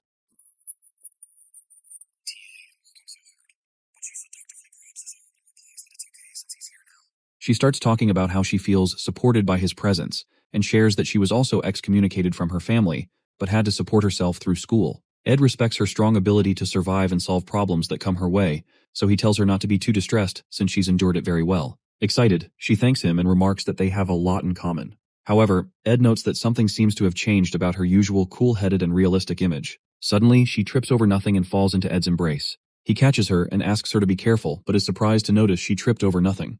When she becomes more dramatic, he grows confused, so she asks him to wait while she goes to handle something. While alone, Annis notes that he's reliable and trustworthy and wonders if he's putting up an act. She had played her cards right by forming a relatable point of affinity, sharing that she also endured a difficult academy life, displaying her weakness so he'd want to protect her. She also tried creating contact a few times, but that didn't seem to change much. Oddly, she finds herself admiring how muscular his body feels, even though he acts like a nerd, and how he's much better at work than she expected, considering she thought he was a noble family's young master who couldn't do any work. Apart from that, she thinks he looks gorgeous, and it's no wonder Janica fell for him. Suddenly, it occurs to her that this is how Ed makes women fall for him. So she decides to stand her ground because she's different. Meanwhile, Ed waits for her while enjoying the beautiful view from the top of the mountain, which briefly makes him forget all his worries. One of his major concerns is Tanya Roth-Taylor, a villainous young lady. Tanya is a genius when it comes to politics and trickery, and she is trying to become the first student council president in Sylvanian history. She will soon begin gathering the influential figures in the academy. The reason Tanya is arriving at the dorm earlier than others is to cement her position before the semester starts. She's a villainess, and Ed had thought he'd have time to prepare before her appearance, but the problem is that he doesn't know how Tanya Roth-Taylor will treat him. In the game, Ed Roth-Taylor is a villain who briefly appeared at the beginning before disappearing, and there was nothing much about him in the epilogue, meaning he was really just an extra. This is why he has no idea how to handle this problem. To Tanya Roth-Taylor, Ed Roth-Taylor is garbage. Meanwhile, Tanya arrives at the academy in a coach. To her, Sylvania consists of elites, including Princess Fenia of the Clowell Empire, Lortel, an elite trading company's executive Janica, a spirit sorcery prodigy, Alvira, a great alchemist, Clebius, Nortondale's sword demon, and the coolest one, Lucy, a rare genius mage. This gathering of nobility makes Tanya's heart pound, and she can't help but long to be part of it. She soon arrives, and Belle comes to direct her to her room and help her complete the entrance procedures. Before they do that, Tanya states that she has somewhere to be first. The first thing she plans to do at Sylvania is get rid of Ed Roth-Taylor, the trash who disgraced the family name. Not long after reaching the academy, Tanya receives a letter from her father, Creepin, who encourages her ambition, instructing her to show her face around to represent him and strengthen her position. She eagerly promises herself to satisfy her father's expectations. He told her that Sylvania is a land of learning, and as such, she must treat her professors with respect as masters, so as not to commit discourtesies just because she's a noble. He also reminded her to regard everyone a grade higher than her as a senior. Just as her father counseled, she thanks a specific senior for taking the time to speak with her. Tanya talks about Ed, referring to him as a disgrace and blemish on their family. The senior finds her words interesting, so she continues, saying that Ed is full of bluff, a crude person, and was only the heir of their family because of his age. She comments that his pride is so high he never acknowledges his incompetence, and that he barely managed to get into Sylvania. The senior responds with intrigue again, but Tanya becomes uncomfortable because the conversation seems to be one-sided. Her father had warned her to be careful when meeting people he introduced her to, so as not to disrespect them, especially when it came to Lortel, as he had met with her regarding the sage's seal grimoire business. She notices Lortel's hostility and stops talking, but Lortel asks her what's wrong and urges her to continue. However, she stammeringly asks if Lortel is upset, but Lortel only smirks and asks what she's talking about. Sometime later, Ed checks off establishing a workshop organization plan, finishing academy scholarship student work, understanding medium magic theory, and contracting with a high-ranking spirit from his winter break list.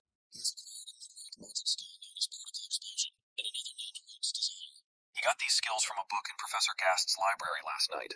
That morning, he heads out and tries to ignite a flame, but he still can't use magic due to the effect of the ring, preventing him from practicing what he's been learning. To light the fire, he wakes up Lucy, who is curled up under his blanket, and carries her outside to help. He points at the fire, and she lazily blasts it with flames before requesting that he leave her outside so she can enjoy the warmth. As they sit together, she mentions that she smells perfume on him, which must have come from the flower scent on Anis's body since he was working with her all day. Lucy also asks if he's feverish or sick, and when he confirms, she tells him not to die. She attempts to release his magic in case it's twisted, but when she notices it's empty, she accuses him of doing something reckless. However, he replies that it's manageable.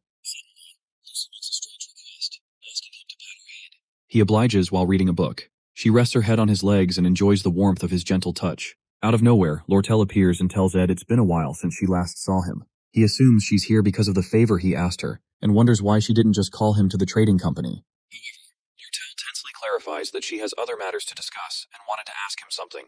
Meanwhile, Tanya thanks some seniors for listening to her and offers to reward them the best she can if they help her punish Ed. She offers several antiques from the Roth-Taylor family storage, which excites Elka, but Jix gives her an intense look, wanting to confirm if she's really Ed's younger sister. The ominous aura he exudes suggests his body is well trained, and Tanya realizes she needs to be wary of him because of the strength of his magic. When Jix confirms she's Ed's younger sister, he smiles at her and announces it to Elka. Excitedly, he hands Tanya a mandatory magic engineering item for new students to help train her magic resonance.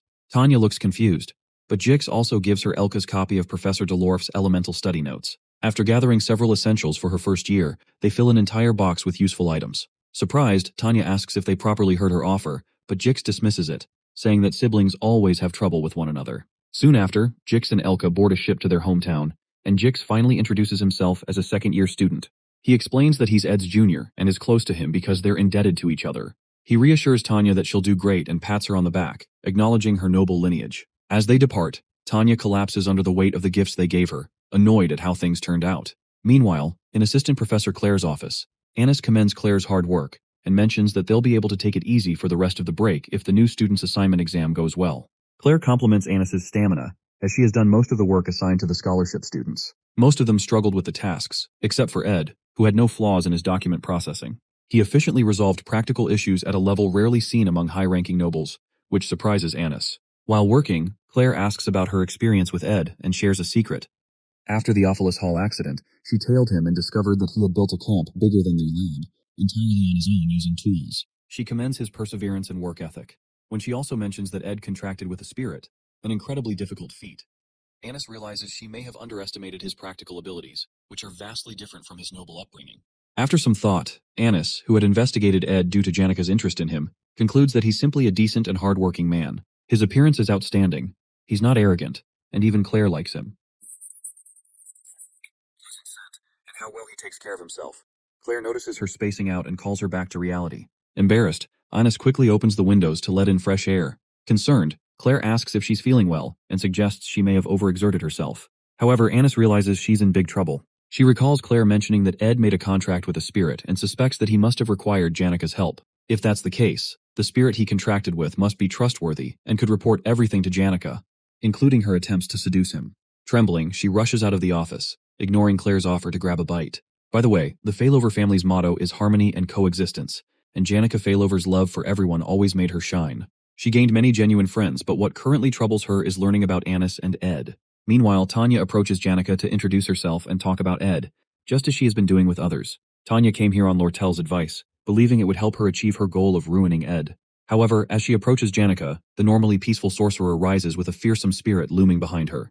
Lortel had told Tanya that Janika is kind and considerate by nature, but the Janika standing before her now looks ready to rain hail and brimstone upon her. In Ed's camp, Janika informs him that they've finished arranging most of the production materials he requested, but the legendary rank materials are difficult to find during the winter. However, he thanks her for accepting his request despite her schedule, but she tells him not to worry about it. When he asks why she went through all the trouble to come to him, she assures him that she came here to rest. Shortly after, Lortel notices Lucy and asks why she's sleeping here. Caught off guard, Ed replies that it's winter, but Lortel doesn't know how that's an appropriate answer.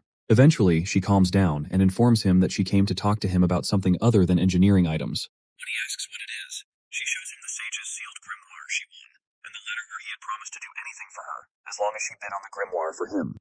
With a smirk on her face, she informs him she's willing to get her money's worth from him. Tense, he asks her how much she's willing to get from him, so she clarifies that she won't ask him for something that's too much of a burden. Her request is for him to pick her side. It's about time for the third act, and the opposition between Princess Fenia and Lortel will begin. Lortel is getting started on her politics and strategizing. The benevolent Princess Fenia Elias Cloel is Lortel's fated enemy, and according to the storyline, will rise to the position of Student Council President, control the Academy, and gain power. With that power, she is the main character who begins to dig up the darkness of the Roth-Taylor family in the fourth act. In the time when people in the Academy have to choose sides, Lortel asks Ed to choose his side. However, the winner of this election depends on Taylor, the main character, and not on Ed, so he informs Lortel that his support won't change much. Lortel agrees since he's just a student, but explains that his reputation is improving in the Academy. However, she clarifies that she wants him on her side, not for political reasons, but for reasons that are private to her. Upon hearing that, Ed agrees to join her. Oddly, Lortel is always the person who devises plans and is known for having 1,000 faces. But for the first time, he sees her genuinely happy just because he promised to join her. The next morning, Ed wakes up early as usual and asks Lucy to light the fire as usual. During his long conversation with Lortel last night, she had told him about how his little sister had been preparing something. Lortel isn't sure if Tanya really sees him as an enemy of the family, or just holds a light grudge against him like all siblings do, but she explains that she introduced her to a few people. That morning, Tanya arrives with some of her workers to meet Ed. She mentions that it's been a while and shows him a present she brought for him. She seems nervous or scared of him, but she's not carrying any ill intentions as he had expected. He wonders why she's scared and recalls that he must have lived a very terrible life in her eyes while at the estate. He realizes he has misjudged Tanya. When he gets up, she shrieks in fear. And he remembers a time when he stepped on a maid who offered him food in Tanya's presence years ago. He recalls how she begged him to stop, but he condescended to her for feeling attachment to maids who were mere tools. In the present day, he thanks her for the present and promises to wear it at the start of the next semester. He also explains that he's been excommunicated and is no longer technically her brother, but he appreciates her gesture. When he turns to go in, he signals her to sit by the fire and tells Lucy, who groggily sits by the fire, trying to figure out what universe she woke up in, to give the guests a seat. He soon comes out with a few drinks and asks Tanya about those she's been speaking with. She confesses that she's been talking to them about him, and when he mentions Janika's name, an expression of fear develops on their faces. Ed comments that Janika is the kindest person he knows, and Tanya forcefully replies that she was truly kind. She mentions that Janika was very strong and summoned a high-level spirit fire lizard that threw all their workers around. To avoid him relaying the information to Janica, she eventually lies, saying that Janica was very kind and wished her luck in her school life. Ed asks her if Janica really summoned a high-level spirit, but Tanya lies that it didn't happen, and that she didn't know what she was saying. At that point, Ed realizes why Tanya is being this awkward, so he decides to clear the air. He explains that he's living to the best of his abilities now, and paying the price as someone who's been excommunicated. He accepts that he must have lived a terrible life at the estate, and apologizes for the things he can't take back. Our boy mentions that he heard she plans to run for student council president, and promises to cheer her on. Even though he's saying this, he knows Tanya will not become president since she is a villain who is here to help Fenia, but he's attached to her since she's a relative. Shocked, she stares at him as if she had seen a ghost, and Ed doesn't know how their relationship will go judging from her expression. When she returns to her dorm in Opilus Hall, she convinces herself that Ed is still trash who is just hiding his true nature. However, since she was almost burned to death for talking badly about him, she realizes that Janica truly believes in Ed, and is following him. But it's strange to her that a land full of elites can tolerate Ed's acting, so she hopes that his true nature is eventually exposed. As she trudges to her door, she spots an inelegant and unsophisticated human who is her next-door neighbor, someone she had seen at Ed's camp. The girl immediately asks her if she's Ed's younger sister and offers to let Tanya know if she needs anything. When the lady walks into her room, Tanya notices the golden nameplate on her door, which only the top students have, and is shocked that the person who just spoke to her is the legendary genius mage, Lucy Merrill. At this point, nothing makes sense to Tanya. Sometime later, Annis meets with Chief Maid Belle in the Rose Garden and asks her to introduce her to a handsome and distinguished boy, since she must know many students. However, Belle knows she's not someone who casually meets boys, especially because she's always so busy and has no interest in dating. Unsure of what to say, Belle mentions the young master Ed, who she thinks shares similar attributes with Annis. Annis, already feeling guilty, then confesses her sins. She admits that she met Ed to confirm the negative rumors about him, but eventually discovered they're more similar than she thought. She also found him to be quite thoughtful and considerate. When Belle probes further, Annis admits she feels a bit attracted to Ed, and accepts that it's good news because it means Janica has truly found the one. Her plan is to rid herself of these feelings like a malignant tumor by finding another boy to replace him, and making it known that they're dating. Upon hearing this, but then corrects her, pointing out that finding another person just to replace Ed is incredibly disrespectful to the new person. Annis recounts how she ran into Janica yesterday, how awkward it was, and the dark expression Janica had. Apparently, she will have to supervise Ed in the next exam, and she feels sorry for hurting Janica. However, Belle reassures her that it may not be as bad as she thinks. After all, it's true that Annis and Clara were simply trying to watch Janica's back, so her goody two-shoes attitude wouldn't lead her into trouble. Belle expresses how grateful she is that Annis opened up to her, and eventually Annis starts to feel better about her guilt. That evening, Ed walks around the camp and finds Janica waiting for him. He plans to collect materials to build storage for himself and expand his living room space, but when he notices Janica's aloof expression, he pours her a cup of tea and asks her to talk to him. However, she refuses because she can't bring herself to say it, so he tells her she doesn't have to. She is surprised to hear that and watches as he covers her with a cloth to protect her from the snow. Concerned that she may be struggling academically and looking like an animal backed into a corner, he can't bring himself to brush her off. Eventually, she rests her head on his shoulder, and they both warm each other in the cold. Meanwhile, Tanya recalls how the Roth-Taylor residence was always peaceful. However, after the heir and eldest daughter Arwen Roth-Taylor died, a new heir took over, and everything changed. Ed changed once he gained power, becoming a pathetic piece of trash who acted as if the whole world belonged to him. She remembers a time when he spitefully reminded her that she could do nothing to him and forcefully handed her a sword, telling her to kill him and become the next heir. When she collapsed to her knees, he laughed at her, continuing the daily torment that sometimes made it hard for her to breathe. She always lived under his oppressive gaze, but he never hit her because they shared the same blood. Still, she couldn't save her family or the estate from him, making her life miserable, as if she were already dead. But an opportunity arose when he was eventually excommunicated, and all that remained was for her to prove herself, something she planned to do through the upcoming student council president elections. On the day of the new student's class assignment, Annis warns Ed to stay away from her because his advances won't work on her. He just watches her in confusion, certain she must have a reason for her actions. Meanwhile, Assistant Professor Claire joins them as they prepare for the next exam alongside the other scholarship students. This class assignment exam is taking place on Orin Mountain, and Claire is in charge this time. Unlike previous exams where students had to find difficult-to-locate magic marbles, this time, there are easy-to-find magic stones.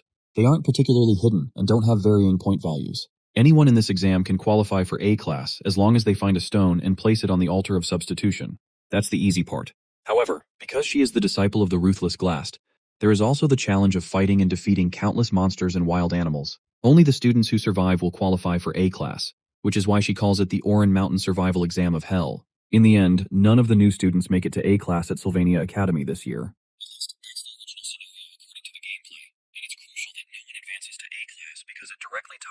important future event in the game. That's precisely why Ed decides not to comment on the difficulty of Claire's exam. However, he only feels comfortable because no casualties occurred, even though the exam is essentially diabolical. This is because the students will be fighting imaginary monsters, summoned using a magical engineering device called the Vision Disc. There are standard Vision Discs, which summon apparitions of low-level monsters and beasts. However, there are also Purple Vision Discs, which summon high-level monsters, beasts, and even humans. This latter type ensures that no one will reach A-class, and Anis is responsible for handling them. Because she struggles to carry them, Onyx offers to help, but she refuses. However, Lynn swoops in and signals for her to give him the purple disc. She instinctively jerks backward upon seeing him and mistakenly trips over a rock. To stop her from falling, Ed wraps a hand around her waist, and they end up in an unexpectedly intimate position. Unfortunately, the purple disc slips from Anis's hands and tumbles away, but they are lucky that Clebius catches it in time. Ed is relieved it didn't break but fails to notice Anis, who is nearly exploding due to the way he is holding her. However, Clebius doesn't notice the small crack on the disc, and moments later, it completely shatters in his hands. When Ed sees this, he immediately releases Anis, realizing that they've messed things up. Last year was the year that the failing student, Taylor, picked up a sword for the first time, and that was when he was supposed to beat Lucy and receive attention. But the scenario went wrong when Lucy beat him instead, leading to Janica going off the rails. The joint combat training for this year is equally important. The elite first years get to request combat training against the previous generations, and when the match begins, the first years go on a rampage against their seniors to win by any means possible. However, according to the storyline, they're all supposed to lose to Taylor alone. At that point, Taylor, who had gotten stronger during the year, becomes known to everyone. St. Clarice, who has also been hiding her identity, fixes her gaze on Taylor, and this act ends. The relationship between the Saintess and Taylor is important because her power plays a crucial role in the third act, Lucy's showdown, and what happens after. She has to help Taylor, so this class assignment exam has to follow the initial storyline to ensure that the elite first-year students can go crazy as planned during the joint combat training. However, the only reason they'll go into a frenzy is that none of the students get placed in the A class, and that is because Assistant Professor Claire used 2 purple discs to make the class assignment exam harder. They all look at the broken circuit and realize that it's beyond repair. Anis feels devastated and apologizes for being careless, but Ed clarifies that apologizing won't bring back the purple disc. At this rate, there'll be too many A-class students, so he proposes a solution and chooses Clebius, who doesn't know what he's talking about, as the one they're going to use. At the Orin Mountain entrance, Tanya is happy to meet other noble students as her classmates. Even the princess and the chancellor are part of her class, and everyone is dressed without showing their status or birth. However, there is one peculiar person among them from the Telos order, Saintess Clarice. The other first years bow to her, but she asks them to spare her the formalities to maintain the Academy's order.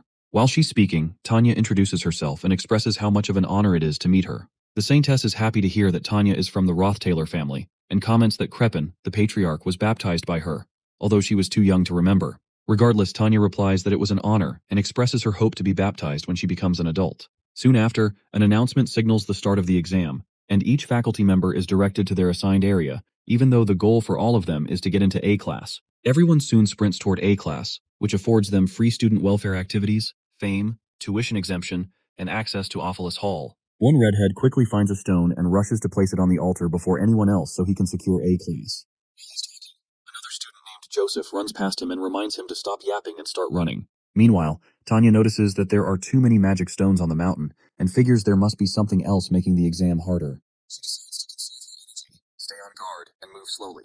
Suddenly, she notices a student taking off her shoes. Initially, she suspects the student slipped, but she is surprised when the girl leaps up cheerfully, explaining that she just wanted to feel the snow on her feet. Tanya is confused as to why she'd do that now of all times, but the girl doesn't see the issue. Tanya then becomes certain that the girl must have hit her head during the exam. Soon after, Tanya introduces herself, and the girl mentions that she heard members of the Roth-Taylor family hold high status. Tanya clarifies that not all of them do, as some are scoundrels, referring to Ed. Although Ed seemed reformed when she met him at camp, she believes he's hiding his true nature, which has ingrained deep fear in her over the years. Regardless, the girl thinks highly of Tanya and expresses deep respect. Finally, she introduces herself as Kylie Ekney, a country girl from a small city-state called Terranay Principality. She apologizes for her strange behavior, explaining that she doesn't know much about the modern world. However, Tanya cuts her short and signals that they need to hurry since they're in an exam. Kylie agrees but explains that she's not too concerned about getting into A class because it would draw too much attention to her, which irritates Tanya. However, knowing that Tanya is interested, she excitedly grabs her hand, thrilled to have a friend her own age for the first time, despite Tanya's protests. 30 minutes after the exam begins, the redhead keeps going and is fairly certain he'll secure first place, especially since his stamina is better than Joseph's, whom he calls a bastard. Eventually, he stops to rest due to exhaustion, but doesn't notice Clebius, who is transformed into the sword demon and is aiming a grueling punch at his cheek. The punch knocks him to the ground, and the redhead protests, asking Clebius why he suddenly popped up, saying it's unbecoming of a senior. Meanwhile, Clebius recalls how Ed had earlier explained that he and Anis would block new students from reaching the altar from halfway up, since only the strongest should be worthy of A class. In the present, Anis beats herself up for putting them in this situation and vows to do her best. Meanwhile, Onyx, a master of flight magic, is put in charge of safety, while Claire has to draft documents to report the changes in the exam. Since everyone has their assigned roles, Ed decides to stay back and guard the altar. However, Claire is concerned because Ed still can't properly sense magic, but he assures her that he has something in mind. As Clebius pounds the students, Onyx arrives to retrieve those who have been knocked down. Meanwhile, Ed checks out the purple vision disc and realizes that completely fixing it will be difficult, especially since his magic hasn't returned yet. However, since they have a large stash of high-quality magic stones containing immense magical energy, he decides to offer them on the altar to continuously recharge his magic. When he offers the first one, Mug, the spirit he contracted with, appears and tries to communicate with him, even though he still can't hear what it's saying.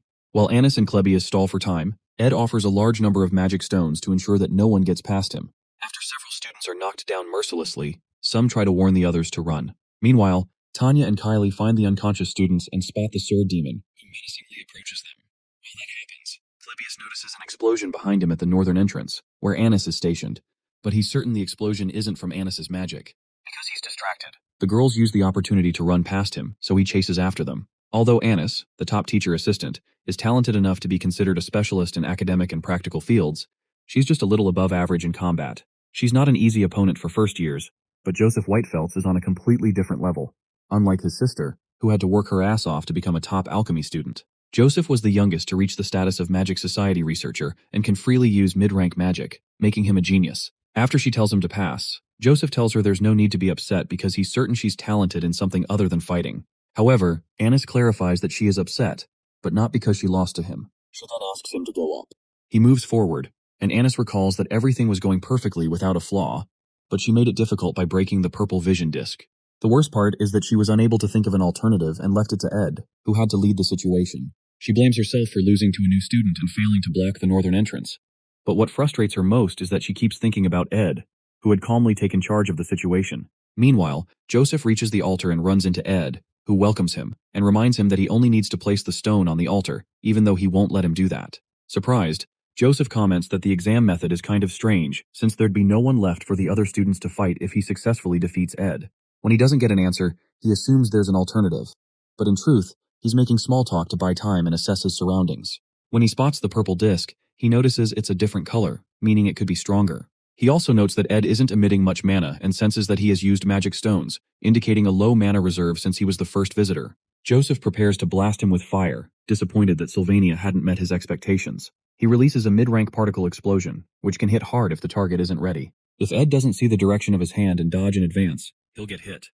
But Ed quickly evades it, proving he has some combat experience. Joseph immediately assumes Ed will use fire magic, either the spell ignition or scorch. Based on Ed's hand placement, he predicts ignition, but the scale of the flame is much stronger than expected, meaning Ed has trained his basic magic to a level close to mid-rank.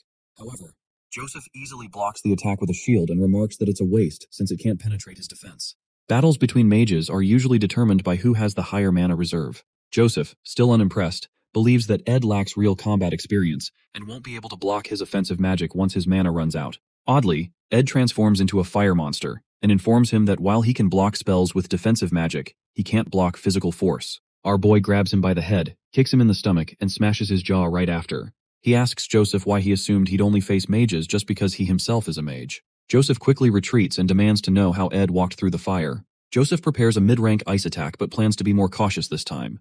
However, Ed responds with a basic level ignition spell, making Joseph wonder if he's trying to mix his fire magic with ice to create steam and obscure his vision. Annoyed, Joseph quickly switches to fire, using the basic spell Scorch. However, Ed walks through the flames again, using the Blessing of Recovery, a spell that temporarily increases his immunity to fire. Our boy charges through the fire and attempts to stab Joseph with a knife, but Joseph quickly casts a spell that blocks physical attacks. He's confident that his casting speed is faster than Ed's, but Ed throws the knife at his shield and jumps back. Ed signals the spirit to use a spirit formula known as Explosion. The explosion easily shatters the shield and sends Joseph tumbling several feet backward. Badly injured, Joseph remains certain that Ed's casting speed isn't faster than his, and deduces that he used a spirit formula, which also explains how he walked through the fire. Exhausted, Joseph wonders who this person is and drops the stone when Ed approaches him with a knife, conceding defeat. As soon as Ed lowers his guard, Joseph rushes forward with a mid-rank ice spear attack, but suddenly switches to a punch to confuse Ed, landing a solid hit on his jaw. After being punched, Ed is surprised that Joseph, who had spent his entire life researching magic, was able to make such an impact with his fist. However, a strange energy suddenly appears around Ed, Marilda's spirit formula. It's the protection of the wind, which blows enemies away when an unexpected attack occurs. A powerful gust sends Joseph flying several feet into a nearby rock. Now more injured than before, Joseph finally accepts his loss. Ed commends his punch, and Joseph soon asks for his name. When Ed tells him, Onyx arrives to pick up the wounded boy. Meanwhile, in a carriage, Elka asks Jix why he joined the magic faculty. He's surprised by the question, so she mentions that he would have been the top student if he had joined alchemy or combat, and she feels bad that he gave up so much for her. However, Jix explains that he doesn't place much importance on being the top student. He admits he may have been the best in alchemy, but certainly not in combat, because the top student of the combat faculty is Clebius Northendale. Meanwhile, Clebius is knocked down by a terrible energy that completely stuns him. Kylie, who landed the hit, hopes she hadn't injured him, but Onyx quickly arrives to tend to him and tells the girls to continue the exam. With only 20 minutes left, Tanya and Kylie reach the altar, where several other students lay unconscious. Tanya spots Ed, the object of her fear and hatred, and he immediately tells her to give up. In the past, Saintess Clarice had two dreams. One of the dreams she had that day was planted by Archbishop Verdio, and the other was a beautiful song by Adele about the outside world, the woman in charge of the holy fire. After leaving the Telos Order, she called herself the Romantic. Although it was unclear how she moved from building to building, she sang a song at Clarice's window when the world went to sleep. The second dream Clarice had was about the outside world, which her only friend, Adele, whispered to her while looking at the stars. Adele told her about a life where she could take classes normally, have normal friends, love normally, and hug someone who loves her, rather than receiving countless prayers from believers who revered her. After leaving the Order, Adele joined Sylvania, and when vacation came, she traveled around the world and visited Clarice.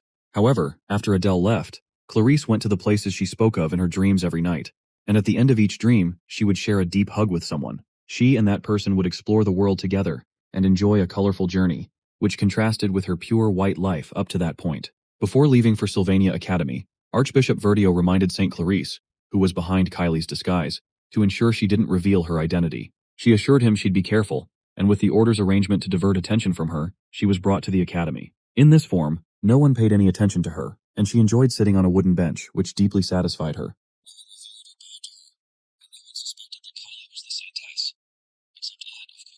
Meanwhile, in the present, Ed tells the girls to give up.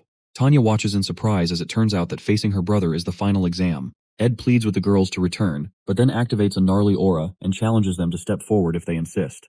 The aura is incredibly strong, and Tanya feels that this level of power is impossible even for people who have trained in spirit magic their entire lives. It surpasses even graduate-level skills. Currently, spirit sorcerers are called veterans if they can handle 5 to 6 mid-rank spirits, but Tanya is shocked to see a high-level spirit, Marilda, behind him. After seeing that, Kylie proposes that surrendering is the rational choice, and Tanya recalls the trauma she suffered when facing another high-level spirit while meeting Janica. However, she can't accept the idea of running away from her brother again, just as she did in the past, so she refuses to give up. Tanya recalls how Ed was 2 years ago, and wonders how someone who couldn't even use elementary magic could suddenly summon a high-level spirit. She concludes that it must be a fake. She plans to defeat the real spirit behind him, assuming it must be weaker. But as she moves closer, the energy is so overwhelming that she has to accept the reality. She really might be facing a high-level spirit. After a series of attempts, the energy knocks both girls backward, and Kylie is shocked to learn that this person is Tanya's brother. Secretly, Kylie had a fantasy about noblemen, neatly groomed, with charming smiles and graceful manners. However, she is shocked to see that this is the same person Tanya had spoken of so disdainfully. Eventually, Kylie gets up and signals to Tanya to go for the spirit's main body. So she can't die except in special cases. Tanya worries she'll get injured, but Clarice assures her that she'll do it. After all, Tanya had said Ed was truly a bad person, and Clarice is willing to protect her first friend at Sylvania. Normally Tanya would have dismissed such absurd words, but she had witnessed Kylie's abilities during their fight with Clebius, and how effortlessly she deflected his attack. She wonders if Kylie possesses a special power as she watches her charge into the storm with tears in her eyes. The sudden action confuses Marilda, who immediately tries to smash Kylie into the ground, but Kylie's holy magic blessing is suddenly activated. The blessing manifests a mid-rank or above power that automatically defends against any hostile force attempting to harm her. The clash between the two forces knocks Kylie backward, though her shield still protects her. Ed asks if she thought she could make him give up, but he soon notices Tanya leaping at him from the side with a basic magic attack known as Emit. The attack knocks him away from the altar and onto the ground, where Tanya spots the purple vision disc lying nearby. As she scans the area for Ed's body, she notices several arrows flying around her and hears Ed's voice telling her to stay still. She is stunned to see that the same person who once couldn't wield a sword properly now skillfully wields a bow. He reminds her that the first shot was a warning, and as Tanya observes the arrows made of magic, she wonders if the person standing before her is truly Ed Rothtaylor. Realizing that nothing has changed since childhood, when he used to oppress her, tears fill her eyes because no matter how hard she tries, she still feels powerless.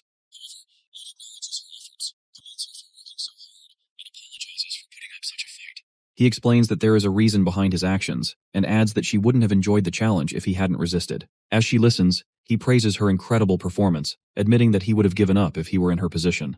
When she notices him wearing the gift she gave him, she realizes that something truly has changed about him. Ed reminds her that she should be proud that she fought till the end, even though it was an illusion caused by the purple disc vision. As she cries, he tells her she's impressive, but that doesn't seem to help as she keeps crying because she didn't get into Class A. Suddenly, Kyle hugs Tanya and cautions Ed to step back so she doesn't attack him. Suddenly, Claire calls out to Ed for help because Klebius is completely knocked out and the exam is over.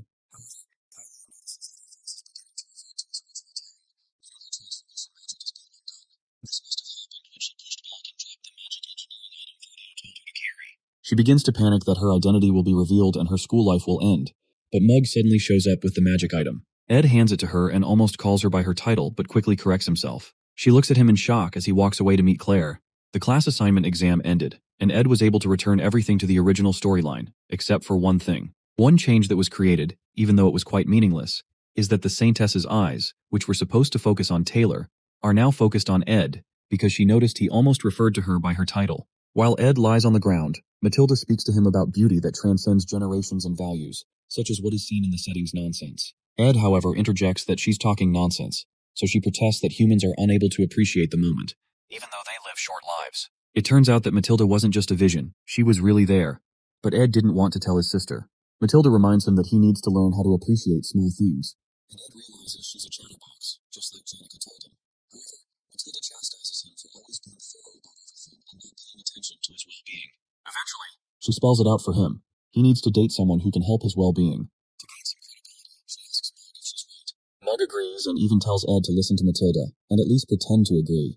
When Matilda asks what he means by pretend, the little guy apologizes for misspeaking and attempts to repent by offering up his death. Ed, tired of their yapping, throws Mug away and asks Matilda why Janica looked unhappy the last time he saw her. She asks him if he's worried but states that she can't tell him since Janica didn't want to tell him herself. However, she reminds him not to worry too much because even Janica needs to go through difficult seasons and grow from them, especially since the world isn't a fairy tale. Soon after, Matilda hurries them along so she doesn't consume all of his mana. She explains that she's an expensive spirit, and the only reason he was able to handle summoning her, apart from the mana stones he consumed recently, is because someone else was handling part of the mana load. She clarifies that a spirit like herself wouldn't contract with just one person, and Ed realizes he truly can't summon a high-level spirit for long.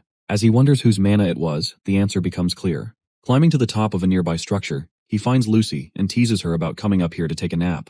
However, she clarifies that she didn't come here to sleep. She just didn't want to stay in the hut alone, so she took a walk that led her to the altar of substitution.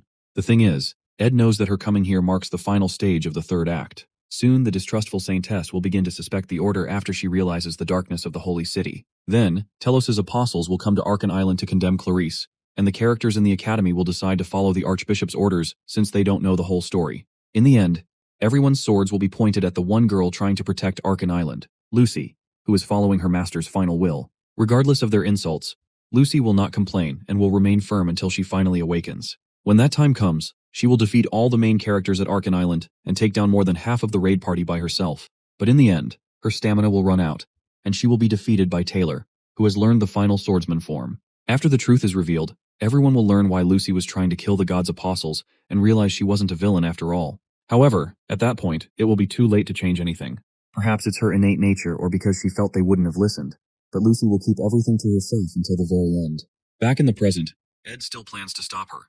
He can't handle sacrificing her just to keep the storyline intact. In a flashback to the past, the old man Glock explains to a younger Lucy that Sylvania will be able to overcome most trials on its own, but a time will come when a trial arrives that they cannot overcome. He pleads with her to lend them her strength, even if only for his sake. He told her of the events to come before they happened, and it felt terrible for her to lose her master and only family. Suddenly she leans over and places her head on Ed's legs. She tells him that she recently realized she gets lonely, so Ed decides to always inform her in advance whenever he plans to leave the hut. The next day, Clara returns from her trip home and reunites with her family. She gives Belle a gift she got for her. Clara, who is from a very wealthy noble family, ached to return and quickly heads out to see her friends, Annis and Janica, for a tea party since she hasn't seen them in a long time. Eventually, when she finds Annis and Janica, the table is awfully silent, and Clara wonders if the two had a fight. In all the years of their friendship, she's never seen this kind of tense atmosphere and wonders what she should say to lighten the mood. Before she can say anything, Janica finally asks Annis about the hug she received from Ed. Meanwhile, Ed Roth-Taylor builds a wooden wind-blocking wall and realizes that working on such low-rated items no longer raises his stats or production proficiency, so he considers looking for something new. He's doing this to prepare for strong winds, but he's soon approached by Belle, who has come to forcefully take Lucy. Belle explains that the Academy has implemented a new policy. Students in the dorms can only leave when absolutely necessary during snowstorms. Lucy whispers to Ed, asking for help, but Belle explains that there will be surveillance in the dorms to keep her in place. Despite Lucy's pleading, Ed doesn't flinch. Finally, Belle asks if he really thinks he can survive a week-long snowstorm in such an environment, because she doubts this kind of wind blocker will be enough. However, Ed explains that he's only setting this up to protect his supplies, but he used twine to secure his hut's roof and tie it to the ground. Since he plans to focus on magic engineering research at the Spirit Library during the storm, he assures her that he has another place to stay. When Ed notices the worry on Belle's face, he urges her to speak, but she only wishes him the best of luck and says nothing. Meanwhile, after Janica accuses Annis of hugging Ed, Clara turns to Annis in shock. Backed into a corner, Annis says nothing, while Clara tries to clarify that there must be a misunderstanding. To break the tension, Annis admits that she did flirt with Ed and apologizes. She explains that she didn't find him trustworthy because he looked like a playboy, so she was trying to get to know him. When Janica hears that, she asks Annis if she's lying, but Annis assures her that Ed isn't even her type since he looks like a thug and is quite rash. At that point, Janica stops her from speaking poorly about Ed, so Annis apologizes for flirting with him without talking to her. However, Janica, now crying, asks Annis why she's doing things she never asked her to, making her so worried she couldn't even sleep one night because her precious friend betrayed her. She's also distressed that she's not in a position to be betrayed because she doesn't even know where she stands. But Annis assures her that from what she's seen, she's more than a friend to Ed. After hearing that, Janica protests that it wasn't right for Annis to assess Ed like she did, but since she did it for her, there's no reason to be mad. She thanks Annis for being honest that she doesn't have feelings for Ed, and Clara is relieved because she was afraid Annis had fallen for him. Suddenly, Janica rushes away when she realizes she hasn't been to the Northern Forest in a while. With Clara and Annis left alone, Annis asks Clara to introduce her to a man, but when she realizes that's not enough, she decides to break the stereotype by asking Clara to date her. Confused, Clara just watches as Annis rambles. When Clara doesn't respond, Annis plans to kill her feelings by avoiding Ed once the Academy Scholarship student work ends after the break. However, she's devastated to learn that the Academy Scholarship students will continue working as student assistants when she returns, because they were quite proficient. Becoming student assistants will grant them more scholarships and other privileges, but to Annis, it sounds like a nightmare. Going through Ed's magic power details, he finds that he can now learn intermediate magic. He has 4 spirit slots, with Mug in one and Marilda in the other. When Janica arrives at the camp, she informs him that he needs to make a contract with a mid-level spirit soon. Ed comments that she looks back to normal since she seemed rather sad the last time she visited, but Janica pretends not to remember. Her reaction makes Ed smile as he realizes Janica makes him loosen up. She's the only third year he can truly call a friend. Soon after, Janica mentions that she knows about his contract with Marilda, but she finds it strange since it's too early for him to handle a high-level spirit.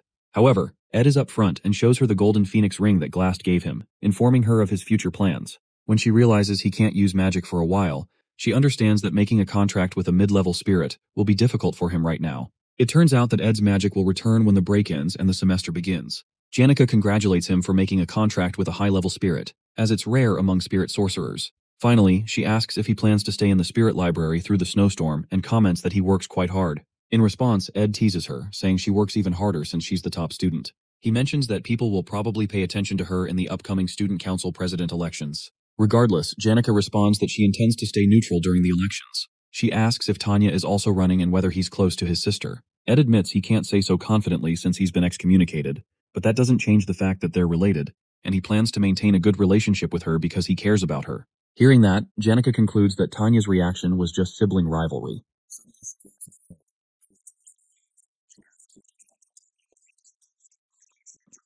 At that moment, Ed realizes Janica must have done something wrong to Tanya and is trying to make up for it. However, Janica insists she didn't do anything. Ed just keeps staring at her, knowing she's a terrible liar, and soon, the guilt overwhelms her into confessing. However, Ed doesn't think it's such a serious issue. Meanwhile, Kylie is informed that the storm will begin in the morning, and that leaving the dorms will not be allowed except for special reasons. As she hears this, she can't help but recall the terrifying sight of Ed, the third-year student she saw a few days ago. But more than that, she feels uncomfortable, especially when he almost called her by her honorifics, making her wonder if he knows her secret. Now, in her true form, she places the form-changing magic engineering item by her side, worrying about how hard she worked to lead a normal academy life. If even one outsider discovers her identity, her academy life will end.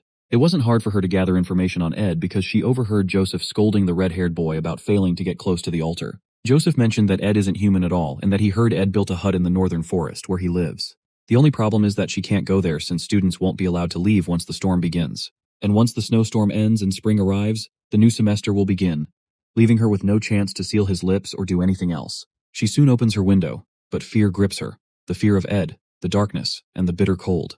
Living surrounded by pure white walls and ceilings has deteriorated her ability to appreciate the world's beauty.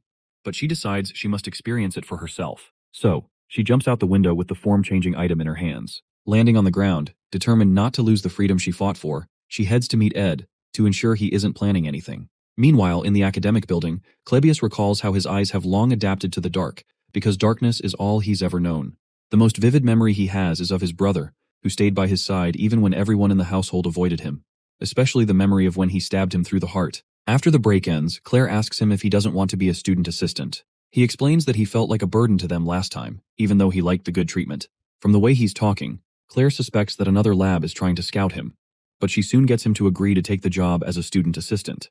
Meanwhile, Ed feels like he is trained to the limits of what he can handle. During the break, he was able to concentrate on training and increase his stats in the advanced crafting skill slot for spirit formula infusion and magic engineering. He has improved both advanced skills enough to be considered his specialties, and he plans to spend the remaining week working on them in the library to use them more effectively. As he climbs out, he recalls that he gave Jix some money to clean up the mess in the library with a bit of magic, but Jix had even helped organize the books by theme and title. For that to happen, it seems he got some help from Elka, even though he had told him it was a secret. He'll have to find a way to repay them later. He picks a book from the shelf and decides to focus on a few formulas instead of trying to learn hundreds, aiming to create at least one legendary magic engineering item. After that, he plans to craft a few more to raise his magic engineering skills, and then make other rare items once he masters the basics. While working on his plans, he reaches into his bag but doesn't find the items he needs. It seems he left them in the hut, so he's forced to return in the storm to retrieve them.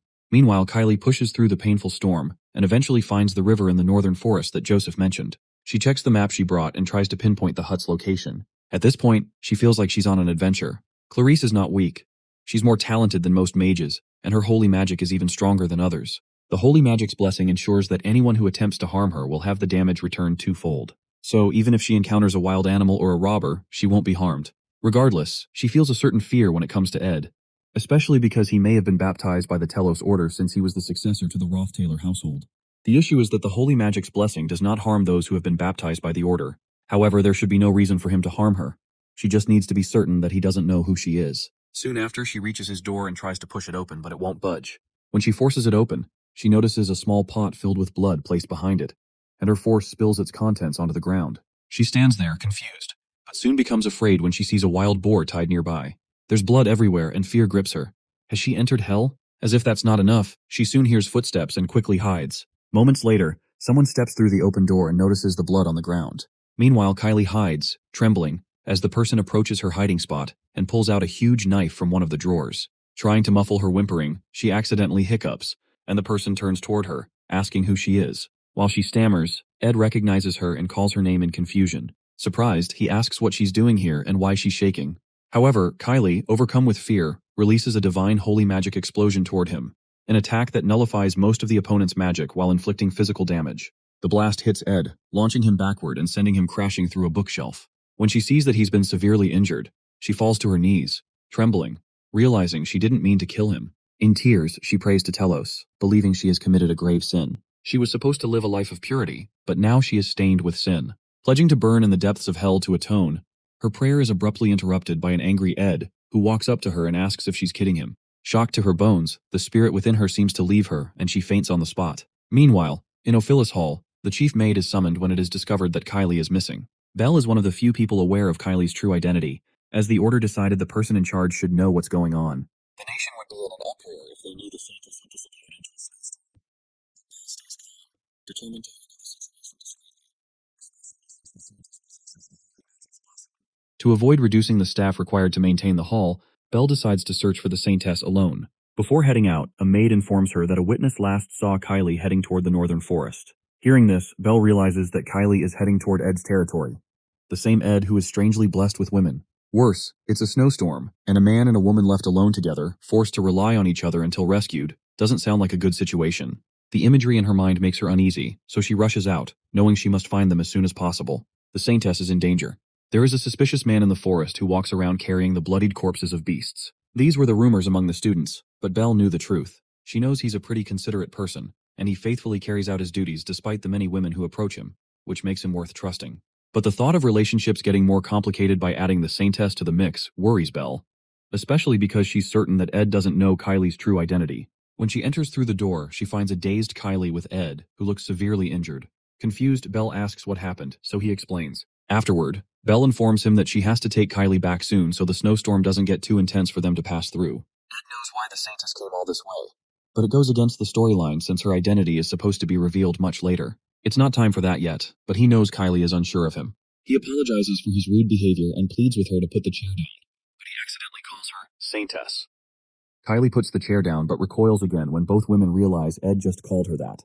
The Saintess asks if he already knew, and he mentions that he's a baptized follower of the Telos Order, and was able to recognize her up close when her spell was undone. Within himself, he plans not to change his decision to avoid getting involved with the main characters. However, at this point, Saintess Clarice might do something unexpected, so it's better to let her know he's aware of her identity, so she's no longer anxious. To help her, he explains that he understands she must have hidden her identity because she's tired of living without restraint. Before she can reply, he asks her what she thinks of the kind of life he's living in the forest.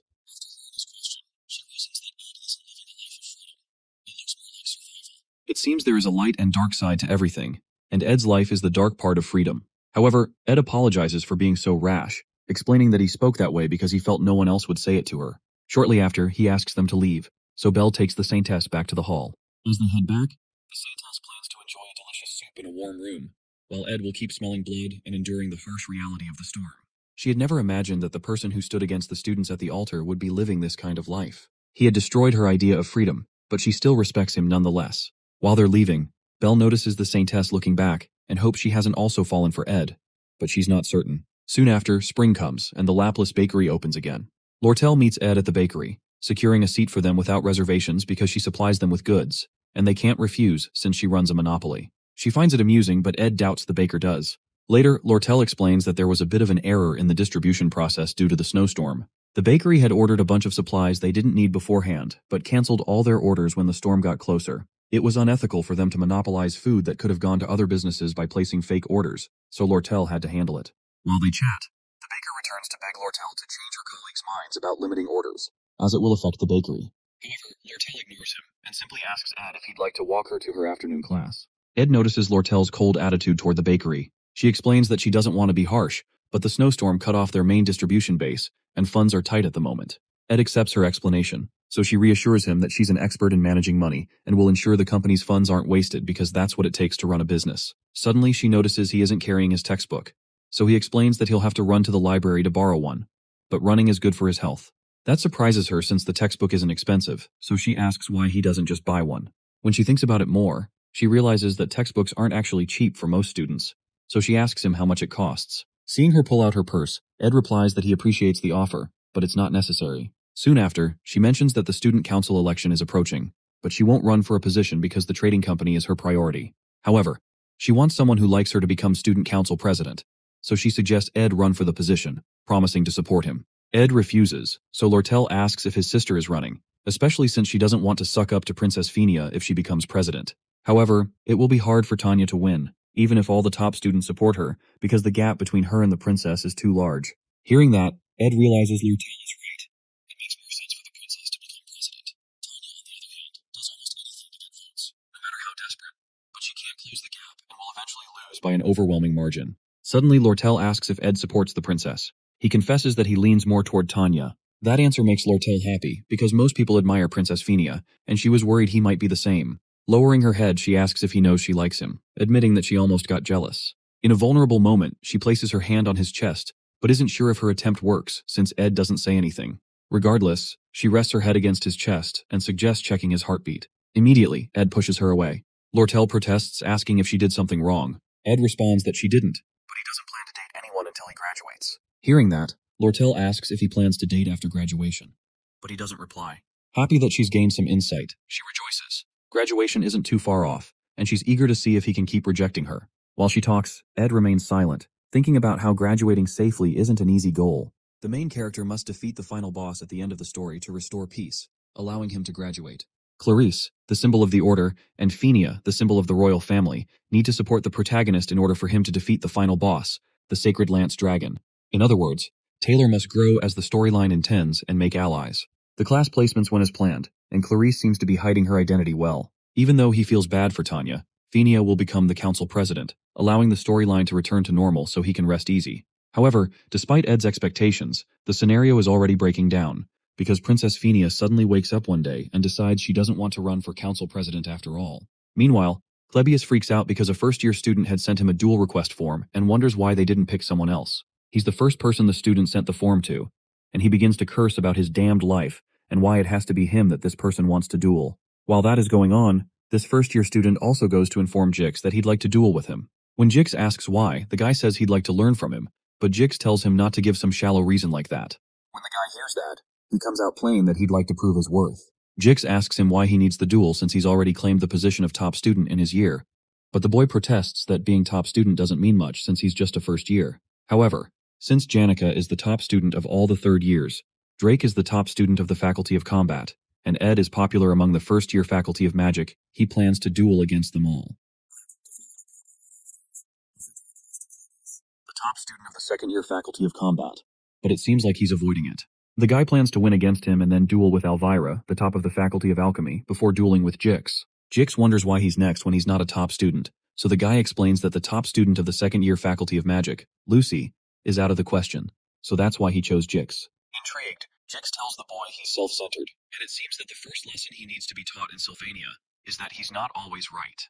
The guy informs Jix that he doesn't think it'll be easy to defeat him, but Jix responds that what he means is that he won't even get to fight him, Janica, or Ed, because he won't even be able to defeat Clebius. That statement annoys the first-year student, but Jix tells him to learn to perceive reality properly if he wants to defeat him. Shortly after, Jix steps out and runs into Ed, who thanks him for his help in the library. Jix soon informs him about Wade, the first-year student who's sending out duel requests to all the top students. Interestingly, Ed already knows that Wade Callermore's challenges will go on from Act 3, Episode 3, to Episode 5. In the third episode, Wade, who is a skilled swordsman and the son of the commander of the Northern Border Territories, was able to easily become the top student in his year.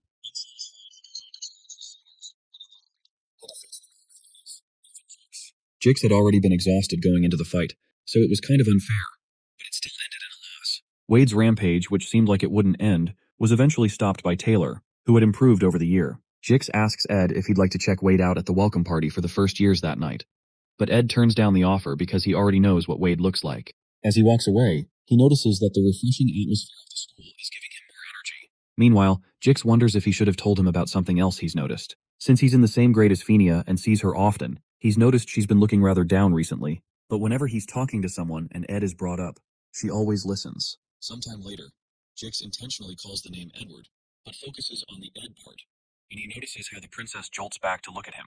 However, Jix decides he can always tell Ed later, especially after he's looked into the matter more. Because it's spring, the scenery of the northern forest soon becomes warm. Lucy, who's chilling on the hut's roof, chases away butterflies that are disturbing her while Janica teaches Ed and compliments his improvement. She explains that he should be able to enter a contract with a mid-rank spirit now, and adds that it would be unbelievable that he did this in 1 year. Janica seems to be in her teacher mode, so to play along, Ed comments that he was able to because he has a great teacher. Surprised by the comment, she replies that usually he'd have to climb mountains and valleys to find a spirit whose mana flow matches him well. When Ed protests that he didn't think about mana flow when he made a contract with Marilda, Janica explains that that is because he matches well with fire and wind elements. She suggests that he look into a spirit that's not also wind or fire, and he considers that she's right because finding another element would make it easier for him to respond to various situations. When Ed realizes it will be pretty difficult to find this spirit, Janica responds that most people consider finding their mid-rank spirit a work of fate. However, she helps him first connect and then concentrate his mana into his eyes, allowing him to see the myriad of mid-rank spirits that Janica had chosen for him. When he sees them, he wonders if she doesn't get distracted with all these spirits around. But Janica responds that they like her and she always talks to them all. However, his job is to pick out one of them, so the spirits come forward to introduce themselves one by one. While Ed checks them out, he notices Mug rating them too and wonders what he's judging for when he's just a low-rank spirit.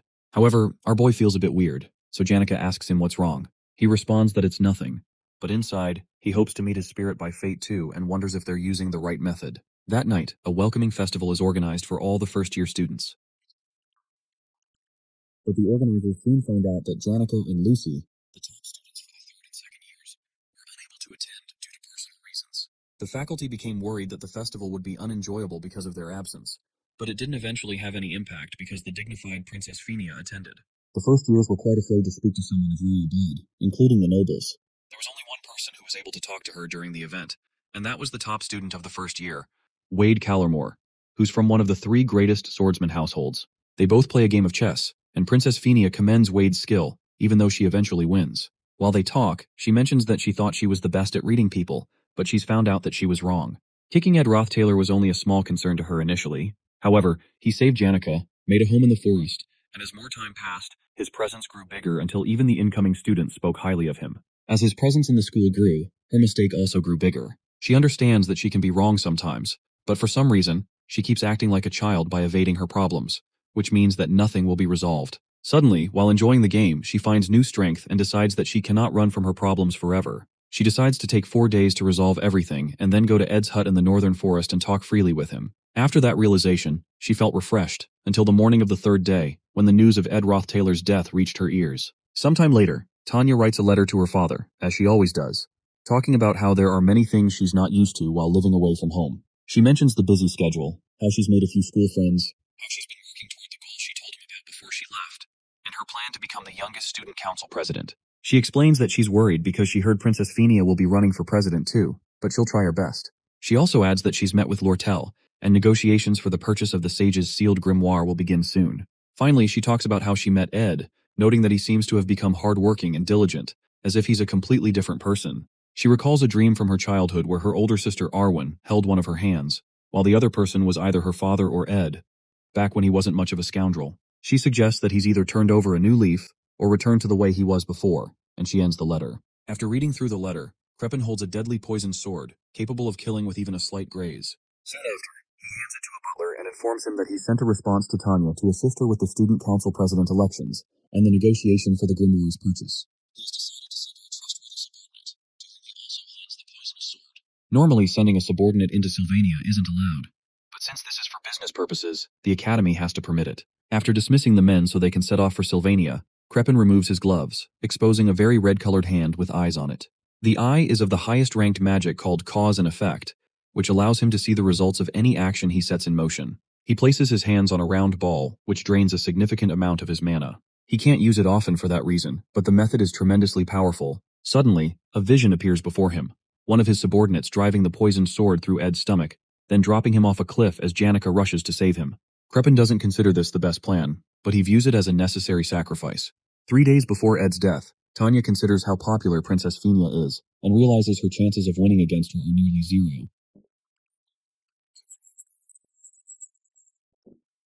Noticing her expression, he asks what's bothering her and suggests they have tea with Elka later. Meanwhile, the other girls in their class fawn over Jix, whom they consider the strongest person in the academy, impressed that he's talking to Tanya. Later, Lortel shows up in Tanya's classroom to set a time for their negotiation meeting.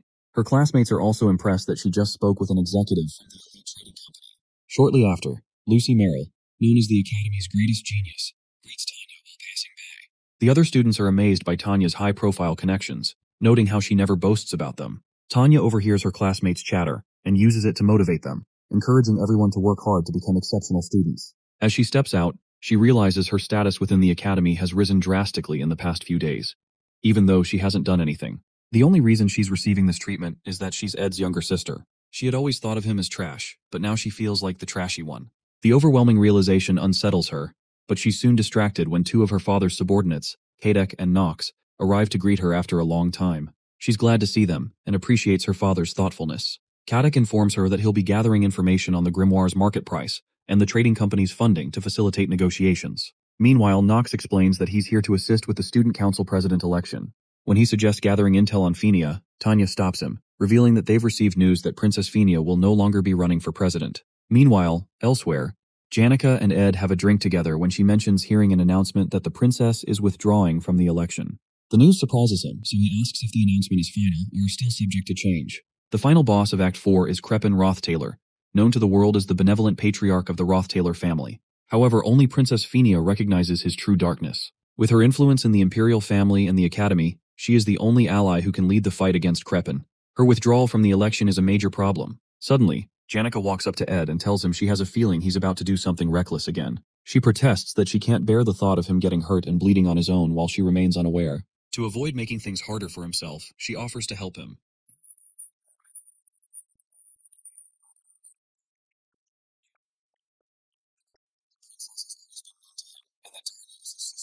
As they talk, Jix approaches and jokingly remarks that they're being scandalous in broad daylight because of how Janica is holding Ed. He mentions that he thinks he knows why Princess Fenia withdrew from the election. Embarrassed, Janica quickly lets go of Ed, but Jix pays her no mind and explains that Fenia is like an alpha wolf that has lost her pack. Her pack died, and now she has lost her confidence and is incapable of acting.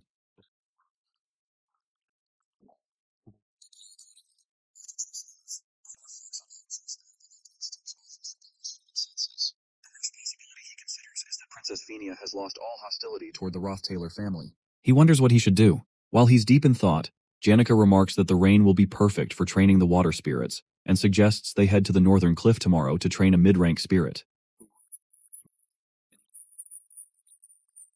Meanwhile, Lucy, lounging on a rooftop as usual, wonders if it's really going to rain. Suddenly, something occurs to her, so she jumps down to light a fire. Later, Ed returns home, reasoning that the rain will make it harder to go out, so he hopes it passes quickly. Shortly after, the rain begins, extinguishing Lucy's fire. The next day, the rain continues as Ed and Janica head to the northern cliff to train a water spirit. Mug, snuggled in Ed's coat, is excited to visit the coast, even though it's desolate and far out. Mug thinks it was an excellent choice to contract with the mid-ranking water spirit, Leisha. As they talk, two men approach them. Ed immediately aims his mana arrow at them, but Kadak greets the young master, claiming that it's an honor to see him again. These two are the mid-bosses of Act 4's final chapter, subordinates responsible for the darkness within the Rothtailor family. They're veterans who have been part of the Rothtailor family's history all their lives, and they're Crepin's right-hand men. Although Ed should be happy to see them, he doesn't feel quite excited for some reason. When Kadak calls him young master, Ed replies that he's thankful he still calls him that despite his excommunication. Furthermore, Kadak mentions that they've come under Master Crepin's order to assassinate him, but they've decided to repent. As they kneel down, Kadak explains that the family's vassals harbor great hatred toward him, which is why they plan to assassinate him. However, after investigating his new life, they've discovered that he has changed and returned to his true self as the heir. While kneeling, Nox declares that they'll explain everything to Crepin and plead for Ed to become the heir of the Rothtailor family once again, to restore the family's glory to the world. Suddenly, Ed tells them to stop with the bullshit.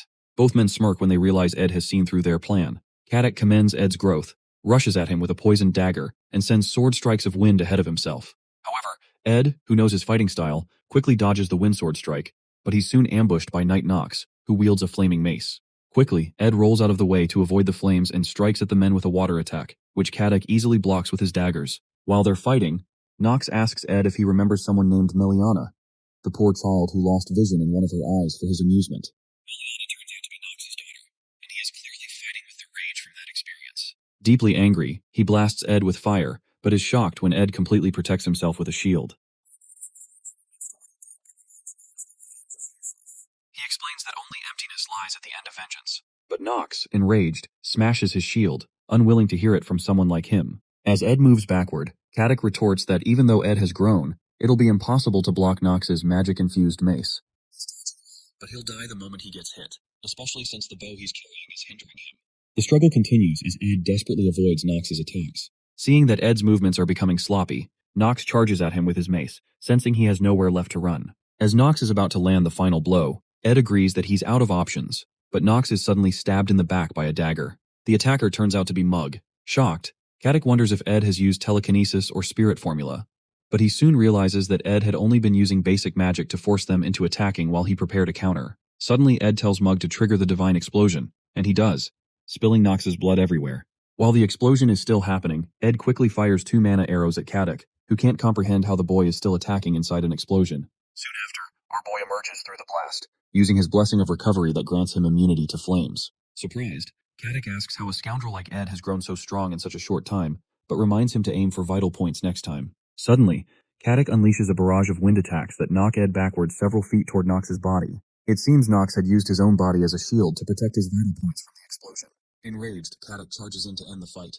While he's still in the air, the water spirit Lycia ambushes Caddick from behind, completely enveloping his head in water to make him choke. The attack forces Caddick to drop his dagger, and he struggles to breathe. Suddenly, Nox, who seemed to be dead, grabs the poisoned dagger and leaps toward Ed from behind. Normally, burns and stab wounds like his would easily render most unconscious. But as a battle-hardened veteran knight, Nox remains conscious, a factor Ed hadn't accounted for. As the knife inches toward Ed's face, he realizes his mistake, but Marilda immediately activates his protection of the wind skill, which blows enemies back when an unexpected attack occurs. The blast of wind strikes Nox, but instead of launching him backward, it only dazes him, causing him to collapse. On his knees, Nox asks Ed to finish things quickly, but Ed grabs his hands and tells him he's the one who should be making that request. Ed acknowledges that the two of them would only be here if his father truly wanted him dead, meaning he is destined to die regardless. He concludes that killing them won't end this, so he'd rather die here. He informs Nox that his death would only leave emptiness, but it wouldn't be meaningless, because at least Nox wouldn't live shackled by revenge anymore. He offers this as a small gift for his loyalty to the Roth-Taylor family, so Nox pushes the knife through his stomach. Soon after, Janica arrives, apologizing for being late because her class ended later than usual. As soon as she reaches the scene, she sees Nox pushing Ed's body off the cliff and rushes toward him, but she's too late to catch him. Nox realizes they're in trouble because there's a witness. Suddenly his body becomes immobilized, and he doesn't understand what's happening. A strange energy bursts from Janica's body, and the seasoned warrior, who thought he had seen everything on the battlefield, realizes there are things he has never encountered before. He soon beholds the summoning of the highest level spirit, one even stronger than a high-level spirit, of which only one exists per element in the natural world, and only one girl who can execute it. She turns to him, bloodlust in her eyes, and asks if he understands what he just did. A giant white circle appears, which not many people can understand. This is the summoning of the highest one darkness spirit, the sun that scorches the earth. It possesses a tail larger than the Imperial City, and is the one who burned down the Alphonse Mountains during the Age of Myth. This is the highest rank fire spirit, Teorphus. Even summoning just one of his hands would be enough to burn all the northern forest to ashes, and Nox doesn't even know whether to be in awe or afraid. It is clear that what comes next for him is absolute death. When Janica turns to him again to ask if he understands what he just did, he starts choking on his spit. Suddenly, an intense wave of heat covers him and begins burning his skin. Shielding him from the heat wave, and urges him to run. When she repeats the instruction, it makes no sense to him why she's helping him. But she insists he must survive and report everything he has seen and experienced. Severely injured, Nox crawls away from the site. Annoyed, Janica demands to know what Marilda is doing and orders her to move. Marilda refuses and explains that she wasn't the one who summoned Teorphus, urging Janica to think about it carefully. In a flashback, Lortel asks Ed how his magic engineering is going, since she had given him some magic engineering items and ingredients before. Actually, all Ed did throughout the break was train his magic engineering skills, and his efforts were so successful that he managed to create a legendary rank engineering item. The item he created was Delheim's Hourglass, which reverts all physical states by a few seconds, removing all damage and wounds. However, it is a one-time use item. As Ed crawls out of the water onto shore, he recalls how he reversed the effects of falling off the cliff in the poisonous dagger. Since he only reversed time by a few seconds, the injuries he sustained earlier remain, but the salt water that seeped into his wounds is causing his temperature to drop rapidly. He had summoned Marilda because the situation at the top of the cliff seemed abnormal, but he doesn't know how things turned out because of how injured he is. This legendary item shouldn't exist in the third act, and he never expected to use it this early. His long-term efforts now seem wasted. However, at least he survived. To him, Crepin's cause and effect determination magic is extremely troublesome. Even if he were to defeat Caddick and Nox and survive, Crepin could repeatedly use his enormous mana pool to find a future where Ed truly dies. That's why he needed to die once.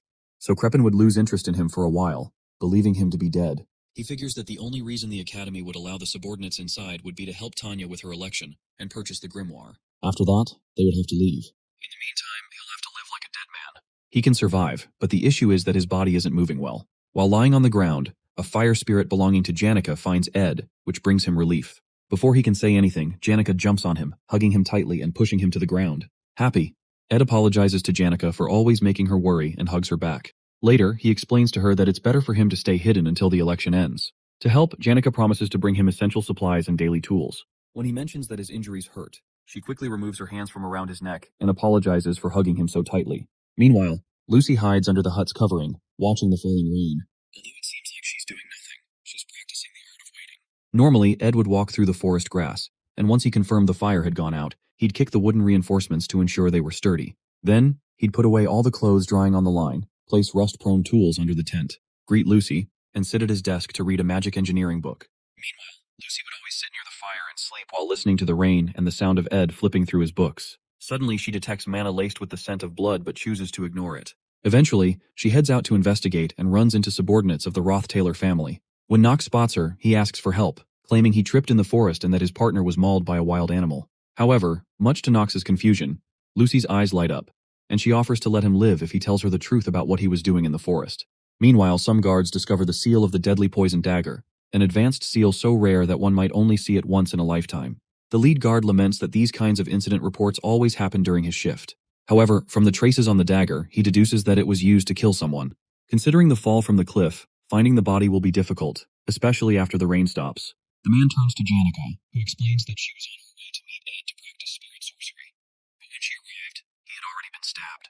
He asks if she saw the culprit, and she confidently states that it was the subordinates sent from the Roth-Taylor house. The guard proposes that he will speak to the dean in the morning, but before he can finish his sentence, Lucy appears. Janica immediately tries to calm Lucy down, promising to explain everything back at the camp, but Lucy reveals that she has already captured the murderers. As she picks up Ed's bow, a bright energy pours out of her body, and she instantly vanishes. Janica urgently informs the guard that they need to catch Lucy before things escalate further. Meanwhile, back at the camp, Knox writhes in excruciating pain under Lucy's power. Lucy stands before him and demands answers about the Roth-Taylor family. Knox, however, tries to explain that they were only assisting Tanya and had permission from the academy. Mentioning Tanya's name only makes things worse. Lucy immediately storms off toward the hostel, enraged, to confront Tanya. In deep rage, Lucy demands Tanya Roth-Taylor, and Belle quickly rushes out to ask Lucy what's going on. Belle activates one of her magic engineering items to try to subdue Lucy, who is levitating with the Caddock and Knox by her side. Belle asks Lucy why she's doing this, but Lucy breaks apart the magic engineering item in her hand with just a glance, demanding that they bring Tanya to her. Meanwhile, another huge explosion occurs somewhere else, and Wade commends Elvira for putting up a good fight, even though he beat her. She accuses him of arrogance for beating the second years, but Wade explains that he still has to beat Jix to complete his plan of defeating all the second years. Jix, who is standing nearby, is surprised that Wade was able to beat Elvira, the top alchemy student, even though his specialty is one-on-one battles. Wade is the heir of the renowned swordsman family of Callermore, and some onlookers gossip that he might really beat Jix after all. Before they begin their fight, an explosion shakes the building. It turns out to be Lucy, who is in a fit of rage. They quickly rush toward the noise to investigate, but when they arrive, Jix realizes they're too late. He sees Belle and the others turn to stone. In reality, they are all frozen in a time prison using time-type aspectual magic. And Lucy is likely the only genius who can witness aspectual magic, which someone spent their entire life researching, and copy it after one look. Still deeply angry, she orders them to bring Tanya to her, and one of the maids signals to the students to quickly follow her. The maid explains that they don't know what to do, but if Lucy is telling the truth, it seems Ed Roth-Taylor has died after being killed by the subordinates of the Roth-Taylor family. Shocked, Jix stops running and tells the others to go ahead. Wade warns him not to seek revenge but to evacuate with them. However, Jix insists they go ahead, saying he'll evacuate later. Jix rushes to Tanya's room and realizes that no one has seen Tanya Roth-Taylor 5 minutes after the first loud noise and that her door is locked. The only place she could be hiding is her wardrobe.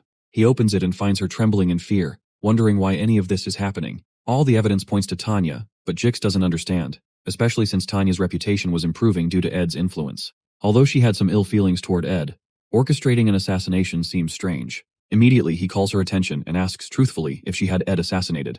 Trembling, Tanya swears she didn't. Even though he can't be sure, Jix decides to protect her because he knows Lucy will eventually kill her. Though he feels desolate hearing about Ed's death, there are too many things he doesn't understand. He decides to get the details later and tells her to stay in the room for now. If she steps into the square, she'll die. He must stop Lucy because he knows Ed wouldn't have wanted her to get blood on her hands. Suddenly, Wade appears and informs Jix that he has to achieve his goal, even by force, so he demands that Jix hand over Tanya. Meanwhile, Lucy continues destroying the hostel, and Clybius, who jumps into the square, stumbles upon another frozen statue. Dorothy, a top third-year alchemy student. Shocked that even a top student has fallen victim, he notices Lucy spotting him from above. He quickly runs for his life, lamenting that there is no peace in his life and that he didn't come to Sylvania to die. Suddenly, he trips over a stone, falls on his face, and curses once more about how much he hates this. While he's on the ground, Elvira approaches him and asks what he's doing. She informs him that only the top students can stop Lucy for now, and they need to hold out for 30 minutes until the academy workers arrive. She then walks away and tells him to escape to the academy building once his legs have recovered. He watches as she heads toward Lucy, preparing to subdue her until the academy workers arrive, knowing that she is also a top student. Meanwhile, Lucy rushes to Ed's cave with Teorphus and informs him that the situation is bad. The academy workers are on their way. She explains that Lucy found out before she could explain everything, so she doesn't know what might happen. When Ed asks about Lucy's whereabouts, she replies that Lucy has gone to the hall to find Tanya. Upon hearing this, he immediately gets up, realizing he must go himself. In a flashback, Lucy recalls how Glock had attended to her while she was sick, and how he warned that she'd get sick like this again if she kept running. In a funny manner, he reminds her to remember this feeling because, slowly, the number of times she will get injured or sick will reduce. He informs her that she will meet weak people who could spend their entire lives just barely managing to do the things she does easily. In the present, several academy workers fire different attacks at Lucy, but they don't affect her at all. When she realizes they're not going to bring Tanya to her, she tells them it's fine because it won't be long before she finds Tanya herself. Glock had told her that she would become such a powerful mage that no one would rival her, and life might get tedious because of her innate talent, even seeming meaningless. Meanwhile, as Lucy walks toward the workers, all of them become stone as they're frozen in the time prison. She recalls that Glock had told her that everything, including pain, would eventually become a distant memory to her, but she believes he's a lying old man because she's certainly in pain right now. As she takes a step forward, she steps on a trap that triggers a huge explosion. After the smoke clears, Lucy appears unscathed, and Elvira, who had thought the trap was a good plan, laments that Lucy's casting speed is abnormally high. With one wave of her hand, Lucy commands Elvira to move, and a huge power envelops and throws away the poor girl. As she's being thrown away, she realizes that Lucy was able to cast so fast not because of a specific type of magic, but because of the level of mana she was emitting. So, in the end, the problem was mana, because a mage is only as strong as the level of their mana. However, Elvira informs her that alchemists can understand mana and transform it into something that isn't magic, like magic engineering items or reagents. Lucy's eyes widen as Elvira pours something called a red quartz reagent onto the ground, onto all the magic engineering items she had positioned, to use the power of the reagent to channel Lucy's mana to activate the items. Elvira explains that if she activates all of these items with an increased output at the same time, all the mana in the area will evaporate. Even though all the magic engineering items she spent her entire life making will get ruined, she plans to do it to help all the students and the maids evacuate. Suddenly, Elvira activates them all, but Lucy doesn't move an inch while she's doing that. Suddenly, Elvira receives an overload message that the amount of mana has surpassed the limit of the tool. Shocked, she watches as each of the engineering items explodes around Lucy. Calculating the amount of mana it takes to overload all magic engineering items is theoretically possible, but no one does it because it's not academically valuable, and no one has that amount of mana. If someone like that existed, it would be impossible to stop such a person in the first place. The time it took to apprehend the head maid, Bleel, the fourth-year top alchemy student, Dorothy, 14 high-class maids, and second-year top alchemy faculty student Elvira, is 3 minutes. Lucy walks past Elvira, who is severely injured, but Elvira grabs her leg and asks if she doesn't think she will regret it if she keeps going. She reminds Lucy that she could have easily sent the entire hall flying at once with all this mana, but the fact that she hasn't done that probably means she feels that Ed wouldn't have wanted her to do this. Regardless, Lucy continues and says she'll decide that after meeting Tanya. While she's talking, a strange being approaches her in the dark with a sword. However, Lucy had detected him and cushioned the hit of his sword by protecting herself with a shield. It turns out to be Clebius, who tells Lucy he's not going to let her get past him, even referring to her as a mother fair. In response, Lucy creates a small explosion in her hands and releases it into Clebius's torso. The time it took to apprehend the second-year top combat faculty student Clebius is 1 second.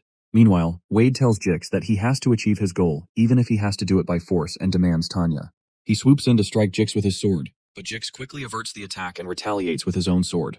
Wade is surprised that Jix is able to use the island family swordsmanship, the swordsmanship of a beast that once roamed the northern grasslands and became civilized after staying at the island estate. As the men continue to battle, Wade reasons that this is real swordsmanship experience. However, it's incomplete, and he can find a weak spot in Jix's center of gravity. He goes in for his next attack with a maniacal smile, certain that he's won. As he's about to strike Jix by his side, a bright green light appears called the Wind Blade, which knocks back Wade's blade and allows Jix to knock him to the ground.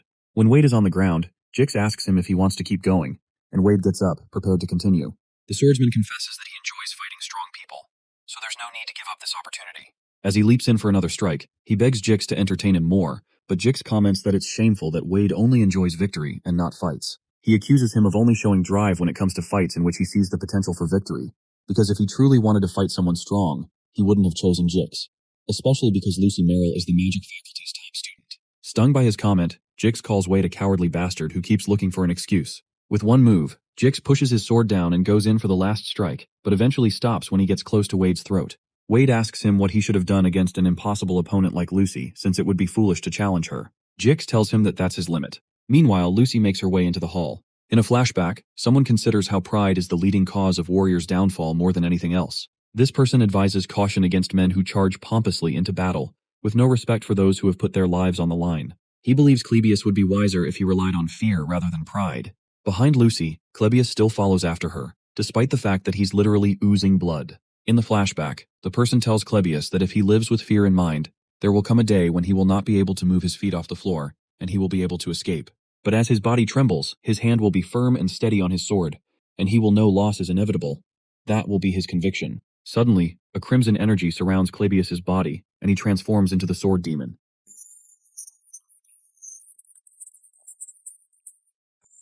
Lucy isn't phased and uses Ed's bow to fire a fire arrow using a mid-rank fire magic called Flame Pillar, then multiplies it by 100, causing a huge explosion. As she does that, she keeps in mind that she promised not to kill anyone. The reason she can do that despite making a promise is because she's confident that she cannot kill that monster with just this much. Her eyes widen when she realizes the arrows didn't touch him, and that he has gotten faster. She looks back and notices him charging toward her with his sword. Before he can hit her, her protection of the wind is activated, since she has a contract with Marilda, and the wind blows Clebius backward. However, he's not knocked down and manages to stabilize himself with his bare hands. More wounds form, and more blood spills over Clebius's blood-stained body. It wouldn't be strange for him to have fainted from all the blood loss. But the amount of mana surrounding his sword and body increases the more he is injured, and the more his blood flows. With ridiculous speed, he makes several strikes on Lucy's shield, and even though she's protected, it worries her that he's holding a cursed sword. This is the Nortondale family's taboo: blood swordsmanship. Several drops of sweat cover Lucy as Clebius attacks the top of her shield again with intense rage. Finally, she raises her hand and generates an explosive force in her palm, firing it at him. Oddly, instead of destroying him, the monster charges through the attack and breaks through the shield. Quickly, Lucy creates another shield around herself and blasts the monster with a stronger attack. This attack launches Clebius backward by several feet, with blood spilling out of every hole in his body. Blood swordsmanship uses the blood flowing from your body as a new mana source and is a taboo among taboos. In a flashback, some men find Clebius after he had transformed and call him a bastard for killing someone. Even the Nortondale family itself forbade Clebius from inheriting it. While the men shout at him, Clebius's brother walks up to him and reminds him that he's not a monster. In the present, while blood oozes from his body, Clebius wakes up again and gets back on his feet. He's the monster who learned blood swordsmanship on his own, and after many years, he had to acknowledge that he's a monster. However, when Lucy raises her hands into the air and activates a high-level lightning magic called Divine Punishment, he has to acknowledge that Lucy is the real monster. Meanwhile, Jix runs away with Tanya, but they abruptly stop when Lortel blocks their path. Lortel tells Jix that he can escape if he goes through the door at the end of the hallway, but Jix stops Tanya from moving forward because he senses that something is off. Regardless, Lortel comments that Tanya is lucky to have Jix helping her. Jix, still cautious, asks Lortel if she's heard about Ed, but she replies that she's not sure. Jix asks her what she was going to do if it was just Tanya by herself, so Lortel replies that she would have ripped her to shreds. However, Jix reminds her that would be rash, so she agrees that instead of killing her, she should start with her fingernails to make her confess. When Tanya hears that, she pleads with Lortel, insisting she wasn't the one, but Lortel asks them to go ahead, especially since she can't beat Jix in a battle anyway. When Jix hears that, his body instinctively freezes. As everyone in Sylvania knew, making an enemy of Lortel was a foolish choice. The moment this girl began to show hostility toward you, you could never know what was waiting for you behind the door. Unsure of what to do, Jix freezes, deep in thought. But he hasn't caught on yet because, at this point, they shouldn't be safe. It shouldn't be possible for him to spend this time frozen in thought. Meanwhile, Lucy asks Clebius how many times he plans to get hit by her high-level magic before giving up. In a flashback to the past, Clebius's brother told him not to blame himself too much because it was the fault of those who wanted to test his powers, not his. He told the young Clebius that the power he had was from a hero who charged forward to hold the line against an enemy bearing down on him like a mountain, and this was the power their progenitor, Belkis Nortondale, used to protect their family. He informed Clebius that he could also become a hero just like Belkis with this power. In the present, Clebius curses and tells himself that his brother was wrong. As he charges toward Lucy one more time, he believes he's just a demon who bathes his surroundings in blood once he loses his rationality. At that point, concepts like rationality don't apply to a monster like him. As Lucy blasts Divine Punishment lightning once more, Clebius leaps into the air to avoid the trajectory of the lightning, inching closer to tearing her in half. As he comes in close, Lucy intensifies the power of the lightning around her to stop him, but is shocked when Clebius manages to charge through it and point his sword at her neck. Clebius remembers how his brother told him he could become a hero with this power, until he finally killed him. After Clebius stabbed his brother told him it was a relief that he was the one who got killed this time, and not someone else because he could at least forgive him. His brother's last words were to not blame himself too much, as he bled out against the wall. To Clebius, the true hero was his brother, who died that day at the hands of a monster. In the present, he transforms back to normal and tells Lucy he really can't go on any longer. He doesn't want to become a hero, but he just doesn't want to become a monster. Finally, he crashes to the ground as his sword shatters. Clebius believes he's done his part. In blood swordsmanship, the amount of mana surrounding your body and sword increases the more your blood flows. Ironically, the closer you are to death, the more powerful you become. That great power is insignificant in the face of Lucy. Yet perhaps due to her complacency or his determination, a moment occurred that could never be repeated. She definitely could have died. Lucy, who had lived her entire life as the strong, could never get used to that feeling. The fear of death she experienced for the first time made her determined that she had to kill the weak who no longer had the ability or will to fight. As she generates great power to bear down on Clebius, she notices a drop of spirit water that draws her attention. When she looks to her side, she sees a hooded person who fired this spirit water arrow. Clebius spots the person who fired the arrow, and he angrily confirms that this mother fear, as he puts it, is alive, just as he suspected. Meanwhile, Jix doesn't know what to do, and he realizes he has to hurry up and make a decision. Suddenly, while he's looking at Lortel, the glass window close to Lortel breaks, and Janica leaps into the room, jumping on Lortel. Surprised, Janica helps Lortel up and turns to Tanya, relieved to have found her. Lortel notices that Janica seems fine even after hearing the news about Ed and wonders if she's gone crazy. Janica turns to Marilda and asks if she's misinterpreting the situation, but Marilda, who had probably told her about it, assures her that she arrived just in time. Out in the square, Ed is shocked to see Clebius in such a battered state. Clebius retorts that he knew all that fighting was for nothing, and that he'd never be able to reach Lucy's toes even if he put his life on the line. However, he didn't run away because of everyone else who fought, even though they knew they would be unable to stop her. He even mentions Elvira, who sacrificed everything she had worked on her entire life without hesitation. In a flashback to a time with his brother mentions that their progenitor, Belkis, could have given up like the others. But Belkis believed he could become something like a hero. As Elvira helps Clebius up, he curses again, wondering why his brother didn't just let him run away, only for him to end up losing anyway. As Clebius laments that it's all so meaningless, Ed places a hand on his shoulder and thanks both of them because their efforts weren't meaningless. Regardless, Clebius doesn't take the compliment and beats himself up for being an insect piece of shit until he collapses due to blood loss. To Ed, none of what he said was flattery. He has a full understanding of all the main characters in the academy, but he never thought anyone would have the ability to stop Lucy, including himself. It took at least 10 minutes to evacuate everyone and for Ed to arrive, and Clebius stood his ground that entire time. Clebius, the failed swordsman of Sylvania and the third act's final boss, went against the awakened one, Lucy Merrill. This whole time Lucy doesn't say anything and just stands there. Ed apologizes for not telling her beforehand, but informs her that he was in a situation where he had to die. But his life was also in danger, so he couldn't prepare a way to tell her in advance. While he's talking, she runs to hug him, and with tears streaming down her face, she tells him she thought he was dead. Ed places a hand on her shoulder, reminding her that he's still here, and then puts his arms around her. Meanwhile, Jix reasons that he was certain nothing would cause him to feel fear again after entering civilization. In front of him are the high-level spirit, Marilda, and now Janica, who proclaims that she's been looking for Tanya all along. He believes that the two ladies aren't in their right minds due to the news of Ed's death.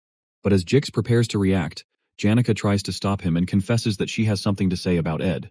However, he doesn't hear her over the explosive force he uses to destroy a nearby wall. He immediately tells Tanya to run down a nearby path and go west from there until she reaches the life buildings, where she can ask for help. He explains that she must find someone from the Imperial forces or a noble family with whom she has a relationship. Before she leaves, Tanya asks what he will do. He says he'll guide them to the best of his ability so they don't go after her, even though it might not be possible. As he heads out, she asks him why he would go so far, but he informs her that it's because she's Ed's younger sister before urging her to run.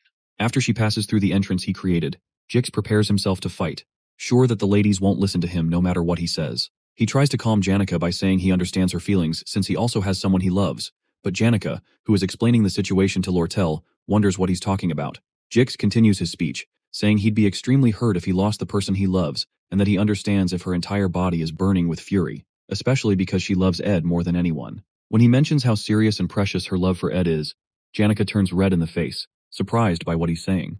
When he continually describes her passionate love and feelings for Ed, which will remain in her heart forever, he suddenly receives a huge fire attack that literally knocks him out of the building.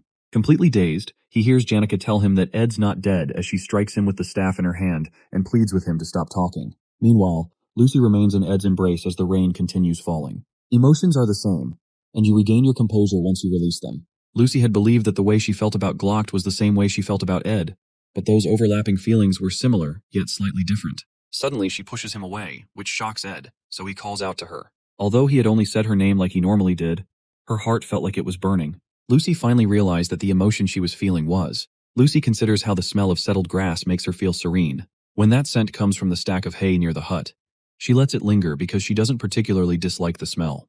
However, the maids feel the exact opposite. While Ed speaks, she detects that familiar scent of grass on him that makes her feel serene. Ed informs her that those from the academy will arrive soon, and he'd have to explain his circumstances. He proposes that they go see the others since the rain has stopped, but Lucy, whose face is as red as a tomato and has just been staring at his face all along, asks him what he said. Ed chides her for not listening and explains again that she'd probably have to face a disciplinary committee and apologize to Elvira and Clebius because they got really hurt, and Elvira lost all of her engineering items. Lucy is surprised by that because, according to her, Elvira came at her first, and Clebius cut himself to lose all that blood. Even though the magic she used may be cruel from their perspective, she feels like she worked really hard to ensure she didn't kill them. When Ed notices Lucy crying because he said she'd have to apologize, he sighs and informs her he'll take care of it since he's also responsible. She doesn't even hear any of that, but is stung by the fact that Ed sighed. She feels like she's been treated like a pathetic person, that she's been hated, and that Ed is disappointed in her. To avoid him becoming disappointed, she quickly proposes that she'll apologize, and Ed commends her wisdom.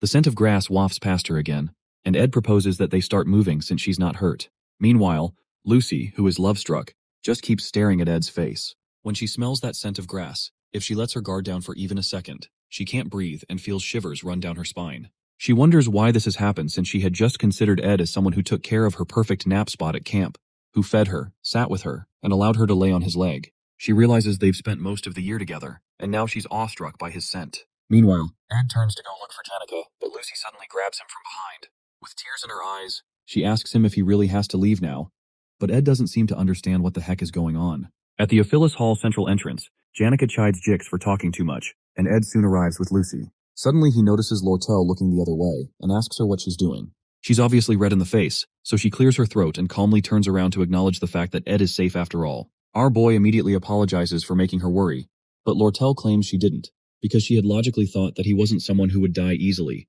especially since he had the Delheim's hourglass that he requested from her. As she continues to narrate how merchants always remain calm and rational, Jix looks at her in confusion, and she turns to Jix to confirm how calm she was. Furthermore, when Tanya glares at him, he also covers up her own emotional outburst. Soon after, Lortel fixes Ed's collar and claims that she didn't think he had died. She explains that seeing his face puts her at ease and confesses that she was a bit anxious, though. Suddenly, she grabs him by the collar and attempts to pull his face toward her because he has to pay for making her anxious. But Ed doesn't understand that logic.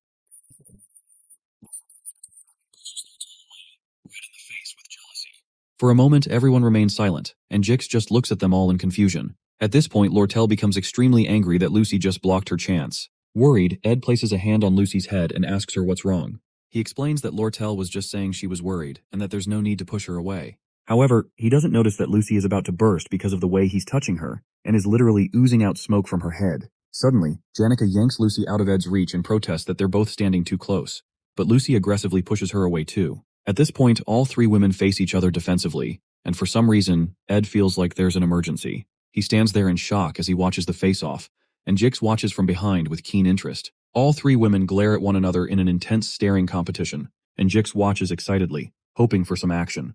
However, the emotions are doused when Elvira reminds them that they don't have enough time to be doing this. Ed quickly agrees with her because the Academy people will arrive soon, so he informs them that he plans to hide the fact that he's alive, and he explains why he's doing that. Eventually, Lucy apologizes to Clebius and Elvira and decides to help Tanya, who had run away. Jix suddenly regrets letting Tanya run away, and they eventually agree on a story about what happened before Lucy turns everyone back from their frozen state. Meanwhile, Nox and Caddick remain tied in the middle of the square, while Ed disappears from the academy before anyone discovers that he's alive. Shortly after, Clebius is shocked that all his injuries have been healed, and he wonders what happened.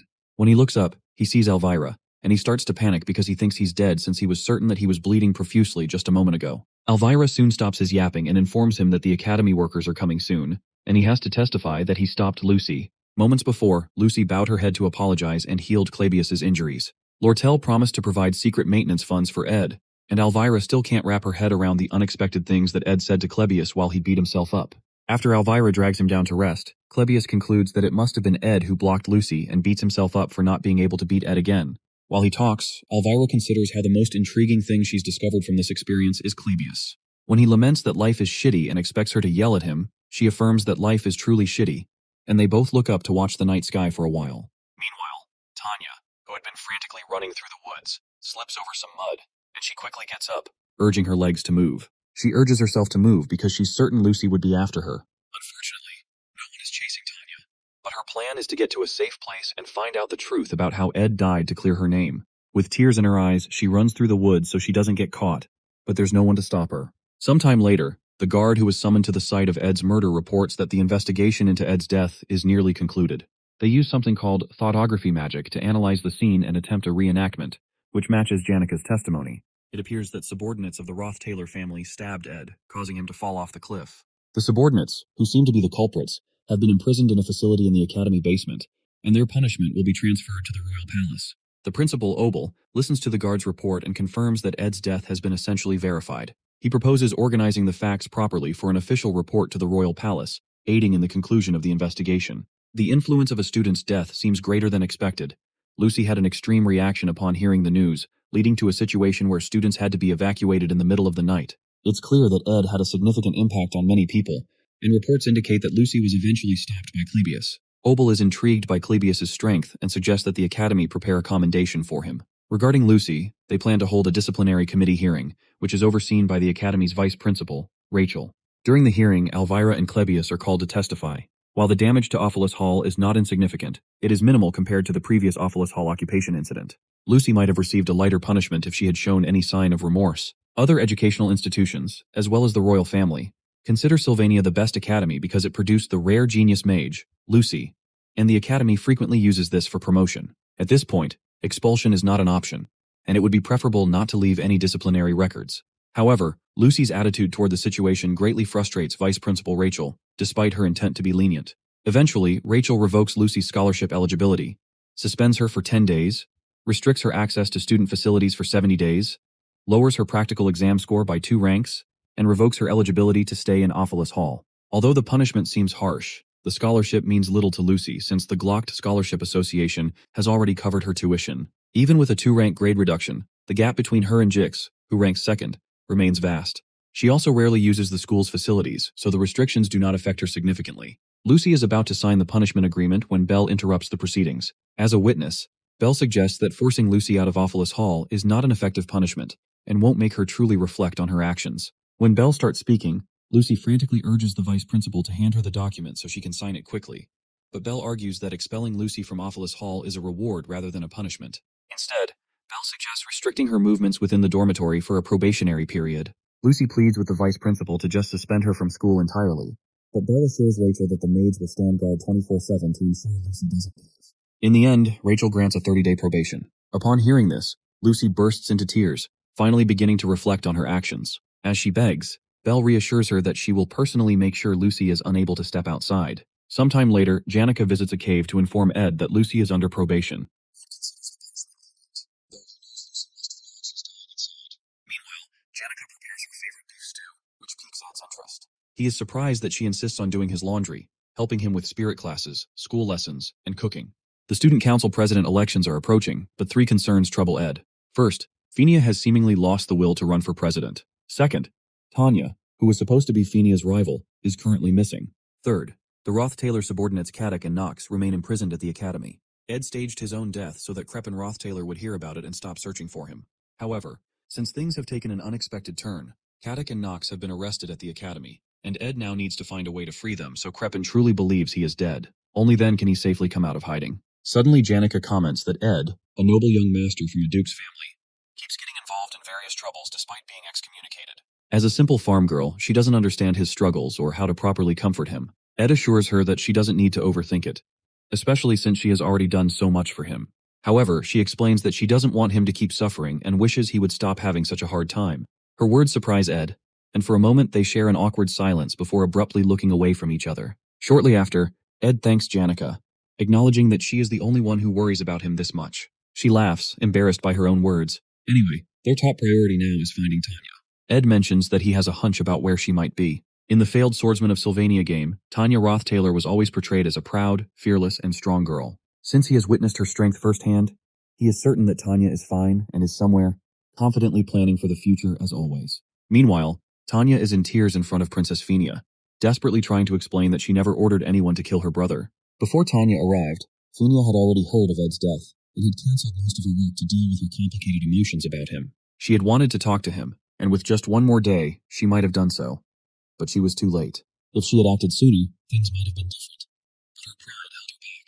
The goal she had pursued since enrolling, the presidency of the student council, now seems out of reach. Although the position holds little power compared to the royal family, it would have given her authority within Sylvania, ensuring she didn't end up like the third prince, who relied solely on royal influence. She wanted to win the presidency on her own merit, to challenge the darkness within the Roth-Taylor family. However, now she wonders if she even deserves power. As she cries, Claire knocks on the door and brings in Tanya, who had been on the run. Although Fenia doesn't yet know the full story, the Academy's initial investigation suggests a strong possibility that Ed was assassinated by Roth-Taylor subordinates. With Ed gone, Tanya is now the only remaining Roth-Taylor family member on Arkan Island. Uncertain whether the princess will believe her, Tanya tearfully insists that she did not kill her brother. In response, Fenia hugs her, sympathizing with her suffering. Realizing she must learn from past mistakes, Fenia asks Tanya to explain everything, so she doesn't jump to conclusions about the Roth-Taylor family. After hearing Tanya's account, Fenia decides to believe her, and promises to help her hide until the situation clears up. Overwhelmed with gratitude, Tanya profusely thanks her. Fenia, in turn, reflects on Tanya's gentle nature. She had expected a fierce political rival, but instead she finds a girl with a soft heart. While they talk, Claire enters to inform the princess that she has a visitor. When she opens the door, she finds Lortel, who casually remarks that, despite Ed's unfortunate death, the Academy's plans must proceed. The princess, on guard, demands to know why Lortel came looking for her. Lortel, smiling, replies that she wanted to ask why Fenia is hiding Tanya. In the Ophelis Hall, Lucy lies in her bed and prays for death, with 29 days left until the end of her probation. This is 3 hours before Lortel and Princess Fenia meet. Meanwhile, Leisha and Ed spar. Leisha comes in with a strong hit, but our boy sticks the knife in his mouth and breaks her form into a pool of water. Moments later, she regains her form and attacks him from different directions, but he still manages to defend himself. Shortly after, Mug commends Ed's incredible reaction time and ability, expressing how touched he is. Leisha, on the other hand, proposes they end things here for today because his close combat skills are outstanding for a mage. She comments that he must have been training for a while, and Ed replies that it's because she's an excellent duel partner. Ed mentions that Mug is too small and training with Marilda is a bit too much, but Lacia interjects, saying she thinks fighting with Marilda would be more helpful. However, Ed believes that fighting with a house-sized wolf would send him to an early grave. Leisha explains that high-rank spirits can freely change their forms, which is why Marilda can easily travel around the entirety of Arkan Island. After a workout session, Ed realizes his stats barely increase once they pass 15. Once you go past that, you need to fulfill special conditions like clearing hidden quests. Considering what he can obtain as Ed Roth-Taylor, he's certainly getting closer to his upper limit, so he considers acquiring a special ability once his long-term goal of mid-rank magic is achieved. He can't afford to grow complacent and stop improving. Suddenly, Lortel enters the cave and turns red in the face upon seeing him with his shirt open. She comments that she was enjoying the view and comes closer to attend to him, noting that he needs to find time to rest. When Ed mentions that he's at ease because his needs are mostly provided by others, especially Janica, Lortel realizes that he must have been training with spirits. When she notices the spirits are watching all of this, she wraps her hands around his arm, prompting Mug to start screaming about an emergency. Lortel enjoys a good laugh, and Ed asks what she's planning to do. She informs him that she's planning to see Princess Fenia soon, because she realized there are things she can profit from before the election begins. Based on his request, she explains that releasing the two knights, Kadak and Nox, would be easy, but it's not free, so she'd like to take the deposit for it now. Ed wonders what she's talking about, so he asks if he can hug her once. She's initially shocked, but then decides to play along. When he pulls her close, she immediately turns red. With her hands on his chest, she pushes him away and pleads for him to wait. Her reaction makes Ed ask what's wrong, and she responds that it feels different from how she imagined it before coming. She asks why he's not wearing clothes, protesting that he should know she's already walking a tightrope in her heart and should have some courtesy. When he replies that he only did what she wanted, she hugs him again and says he was supposed to do it slowly. Eventually, she confesses that she came because she wanted an answer in advance to her request for him to take her side once the election begins. Ed wraps his arms around her and suspects she's up to something regarding the elections. With her head still on his chest, she explains that she thinks she'll have many enemies soon. But if the entire school turns against her, she at least wants him to remain her ally. Later on, at the royal dorm, which is exclusive to Princess Fenia, Lortel informs her that she's come to find out why she's hiding Tanya. Lortel had overheard Jix telling Tanya to run to the Imperial royal family for help, so she deduced that Tanya would most likely be here. The princess asks why Lortel is even looking for Tanya in the first place, and Lortel explains that she has business with her. She states that Tanya acts weak to those she can't dare touch, but cruel to those weaker than her. In response, the princess mentions that the Roth-Taylor family holds enough power to make the royal family cautious. So Lortel realizes that getting Tanya will be difficult since the princess is on her side. In preparation for something like this, Lortel declares that she's going to run for student council president because becoming both the student council president and association leader will force Tanya to come to her. After Lortel leaves, Fenia tells Tanya that this isn't a situation where she can keep hiding. The Roth-Taylor Knights have been arrested, and all the routes off Arkan Island are in Lortel's hands. Because of Lortel's evident feelings for Ed, she mentions that Lortel must believe Tanya is the culprit, which is a dangerous situation. Suddenly, Princess Fenia asks Tanya who she thinks may have killed Ed since she didn't. Finally, Tanya confesses that she was the one who killed Ed, shocking Fenia. The girl explains that Caddick and Nox came to Sylvania under the pretext of assisting her, and the one who gave the order was their patriarch, Crepin Roth-Taylor, who didn't care about Ed. She suspects he did it because she mentioned Ed in her letter, making her believe she was the one who caused Ed's dreadful fate. Princess Fenia assures Tanya that she didn't commit any crimes and asks what her plans are. Tanya recalls how Ed never gave up and showed her how much a person can change, so she proposes that the only way to survive and uncover the truth behind his murder is to run for student council president. The princess reminds her that it won't be easy since she's currently a murder suspect, but Tanya considers Ed and those who have helped her. Since she's been backed into a corner, she refuses to remain intimidated. Upon hearing this, Fenia informs Tanya that she will publicly support her. Those words shock Tanya, and when she asks Fenia why she would go that far, the princess confesses that she's not sure but has a debt she couldn't repay to Ed Roth-Taylor. Sometime later, Lortel's secretary, Liena, gathers several related documents to help Lortel run in the upcoming elections. Liena reveals that she has obtained information that Tanya will also be running with Princess Fenia's support, but she doubts Tanya will gain much support since she's a suspect in a crime. Liena also protests that Lortel is doing all the work herself, losing sleep, and questions whether the council president position is truly achievable. When Lortel asks her to only ask necessary questions, Liena quickly apologizes and heads to the academy to submit the documents. After Liena leaves, Lucy, who is severely bored, rejoices because she manages to make her pillow stand on its own. The pillow sleeps, and so does her excitement. She asks a nearby maid how many days she has left, and she's told there are still 27 days remaining. Suddenly, the maid remembers that the disciplinary action was passed yesterday and took a long time to process because the academy has been busy. Because of that, they have to restart the count, meaning she now has 29 days left again, nearly giving Lucy a stroke. Meanwhile, in the academy prison, Caddick considers how Duke Crepin was correct because Ed was able to react with incredible battle proficiency, even though he wasn't fully technically developed. This means he'll be a future threat to the Roth-Taylor family. Nox agrees, adding that it's not just Ed's abilities that are impressive, but also the spirit sorcerer, who summoned a spirit with the resolve to burn through all her mana, and the mage who resolved to take revenge in a moment. Since Ed was able to build relationships with such people, his potential could not be calculated. Although they were aware that Ed, the delinquent heir of the Roth-Taylor family, was a terrible person, Caddick and Nox still weren't sure why Crepin ordered them to assassinate him. But after completing the mission, they suspect that Ed, with this much power in his grasp, had thoughts of opposing the patriarch and pretended to be a lunatic after being named heir in order to run away to Sylvania. Nox worries that Ed may have been raising forces here, but that's not their main concern now. Their main concern is leaving this prison and reporting the events that have occurred to the patriarch. Suddenly, the guard watching them approaches the gate, opens it, and informs them that there are those who would benefit from the confusion of their escape.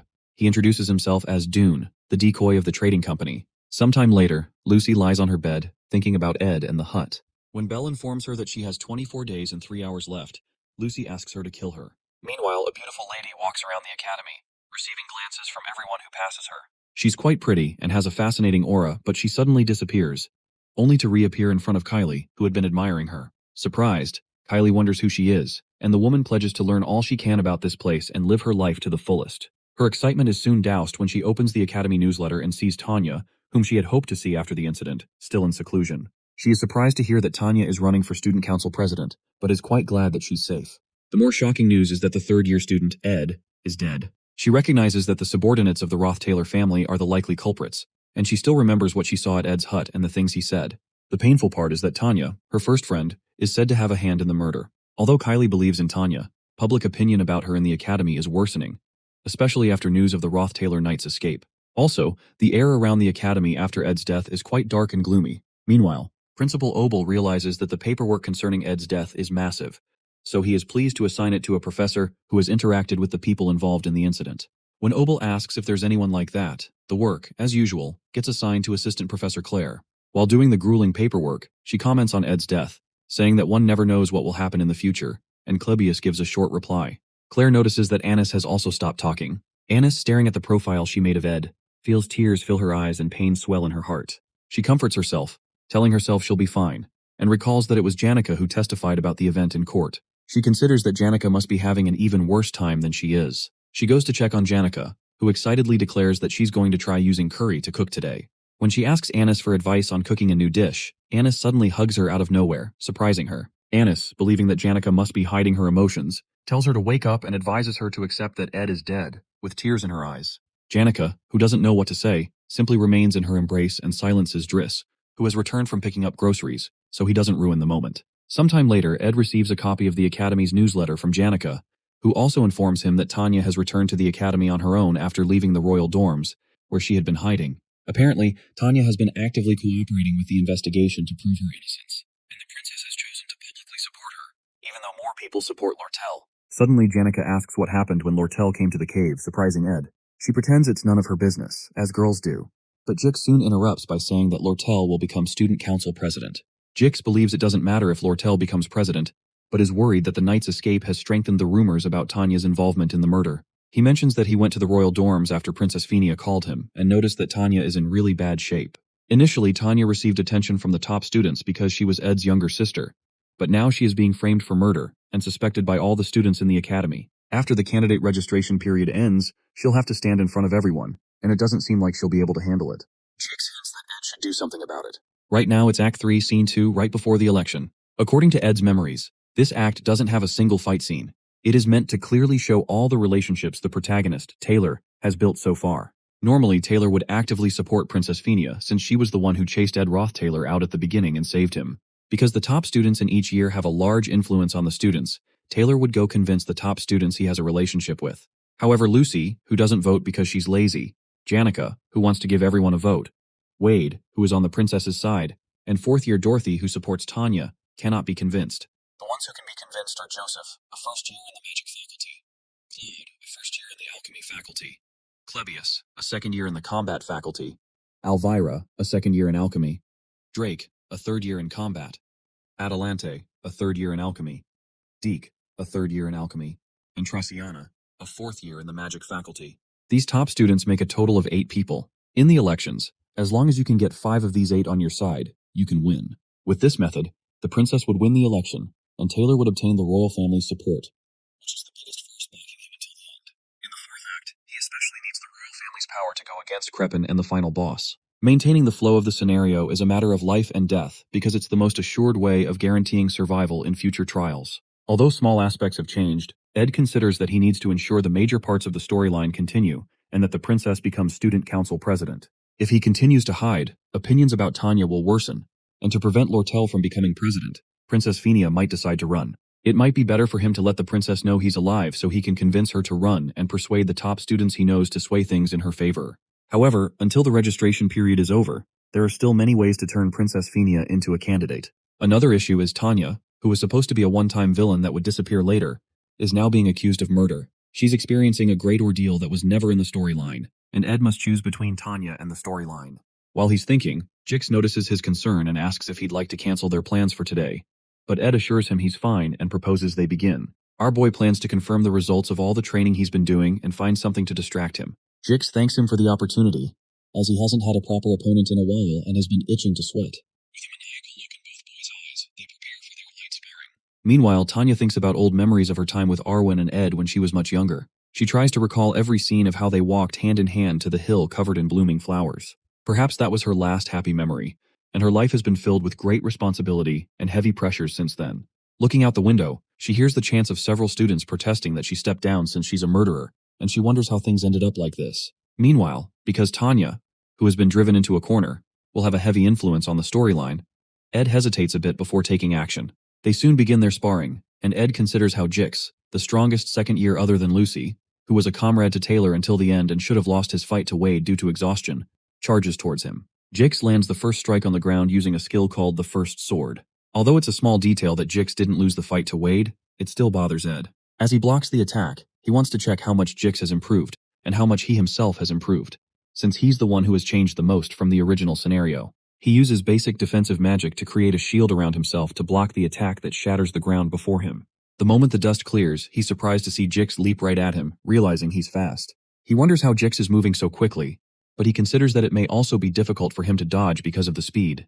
He throws his burning dagger, crafted from Mug, at Jix but misses. Jix stares at the dagger on the ground, and in an instant Ed calls out to Mug, triggering a huge explosion of the sword.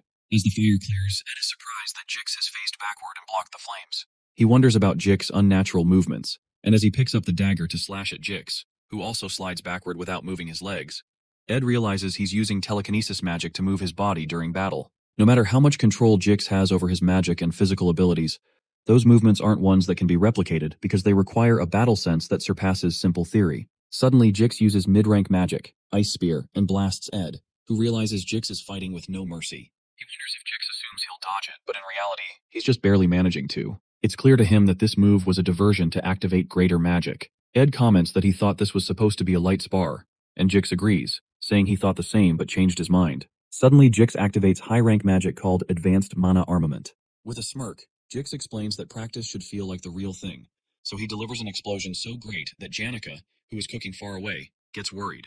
She also wonders if Ed will be okay with the curry she put in the food and decides to hurry up. Meanwhile, Jix immediately moves in to crack Ed's shield right after the explosion. He slams his axe against the shield and it eventually cracks. As the impact pushes Ed backward, he quickly prepares a water spirit arrow and fires 3 arrows toward Jix. However, the arrows are stopped by an energy field around Jix because the mana armament move creates equipment around the user using their mana. Most mages don't have a reason to arm themselves in such a way, so there's usually no need for such high-rank magic.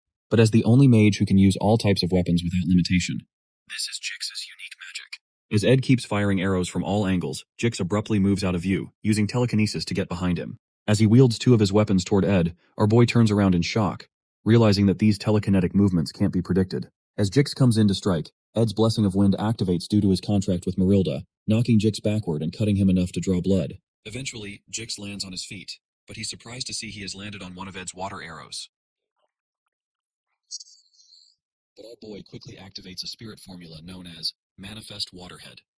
The move causes the water droplet on the ground to transform into Leisha's form, and Leisha immediately jumps at Jix, who quickly slices the first form with his blade. The moment he turns the other way, he sees Ed inches away, preparing the mid-rank magic, Particle Explosion. Our boy releases the explosive energy toward his sparring partner. After the move, Ed realizes that Jix is strong, especially since he was able to learn mana armament. At this rate, Taylor's party would have no problem facing enemies. While he's thinking, something incredible happens. Jix immediately flies back into the air, declaring to Ed that he can't let his guard down and will be getting serious from now on. With a deadly look in his eyes and explosive energy around him, Jix smirks and activates an advanced mana armament known as Convergence. Ed immediately directs Leisha toward him to match the energy Jix is throwing at him. This is only the beginning of the 3rd act, and the ability that Jix has shown so far is the maximum of what Ed expected at this point in the storyline. There's apparent shock on his face because he hadn't expected to see Jix use this form so soon. This is the same form from Act 4, Scene 7, during Jix's final battle at the Grigol Cathedral infiltration. Jix wields a huge lance known as Nature's Lance, with several bright swords hovering around him. Jix explains that instead of fighting Ed in a ridiculous mental battle, he'd rather crush him with the overwhelming difference in power. Jix points the lance and all the swords toward Ed, who immediately launches fire attacks at the incoming swords to stop them. At one point, he becomes worried because he had to use Particle Explosion and the sword, leaving him almost out of mana. As if that's not enough, the major problem is the next attack that follows. As another wave of bright swords is launched at Ed, he slams his fist on the ground to create a bright shield around himself. Breathing heavily, he brings out a magic engineering tool known as the Impact Amplifying Ball. Jix comments that Ed's use of a magic engineering tool means he's out of mana. Excited, Jix moves in for the final attack and tells Ed that this is the end. As he moves in to impale Ed with the lance, he's shocked when Ed suddenly triggers something resembling wind magic. He wonders how Ed is able to do that since he's out of mana. But Ed replies that he needs to go all out since Jix is prepared to do the same. The tool Ed is using is the legendary rank magic engineering item, Glast's Phoenix Gold Ring. Since he can't afford the ring rendering him unable to use mana for a while, he decides to use the least amount of mana possible while still manifesting its power. As he's about to blast Jix, he hears a spirit tell him that he's finally been able to summon her without the help of the Altar of Substitution, Lucy or Janica's mana. The spirit commends him for being able to make a great strike, and it turns out to be Marilda's human form, which was previously impossible to summon due to the drastic mana pull. Days later, at the academy, Lortel gives her candidacy speech, and the crowd goes wild with excitement. Dune, who is standing in the crowd with Liena, wonders why there are even 4 contestants when the election's result is clear. Suddenly, the crowd begins to chant Lortel's name because her sincerity and leadership ability in the trading company proves she'll do well as president. Liena asks Dune what he will do if Lortel becomes president, and he affirms that this means nobody within Sylvania Academy will be able to stop the company leader. As Lortel proudly walks off the stage, she runs into Tanya, who looks tense, and makes a snide remark to mock her. As she walks past Tanya, she asks what's wrong because she seems nervous. But Tanya musters up the courage to say she did not kill her elder brother. Tanya then bravely steps onto the podium and prepares to give her speech to a crowd that doesn't seem interested in listening. She clears her throat, introduces herself, and declares her intent to run for student council president. The air in the crowd grows cold, but Tanya continues to deliver her heartfelt speech. While that's happening, Lortel notices that Tanya is putting on a mask, pretending nothing is wrong. However, no one has reacted to her words since her speech began 10 minutes ago. The moment Tanya ends her speech, several people in the crowd call her a murderer and start throwing things at her. And whether they stem from internal conflicts within the Rothtailor family. As they continue throwing stones, she struggles to turn her face away and still thanks them for listening to her speech. Suddenly, she slips on a plastic bottle and laughter erupts from the crowd. Immediately, Tanya falls to her knees and wonders if it was She reasons that she should have run away, and as she beholds the menacing crowd seeking to devour her, she decides to flee. Suddenly, a bright light erupts in front of Tanya, pushing away the hateful students. It turns out to be Marilda, who has arrived with Ed on her back. As Marilda scares the students away, Ed stretches his hand toward the now crying Tanya and informs her that while he has much to explain, he needs to resolve this situation first. Several days before Ed appeared on the podium, Marilda visited Ed in her human form. She commends his improved magic power efficiency, but notes that it still isn't enough. Marilda then activates a spirit formula called Updraft, which lifts everything around into the air and restricts movement. Immediately, Jix is thrown into the air. Ed assumes that Jix's growth at this point in the plot has maxed out. He also considers that he hasn't used a large amount of magic power with the ring, yet he has completely exhausted his reserves. Having used every possible magic technique available to him, combined with Marilda's cheat-level secret technique, it seems he will win. While Marilda complains about being summoned in this form, with a small mouth, no fur, and no tail, she suddenly detects Jix behind her. However, because movement is difficult in this form, she is unable to stop him before Jix gets his sword right in front of Ed's neck. Quickly, Ed accepts his defeat, and Jix disintegrates his sword. Jix is impressed that Ed has trained himself so much in just 1 year. Ed realizes Jix has grown stronger than he did in the original plot and wonders how that happened. When Ed mentions this, Jix explains that watching Ed grow stronger daily pushed him forward as well. As they both lie down to rest, Ed reflects on how he has done everything he could to keep the plot on track, partially to maintain his knowledge of the future, but also to ensure Taylor's victory in the final act. He once believed the plot was the only answer, always managing to steer it back on course. He feared factors beyond his control, and after hearing of the knight's escape, he hesitated to save Tanya. Now, what little remained of the original plot seems to have slipped from his hands. Still, he decides to focus on what he can do. Jix, who will be Taylor's ally in the final act, must grow stronger. Just in case, Ed has also trained himself and built reliable comrades. Although it may be naive, he considers that deviating from the original plot doesn't mean they are doomed to a bad end. On the day of the candidacy speech, all the students run for safety, and Joseph tries to calm them down because he has seen the high-ranking spirit before. Right in front of them, Ed removes his hood, and they realize he's alive. He walks to the microphone, introduces himself, and proclaims that he wasn't murdered by Tanya, whom he supports more than anyone else. As he speaks, Lortel walks away with a smirk on her face. Since Tanya already has the support of Janica, Lucy, and Princess Phenia, they still need the votes of Clebius, Elvira, Jix, Joseph, and Wade. However, it shouldn't be too difficult to win them over. After Ed clears the air, he finally feels at ease. Shortly after, he heads to the school's security office to explain how he used the Delheim's hourglass to survive. He stayed alone in a cave before being rescued by Janica and immediately returned to defend Tanya. The security leader recounts everything Ed has said to confirm the details, and Ed affirms them. By this point, he already has dark circles under his eyes from being interrogated by nearly 20 people. He hopes the investigation is over but begins to think otherwise when he is called to meet with the principal. Ed enters the principal's office, and Principal Obel comments that he must have had a hard time after reading all the investigation reports. But Ed replies that the enemy was meticulous, and it would have been hard to detect this with regular security measures. The principal appreciates his comments but adds that it feels very deliberate. It seems as if Ed waited for Caddock and Knox to escape to inform the one who sent them about Ed's supposed death before he felt safe enough to reveal himself. Obel explains that he has no intention of digging into the internal conflicts of the Rothtailor family, but as the head of the academy, he has to report Ed's appearance to the Imperial family. However, if he reports to the Imperial family, the Rothtailor family will also find out that he's alive. When Ed suggests postponing the report, Obel asks why. Ed explains that his death was ordered by Krepin, his father, who is the real power behind the Imperial family. But Obel comments that he has no interest in matters outside the academy. When Ed continues to plead for a postponement, Principal Obel mentions that his grades are rising rapidly, and his reputation among the students is increasing. To Obel, it's as if Ed has become a completely different person, and because Sylvania always stands with its students, Obel assures him he'll keep his secret. Later that evening, Kylie stops a boy from approaching Tanya because her schedule is over for the day, and she doesn't accept inappropriate gifts. Meanwhile, Tanya approaches Ed, whom she had been expecting, and Ed congratulates her because he heard her election is almost certain. However, Tanya explains that she can't let her guard down just yet. Tanya's innocence has been proven, and she eventually received an overwhelming number of votes. But the major reason Tanya could receive these votes is because of Lortel's downfall. Lortel persistently framed the election as a one-on-one battle between herself and Tanya, making everyone forget the other minor candidates.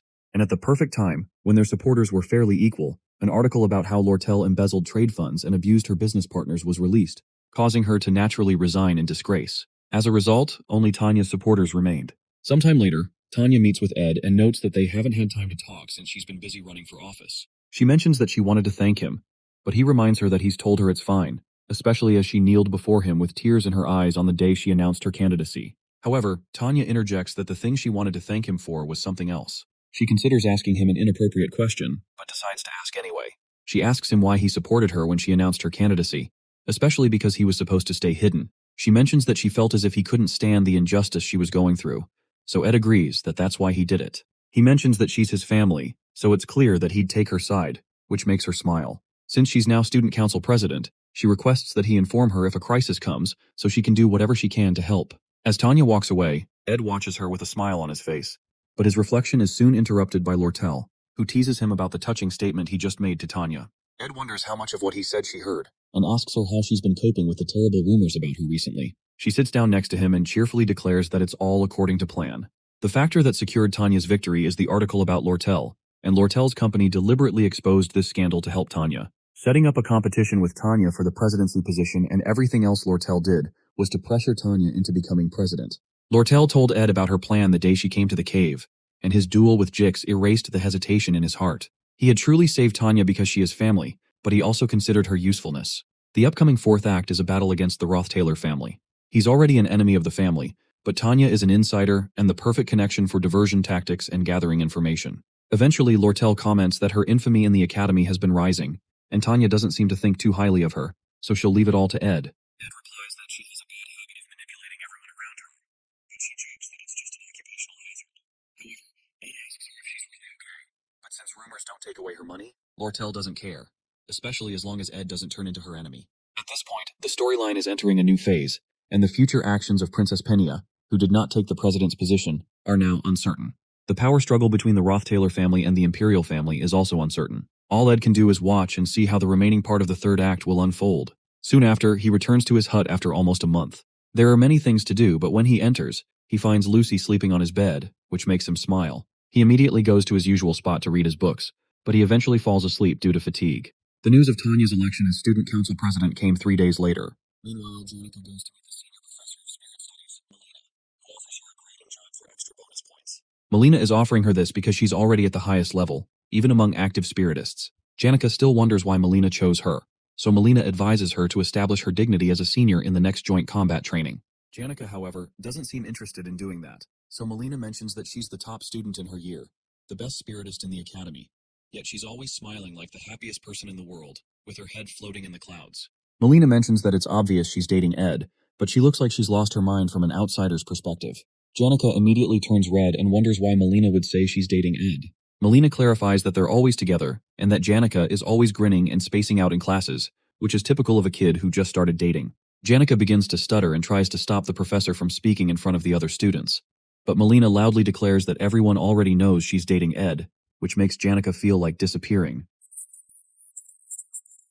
There's a land of farming known as Pulin. Deep into the ridge, there's a small farming village called Torin. There, we see a young Janica Failover, who would bring light to this village. Suddenly, she meets a young male boy who speaks to her formally. However, the boy's manner of formal speech was quite unfamiliar to her. Regardless, the boy eventually became comfortable with her and started to tell her about the Imperial Holy City. Janica remained cheerful and loved by everyone. Eventually, the male boy comes to confess his feelings for her. The young girl didn't know how to reject people, but she rejected the boy's heart. After that, the male boy ran away and didn't visit the village for a long time. Later on, he brings her a letter of admission from Sylvania and bids her farewell with his formal speech. She then opens the letter to read its contents. 3 years later, Janica is still scared of rejections and uncomfortable with formal speech. She gets startled when the administrative officer asks if she has any questions.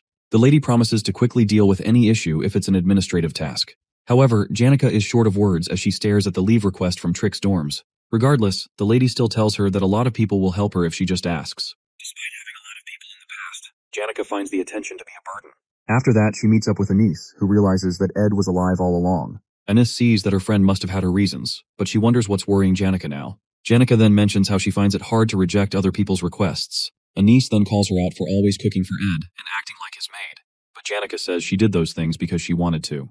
However, due to how close they are, she finds it hard to request things from the MC sometimes. Anise then suggests that Janica should put some distance between her and Ed. Since they're so conscious of each other, she feels this would help. Nevertheless, Anise is worried that they might become too distant because of this. On the other hand, Janica thanks her friend for the advice and takes her leave. Anise tries to stop her, but it's too late. In the end, the girl worries that she might have just done something horrible. Meanwhile, our MC has been able to unlock a lot of crafting formulas. The one he wants the most is the thunderstruck 1,000-year-old wooden cane. The formula is quite simple, but the cane still has a very high force rank. Ed needs a branch from a tree that's over 1,000 years old and has been struck by thunder. He can easily find a tree that's old in the northern forest, but the issue is finding thunder. His attention suddenly moves to Lucy, and he decides to wake her up. As she opens her eyes and sees his face, she quickly runs to the top of a tree. The protagonist then asks her why she's acting so surprised. Lucy tells him to talk, but he decides to postpone what he wants to tell her. Later on, Janica pops up at the camp. Ed notices that she's late, but she tells him that she has no particular reason to be late. He then asks if she wants tea, and she accepts while wondering how she's supposed to put distance between them. Later that evening, she commends how good he has gotten with handling spirits, especially Mug. Our MC suddenly stops as he sees Belle, who tells him that Rachel has requested for Lucy. He apologizes for making her worry due to the news of his death, but she's glad to see that he's fine. As the two of them lock eyes, the protagonist lets the maid know that he'll continue to speak formally to her. She tries to persuade him, but Ed refuses. Janica, on the other hand, is shocked to see Belle acting so frustrated. This suddenly reminds her of the mail boy from back then. The maid then mentions that she's glad to see that Janica is doing well too. As she heads off with Lucy, Janica bids her farewell. After that, our hero's lover asks if they can speak to each other formally. She tries to explain how it's better to talk in a manner where they show respect towards each other. After she tugs on his shirt, the MC nervously agrees to her request. After that, Janica addresses our protagonist as Sir Ed. This catches him off guard, and he finds himself short of words. At the same time, Janica is feeling embarrassed as well. 5 minutes later, they try to have a conversation around the campfire, but Janica brushes it off. The air is really awkward, and Ed has no idea what to do. While she remains quiet, he tries to think of a way to get rid of the awkward atmosphere. Suddenly, she gets up and remembers that her curfew is almost over. Janica thanks the MC and quickly runs back to her dormitory. A chilling fear runs over Ed's body as he realizes that he has to keep up this formal speech with Janica. Later on, we see Ed reading a book in the middle of the forest. Marilda then asks if he's going to continue his formal speech with Janica, but he doesn't get why the spirit is asking when she saw everything. However, Marilda says that she wants to know if anything interesting happened in the academy. Ed then explains that things are still quite awkward between him and Janica. Because of this, he's worried that something may be up with her. Marilda then teases him about being worried about Janica, and he accepts it. He quickly brushes the topic aside and asks for permission to snap some branches of the tree. The spirit points out that he doesn't need her permission for a few branches. Despite the tree being named after her, Marilda says she's protecting the forest because of an old friend who put her name on the tree. She then points out how her human form wasn't easy to get from the start. Usually spirits take on the forms of animals because it's more convenient. She then asks the hero if he knows the form she had to copy. Since she can read his thoughts, she tells him that her human form is closest to his ideal type. Ed is shocked to see that this is his taste in women, but Marilda confesses that she was just lying. The spirit points out that she can't just copy anyone, since transformation magic is difficult. The form she has belongs to a child she met when Arkan Island was uninhabited. Upon hearing the girl's description, it finally clicks in Ed's head. The girl is the same one who established the school and is none other than Sylvania. As night falls, our hero sits by his campfire when Janica comes to meet him. He then offers her some apples while still trying to maintain their formal speech. As she sits down, he asks her to pass her plate, and she hands it over. While eating the apples, Janica still wonders what to do about the awkward situation. With her face down, she decides to ask Ed something strange, but she asks him to hear her out before he replies. As the protagonist continues peeling his apples, she asks what he thinks of her coming to live with him at the camp. Upon hearing this, he mistakenly hurts himself with the knife. Janica then freaks out as his blood Later on, the protagonist bandages his finger and also has the time to collect his thoughts. After that, he addresses Janica, saying that she's someone who's incredibly kind and sincere. He also tells her that he likes her a lot. As he continues to talk about her lovely charm, she hides her face in embarrassment. She then asks for a moment to catch her breath. Ed explains why he's worried about them living under the same roof, but she tells him that she's fine as long as she's with him. At that moment, they both look at each other with red faces and are unable to say anything. Ed then gets up and slowly walks to her while thinking of her sudden proposal to live together. He then sits beside her and asks if she's going through a tough time. He wants to think rationally about this since her request is out of the blue. The girl looks up to the sky and talks about how she misses the days of having a room to herself. Right from the beginning, it hasn't been easy for her to live in the normal forms where she couldn't escape everyone's gaze. Ed understands how hard this must have been for her. Janica then tells him how she wanted to escape to the camp if it was possible. Even though it would be a burden for him, she still just wanted to ask. Regardless, the MC points out that it being burdensome to him is unrelated. He decides to make his own weight request next time. Since they're going to know each other for a long time, he suggests that she should stay in a second hut. With tears in her eyes, she gives him a tight hug and thanks him. At that moment, he points out that she's no longer speaking formally. Ed then pats her head and comforts her for the moment. The next day, the MC gets up to prepare for lessons. Suddenly, he hears a huge rumbling sound outside. He opens the door and sees Tarkin along with other spirits who have come to build the hut. Tarkin tells him how they celebrated in the spirit world last night. Right now, they've decided to build Janica's hut directly opposite Ed's own. While spirits debate on where to place the hut, Mug shows up and says they have to finish the work in 10 days. Tarkin isn't too happy about this, and he yells at Mug for having it easy, unlike during his own days. With no other choice, Mug decides to have the work done within a week. After that, the fire dragon heads off. The protagonist is worried about Mug having to finish the hut in 5 days, but the little spirit doesn't have much of a choice. After that, our hero decides to go make the thunderstruck, 1,000-year-old wooden cane. Since Janica has done a lot for him, he wishes to repay her by crafting this new cane, and he hopes she'll like it. Meanwhile, Lucy is having a hard time sleeping, partially because of the construction work going on. However, her true anger is because of Janica, who is moving into the camp. As Janica greets the little girl, she sees her expression and recalls their battle of wits before. She then proudly tells Lucy that she'll be living in the camp. This only makes the little mage more upset. Later on, we see the protagonist at the faculty building with a lot of borrowed books. These elemental magic books are supposed to help with the firepower of his particle explosion spell. While being lost in thought, he suddenly sees a girl playing her guitar by the water fountain.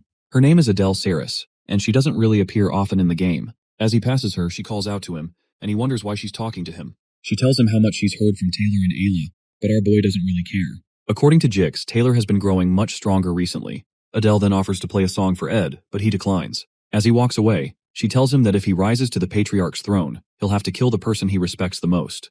The protagonist becomes shocked by this sudden prophecy. However, he feels he doesn't have to worry much since her prophecies don't always come true. On the other hand, he feels more unsettled because Adele will die in a scenario in the third act. Our hero returns to the camp and doesn't seem too happy about his current situation. He wants to make 2 canes for both him and Janica, but Lucy says she'll only strike one of them with thunder. Seeing how stubborn she is, he decides to make only one and give it to Janica. But this irks the little girl even more. Hearing Ed talk about Janica makes Lucy want to rip out her hair. Suddenly, she agrees to strike both canes. However, it's on the condition that Ed goes somewhere with her. It is said that Archmage Glocked was renowned for his research results. He also possessed 2 of the highest-ranked spirits, Teorphus and Frida. After the old mage retired, he invested his life savings into the education sector. In the end, he made Sylvania Academy become the best educational facility in the world. As our hero walks around campus with Lucy, people start looking at him weirdly. It's also said that Glocked met Lucy at a monastery in the Great Romellan Mountains. The old mage was shocked by the little girl's magic talent. So, he spent his remaining days polishing this gem, which he had found. Sadly, his later years weren't so great. Not only did his wife die, but all his colleagues had passed as well. This is why he secluded himself in a hut in the mountains. There, Lucy brought him relief and would be someone who could continue his will. Due to this, the Archmage was able to pass away happily. Lucy then tells Ed that this is how her journey began, but she says it's over now. According to his history lesson, Ed learns that the old man is from the lawless area of Cohelton. However, Lucy says he's wrong because that's just where the Archmage spent his youth.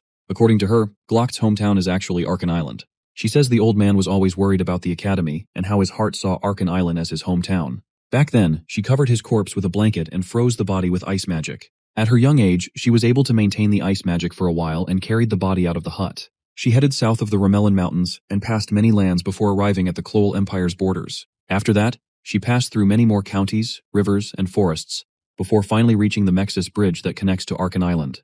The journey took a toll on her body. According to her, it took her 3 months and an extra week to find a strange cave. According to her, This is where the Archmage and the Great Sage taught each other. She then takes Ed to where Glock's body is buried. There, he sees a book about spectral magic written by the Archmage. Glock's book on the Southern Views already cost 7,000 gold. Upon seeing this posthumous book, the hero can't imagine how much it could be. Lucy tells him he can take it since she already knows everything there. She feels she might begin a new journey soon, but she plans to keep her promise to Glock by protecting Sylvania. It's not really a happy story, but she says she just wanted to show it to Ed. Since the young girl is yet to escape her master's shadow, she waits for danger to approach Sylvania. Nevertheless, once the trial has passed, she'll be able to start a new journey. The MC decides to spend time with Lucy, listening to the sound of the waves, which is fortunate for them. Janica's cabin is finally finished, and she's shocked to see how fast it was built. She looks back and sees that the spirits are completely exhausted from being overworked. Mug tries to explain that this is all Tarkin's fault, but he pushes it aside and ascends with his companions. After that, Janica writes the word cohabitation on the ground and becomes increasingly excited at the thought of it. Ed's cabin door opens and Lucy steps out. She quickly gives Janica an evil look, and the girl is surprised to see her. After looking at the words on the ground, she takes pride in the fact that she's in a better position than her rival. Meanwhile, Ed unlocks the ability to use basic spectral magic. Mana particles gather at his fingertips, but Marilda notices that he's finding it difficult to use. Lucy says he'll get the hang of it after practicing a couple of times. She quickly shows off her skills by lifting all the work tools in the camp. Her face goes completely red as Ed pats her head and commends her for being a genius. The MC is shocked to see that a spectral magic can actually be learned in the game since it's basically the greatest power. Apart from the danger it poses, it's a very difficult magic to grasp. It'll be difficult for Lucy to teach Ed, which makes him wish that he had Professor Glast right now. His face becomes very grim as he remembers the professor. Suddenly, Jix approaches him, shocked to see him with another woman. At this point, he wonders what kind of trouble Ed will get into. The protagonist then unsummons Marilda and Jix apologizes for reading the situation wrongly. After that, the guy shows Ed the books he asked for.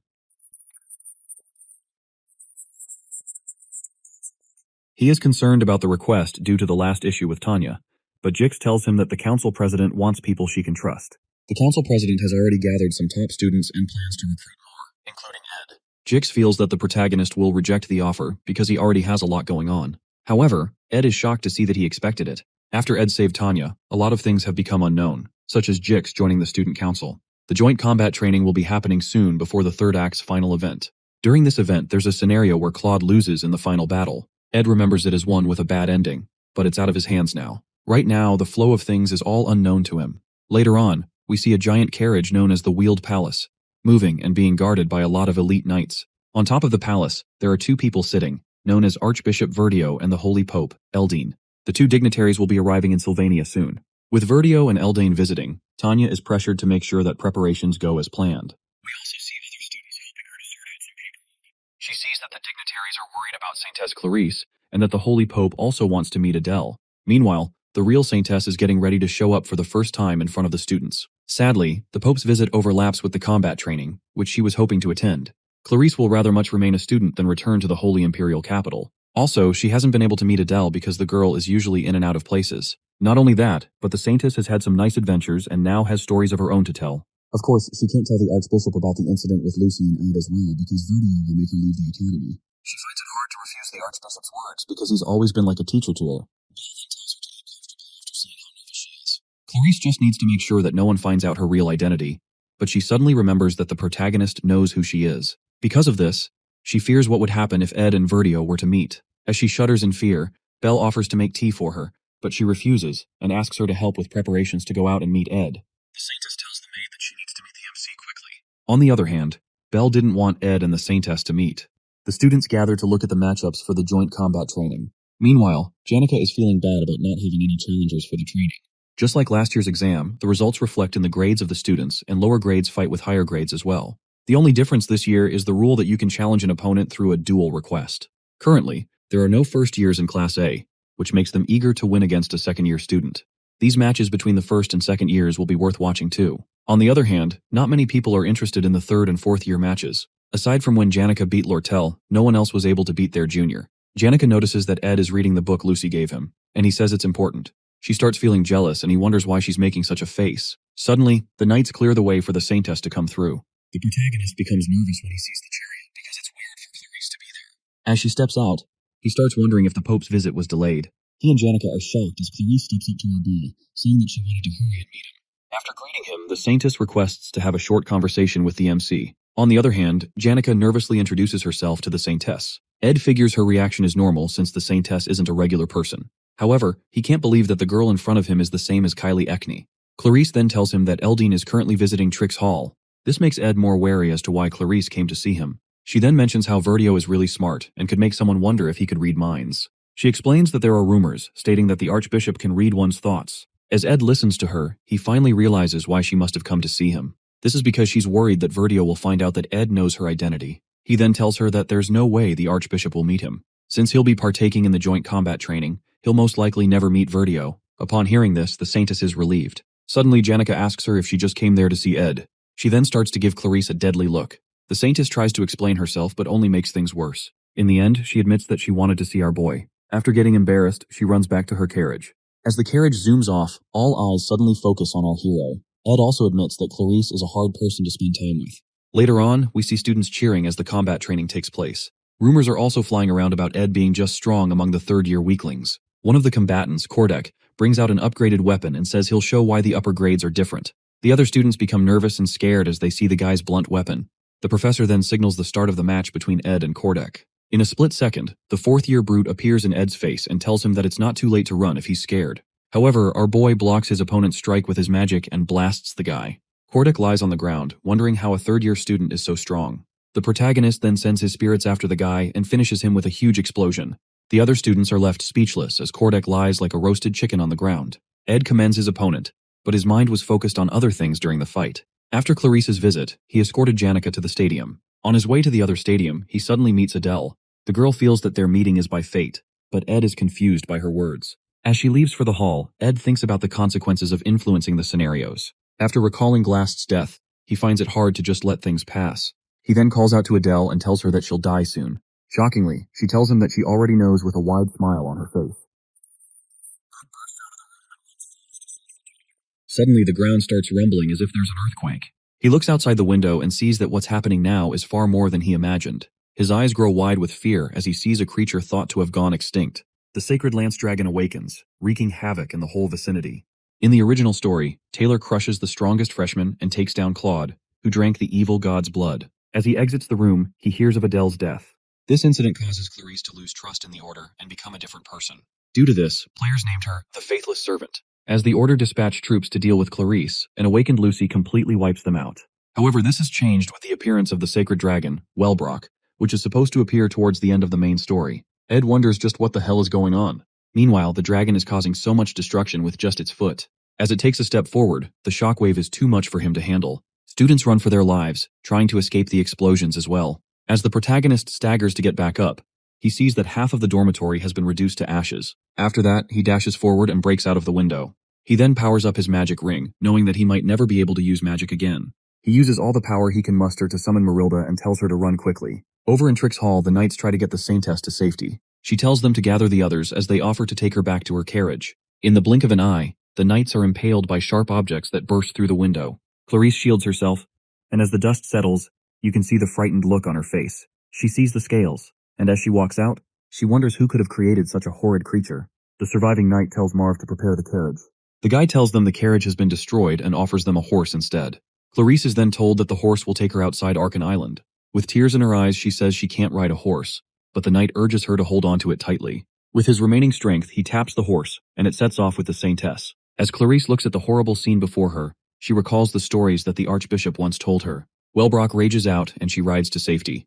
With its magic breath that resembled the sun, it completely destroys everything beneath him. As Clarice screams in fear, a barrier suddenly appears, defending her from the dragon's attack. She looks up and sees Principal Obel, who says that the dragon has awoken too early. Wellbrock raises its foot to crush Obel as the man prepares a spell. As things look grim for him, suddenly, purple chains sprout out and hold down the beast, thanks to Lucy. The dragon thrashes out and breaks the chains, leaving the young girl bewildered. After that, the dragon stomps her back to the ground, shattering the earth. The shockwave is so strong that Clarice can barely hold on to her horse. Luckily, Lucy survives, thanks to her magic shield. Obel then thanks her for buying enough time for him. He then unleashes a high-ranked defensive magic to hold back the beast. Lucy also comes in to support him. Meanwhile, the Saintess is completely traumatized by the dead bodies around her. She needs to run away quickly, but the fear and shock have left her confused about what to do. Suddenly, Ed shows up in front of her, and he's glad to see that she's safe. He extends his burnt-out hand to help her up and explains that he knew she would be at the Trix Hall. He also tells her that she can't escape the dragon's range even if she were to leave the island. The protagonist then helps her onto the spirit wolf. He looks over to Lucy and Obel, knowing that their strength will barely be enough to hold back the dragon. In the original story, Taylor would raise his power and acquire the ultimate swordsman form. At this point, Ed wonders if he should give up, but he then tells Marilda to run. In order to resolve this, he needs to find out what caused the plot to change. At first he blamed himself for the recent changes in the plot, but this doesn't explain why the final act of Chapter 5 is taking place now. In order to find out what summoned the dragon, he needs to get information about the major characters of Act 3. Lucy is currently fighting the dragon, and Clarice has no idea what's going on. Since Taylor must be trying to save people, Ed is shocked to see who this leaves out. Over at Nail Hall, as the students are running for their lives, Adele sees that the combat training plans have been cancelled.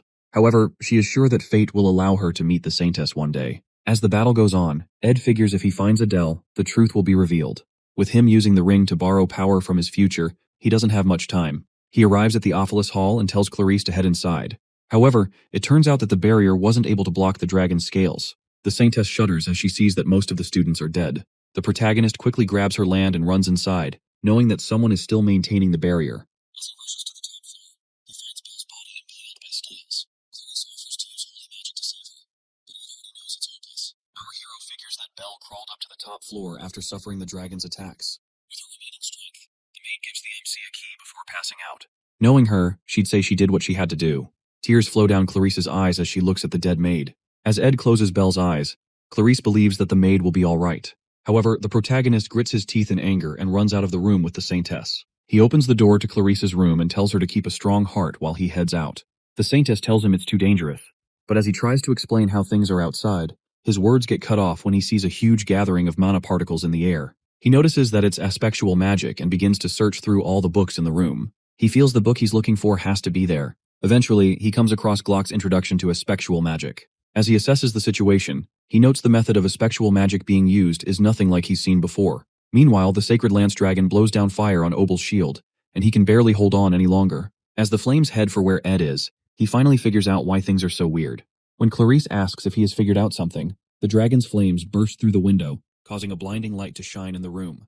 The entire room is destroyed in a huge explosion, and as the dust clears, there's barely anything left of the building. The Saintess then opens her eyes to see Ed standing over her with an iron rod through his body. While barely holding on, he tells her to ask for help if she needs it. Tears fill her eyes as she looks at him. He suddenly starts calling out some numbers, but the Saintess tells him to save his strength as she tries to heal him. Sadly, her efforts aren't enough. Our boy then dies and falls on her shoulder. The aspectual magic outside starts to grow bigger. Meanwhile, Clarice cries out, wondering why everyone had to die like this. She holds on tightly to Ed, begging and apologizing for all that has happened. Suddenly her eyes open, and she sees herself back when she met with Ed and Janica. The students around are wondering why Clarice came to meet the protagonist. With the confusion, Ed asks the Saintess why she came to meet him. She suddenly dashes over the table and rips his shirt open, embarrassing our boy in the process. She doesn't see any wounds on his body and wonders how this is possible. Janica quickly calls her out for her actions. Clarice sits back down, breathing heavily, and wondering if everything she just experienced was a dream or a hallucination. She doubts the possibility after seeing the blood marks on her hand, and she realizes that she must have come back to the past. The Saintess recalls how she came to warn Ed about Vertio. After that, she went to Trix Hall to wait for the Holy Pope. While waiting for the Pope, the Sacred Lance Dragon attacked, and a lot of people died. Right now, she stares at her hand in complete disbelief and fear. As Ed calls to her, she quickly grabs his hand and runs off with him. He tries to tell her that she needs to meet Eldine as he gets shoved into the carriage. On the other hand, Clarice desperately says that they have to hurry to the Mexis Bridge. As the carriage speeds off, the other students are still confused by what just happened. Janica wonders if the Saintess is eloping with her love. Meanwhile, the protagonist tells Clarice that her actions will cause problems. She then tells him how a dragon will attack the island and everyone will die. Clarice explains that she already died once and has now returned to the past. Back then, Ed was about to tell her something before being crushed by the rubble. However, she reminds him that he told her to come to him for help no matter what. Upon hearing this, our hero has no idea how to respond. As they get to the bridge, they have to wait for the inspection personnel. Ed tells her that it's better to go back and meet the Pope, but she starts reciting the numbers that he said back then. Upon hearing this, Ed is completely shocked. The carriage's driver notices how crowded it is and tries to tell the Saintess that this will take time, but Ed tells him to get through fast because there's an emergency. He tries to highlight how everyone will be in danger if they don't break through. The coachman then tells them to hold on tight as he breaks through the crowd. Our hero decides to believe Clarice after she recites the numbers that no one else in that world would understand. Those numbers were his military service number before he came into this world. As they ride off, Ed starts to understand why the Saintess chose to escape. For time to have been rewound, it means a spectral magic was definitely involved. While he continues his explanation, Clarice asks him to allow her to lie on his chest for a little while. Meanwhile, Ed figures that the magic used should have been impossible with a human's magic power. Suddenly, Wellbrock rises up and roars loudly over the horizon.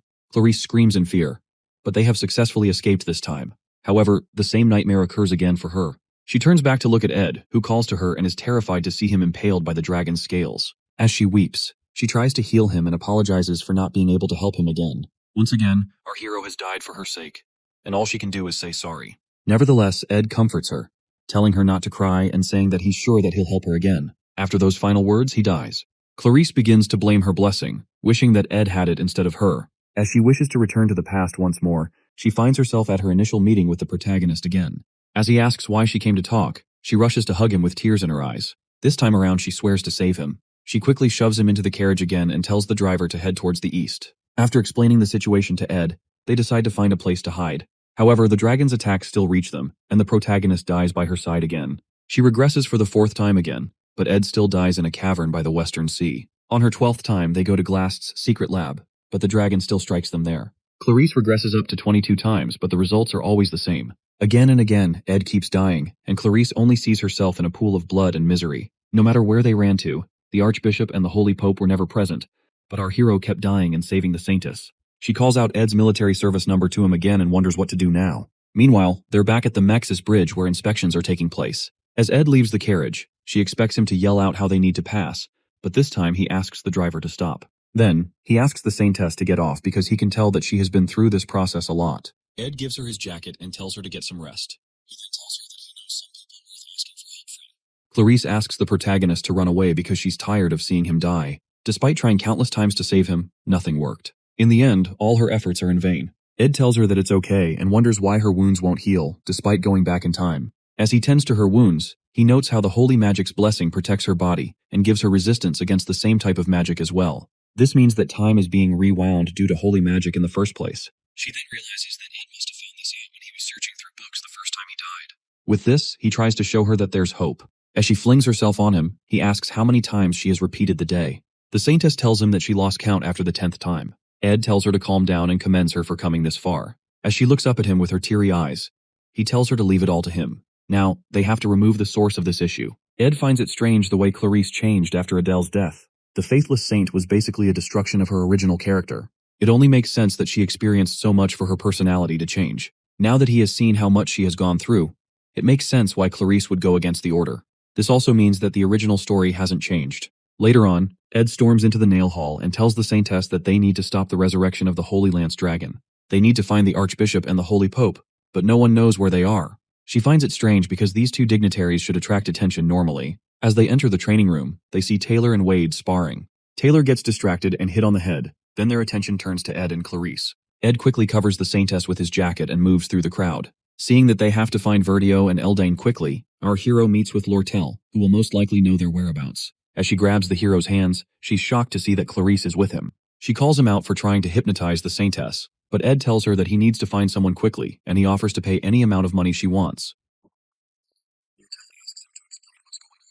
At the carriage depot, she successfully gathers all the intel and teases Ed about charging a high fee. She understands Ed's behavior, but doesn't understand why the Saintess has changed so suddenly. The protagonist begins to tell her how the combat training will be ending soon, and he also highlights how she keeps a clear head in most situations. He then tells her to stay calm and believe what he's about to say. With time running out, he starts explaining the situation, and Lortel can't believe her ears. Suddenly, the ground begins to rumble and destruction engulfs the city as the dragon begins its attack again. Ed uses his body to protect Lortel from the scales, leaving her shocked by the current situation. As the dragon moves, the tides shift, and a great storm befalls the city. As Lortel comes back to her senses, she sees the protagonist leaning over her with injuries. He then asks her how much she wants. She is speechless for a moment but decides that she owes him for saving her life. From the intel she gathered, Verdio and Eldane used a concealment rune to hide their movements. However, they headed towards the academic cathedral in the faculty building.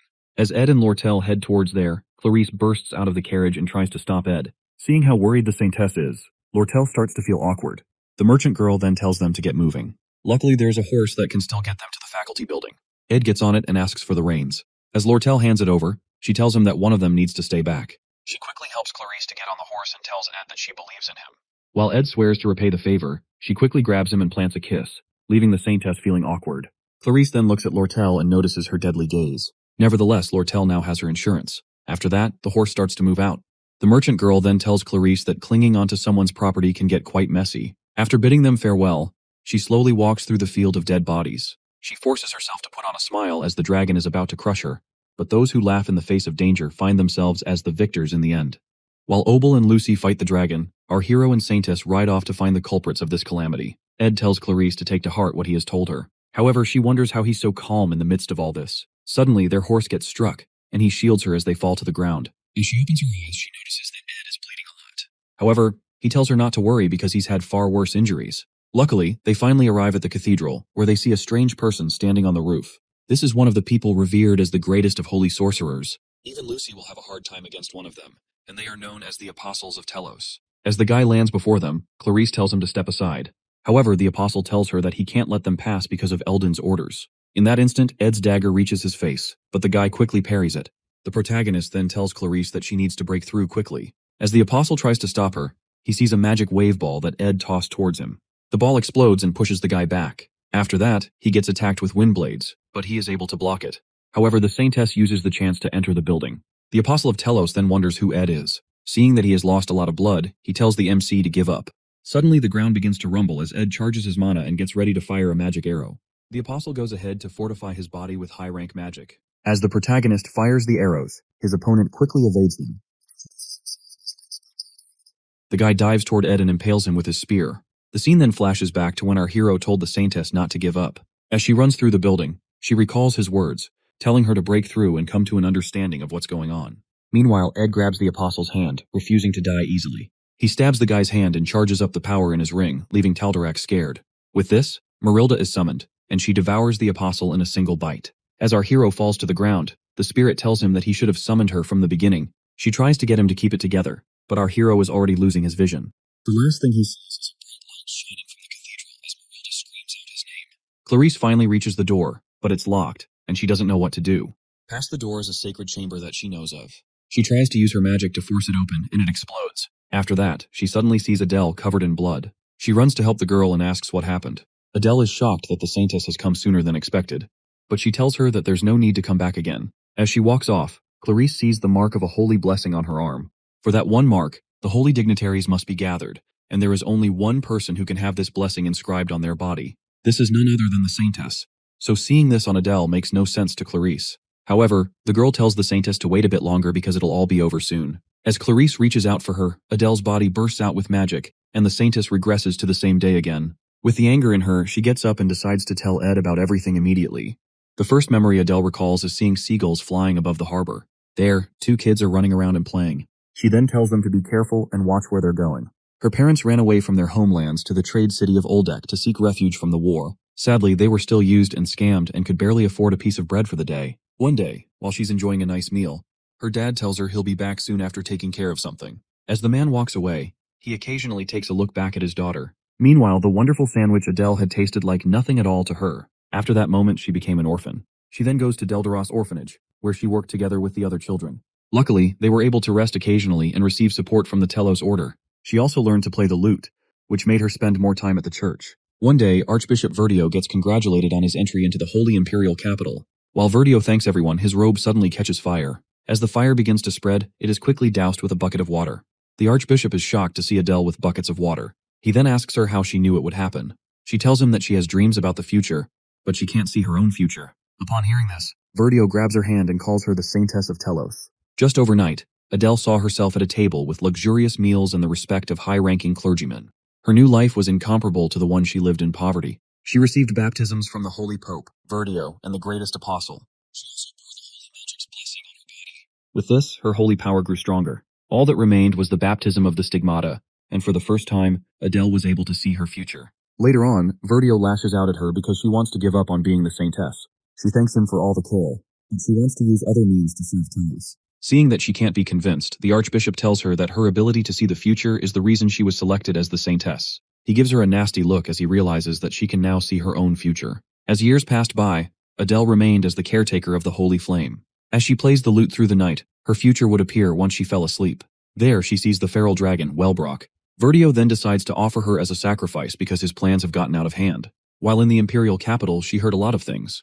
Thanks to Emperor Kloll, The world was finding peace, but the Pope's influence was reduced. Verdio, who was also a businessman, knew that they needed to turn things around with fear and the miracle of God.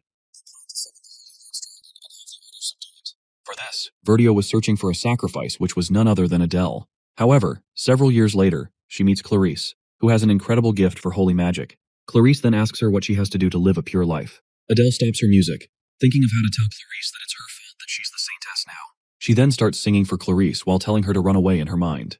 As they enjoy the night, Adele hopes that Clarice will be able to run away. She would sing these songs, hoping that Clarice would run, but the guilt always came back to stab her. One morning, she decides to run away to the Sylvania Academy. As she walked through the place covered in blood, the students were speechless. However, she eventually realizes when and how the Holy Lance Dragon will revive.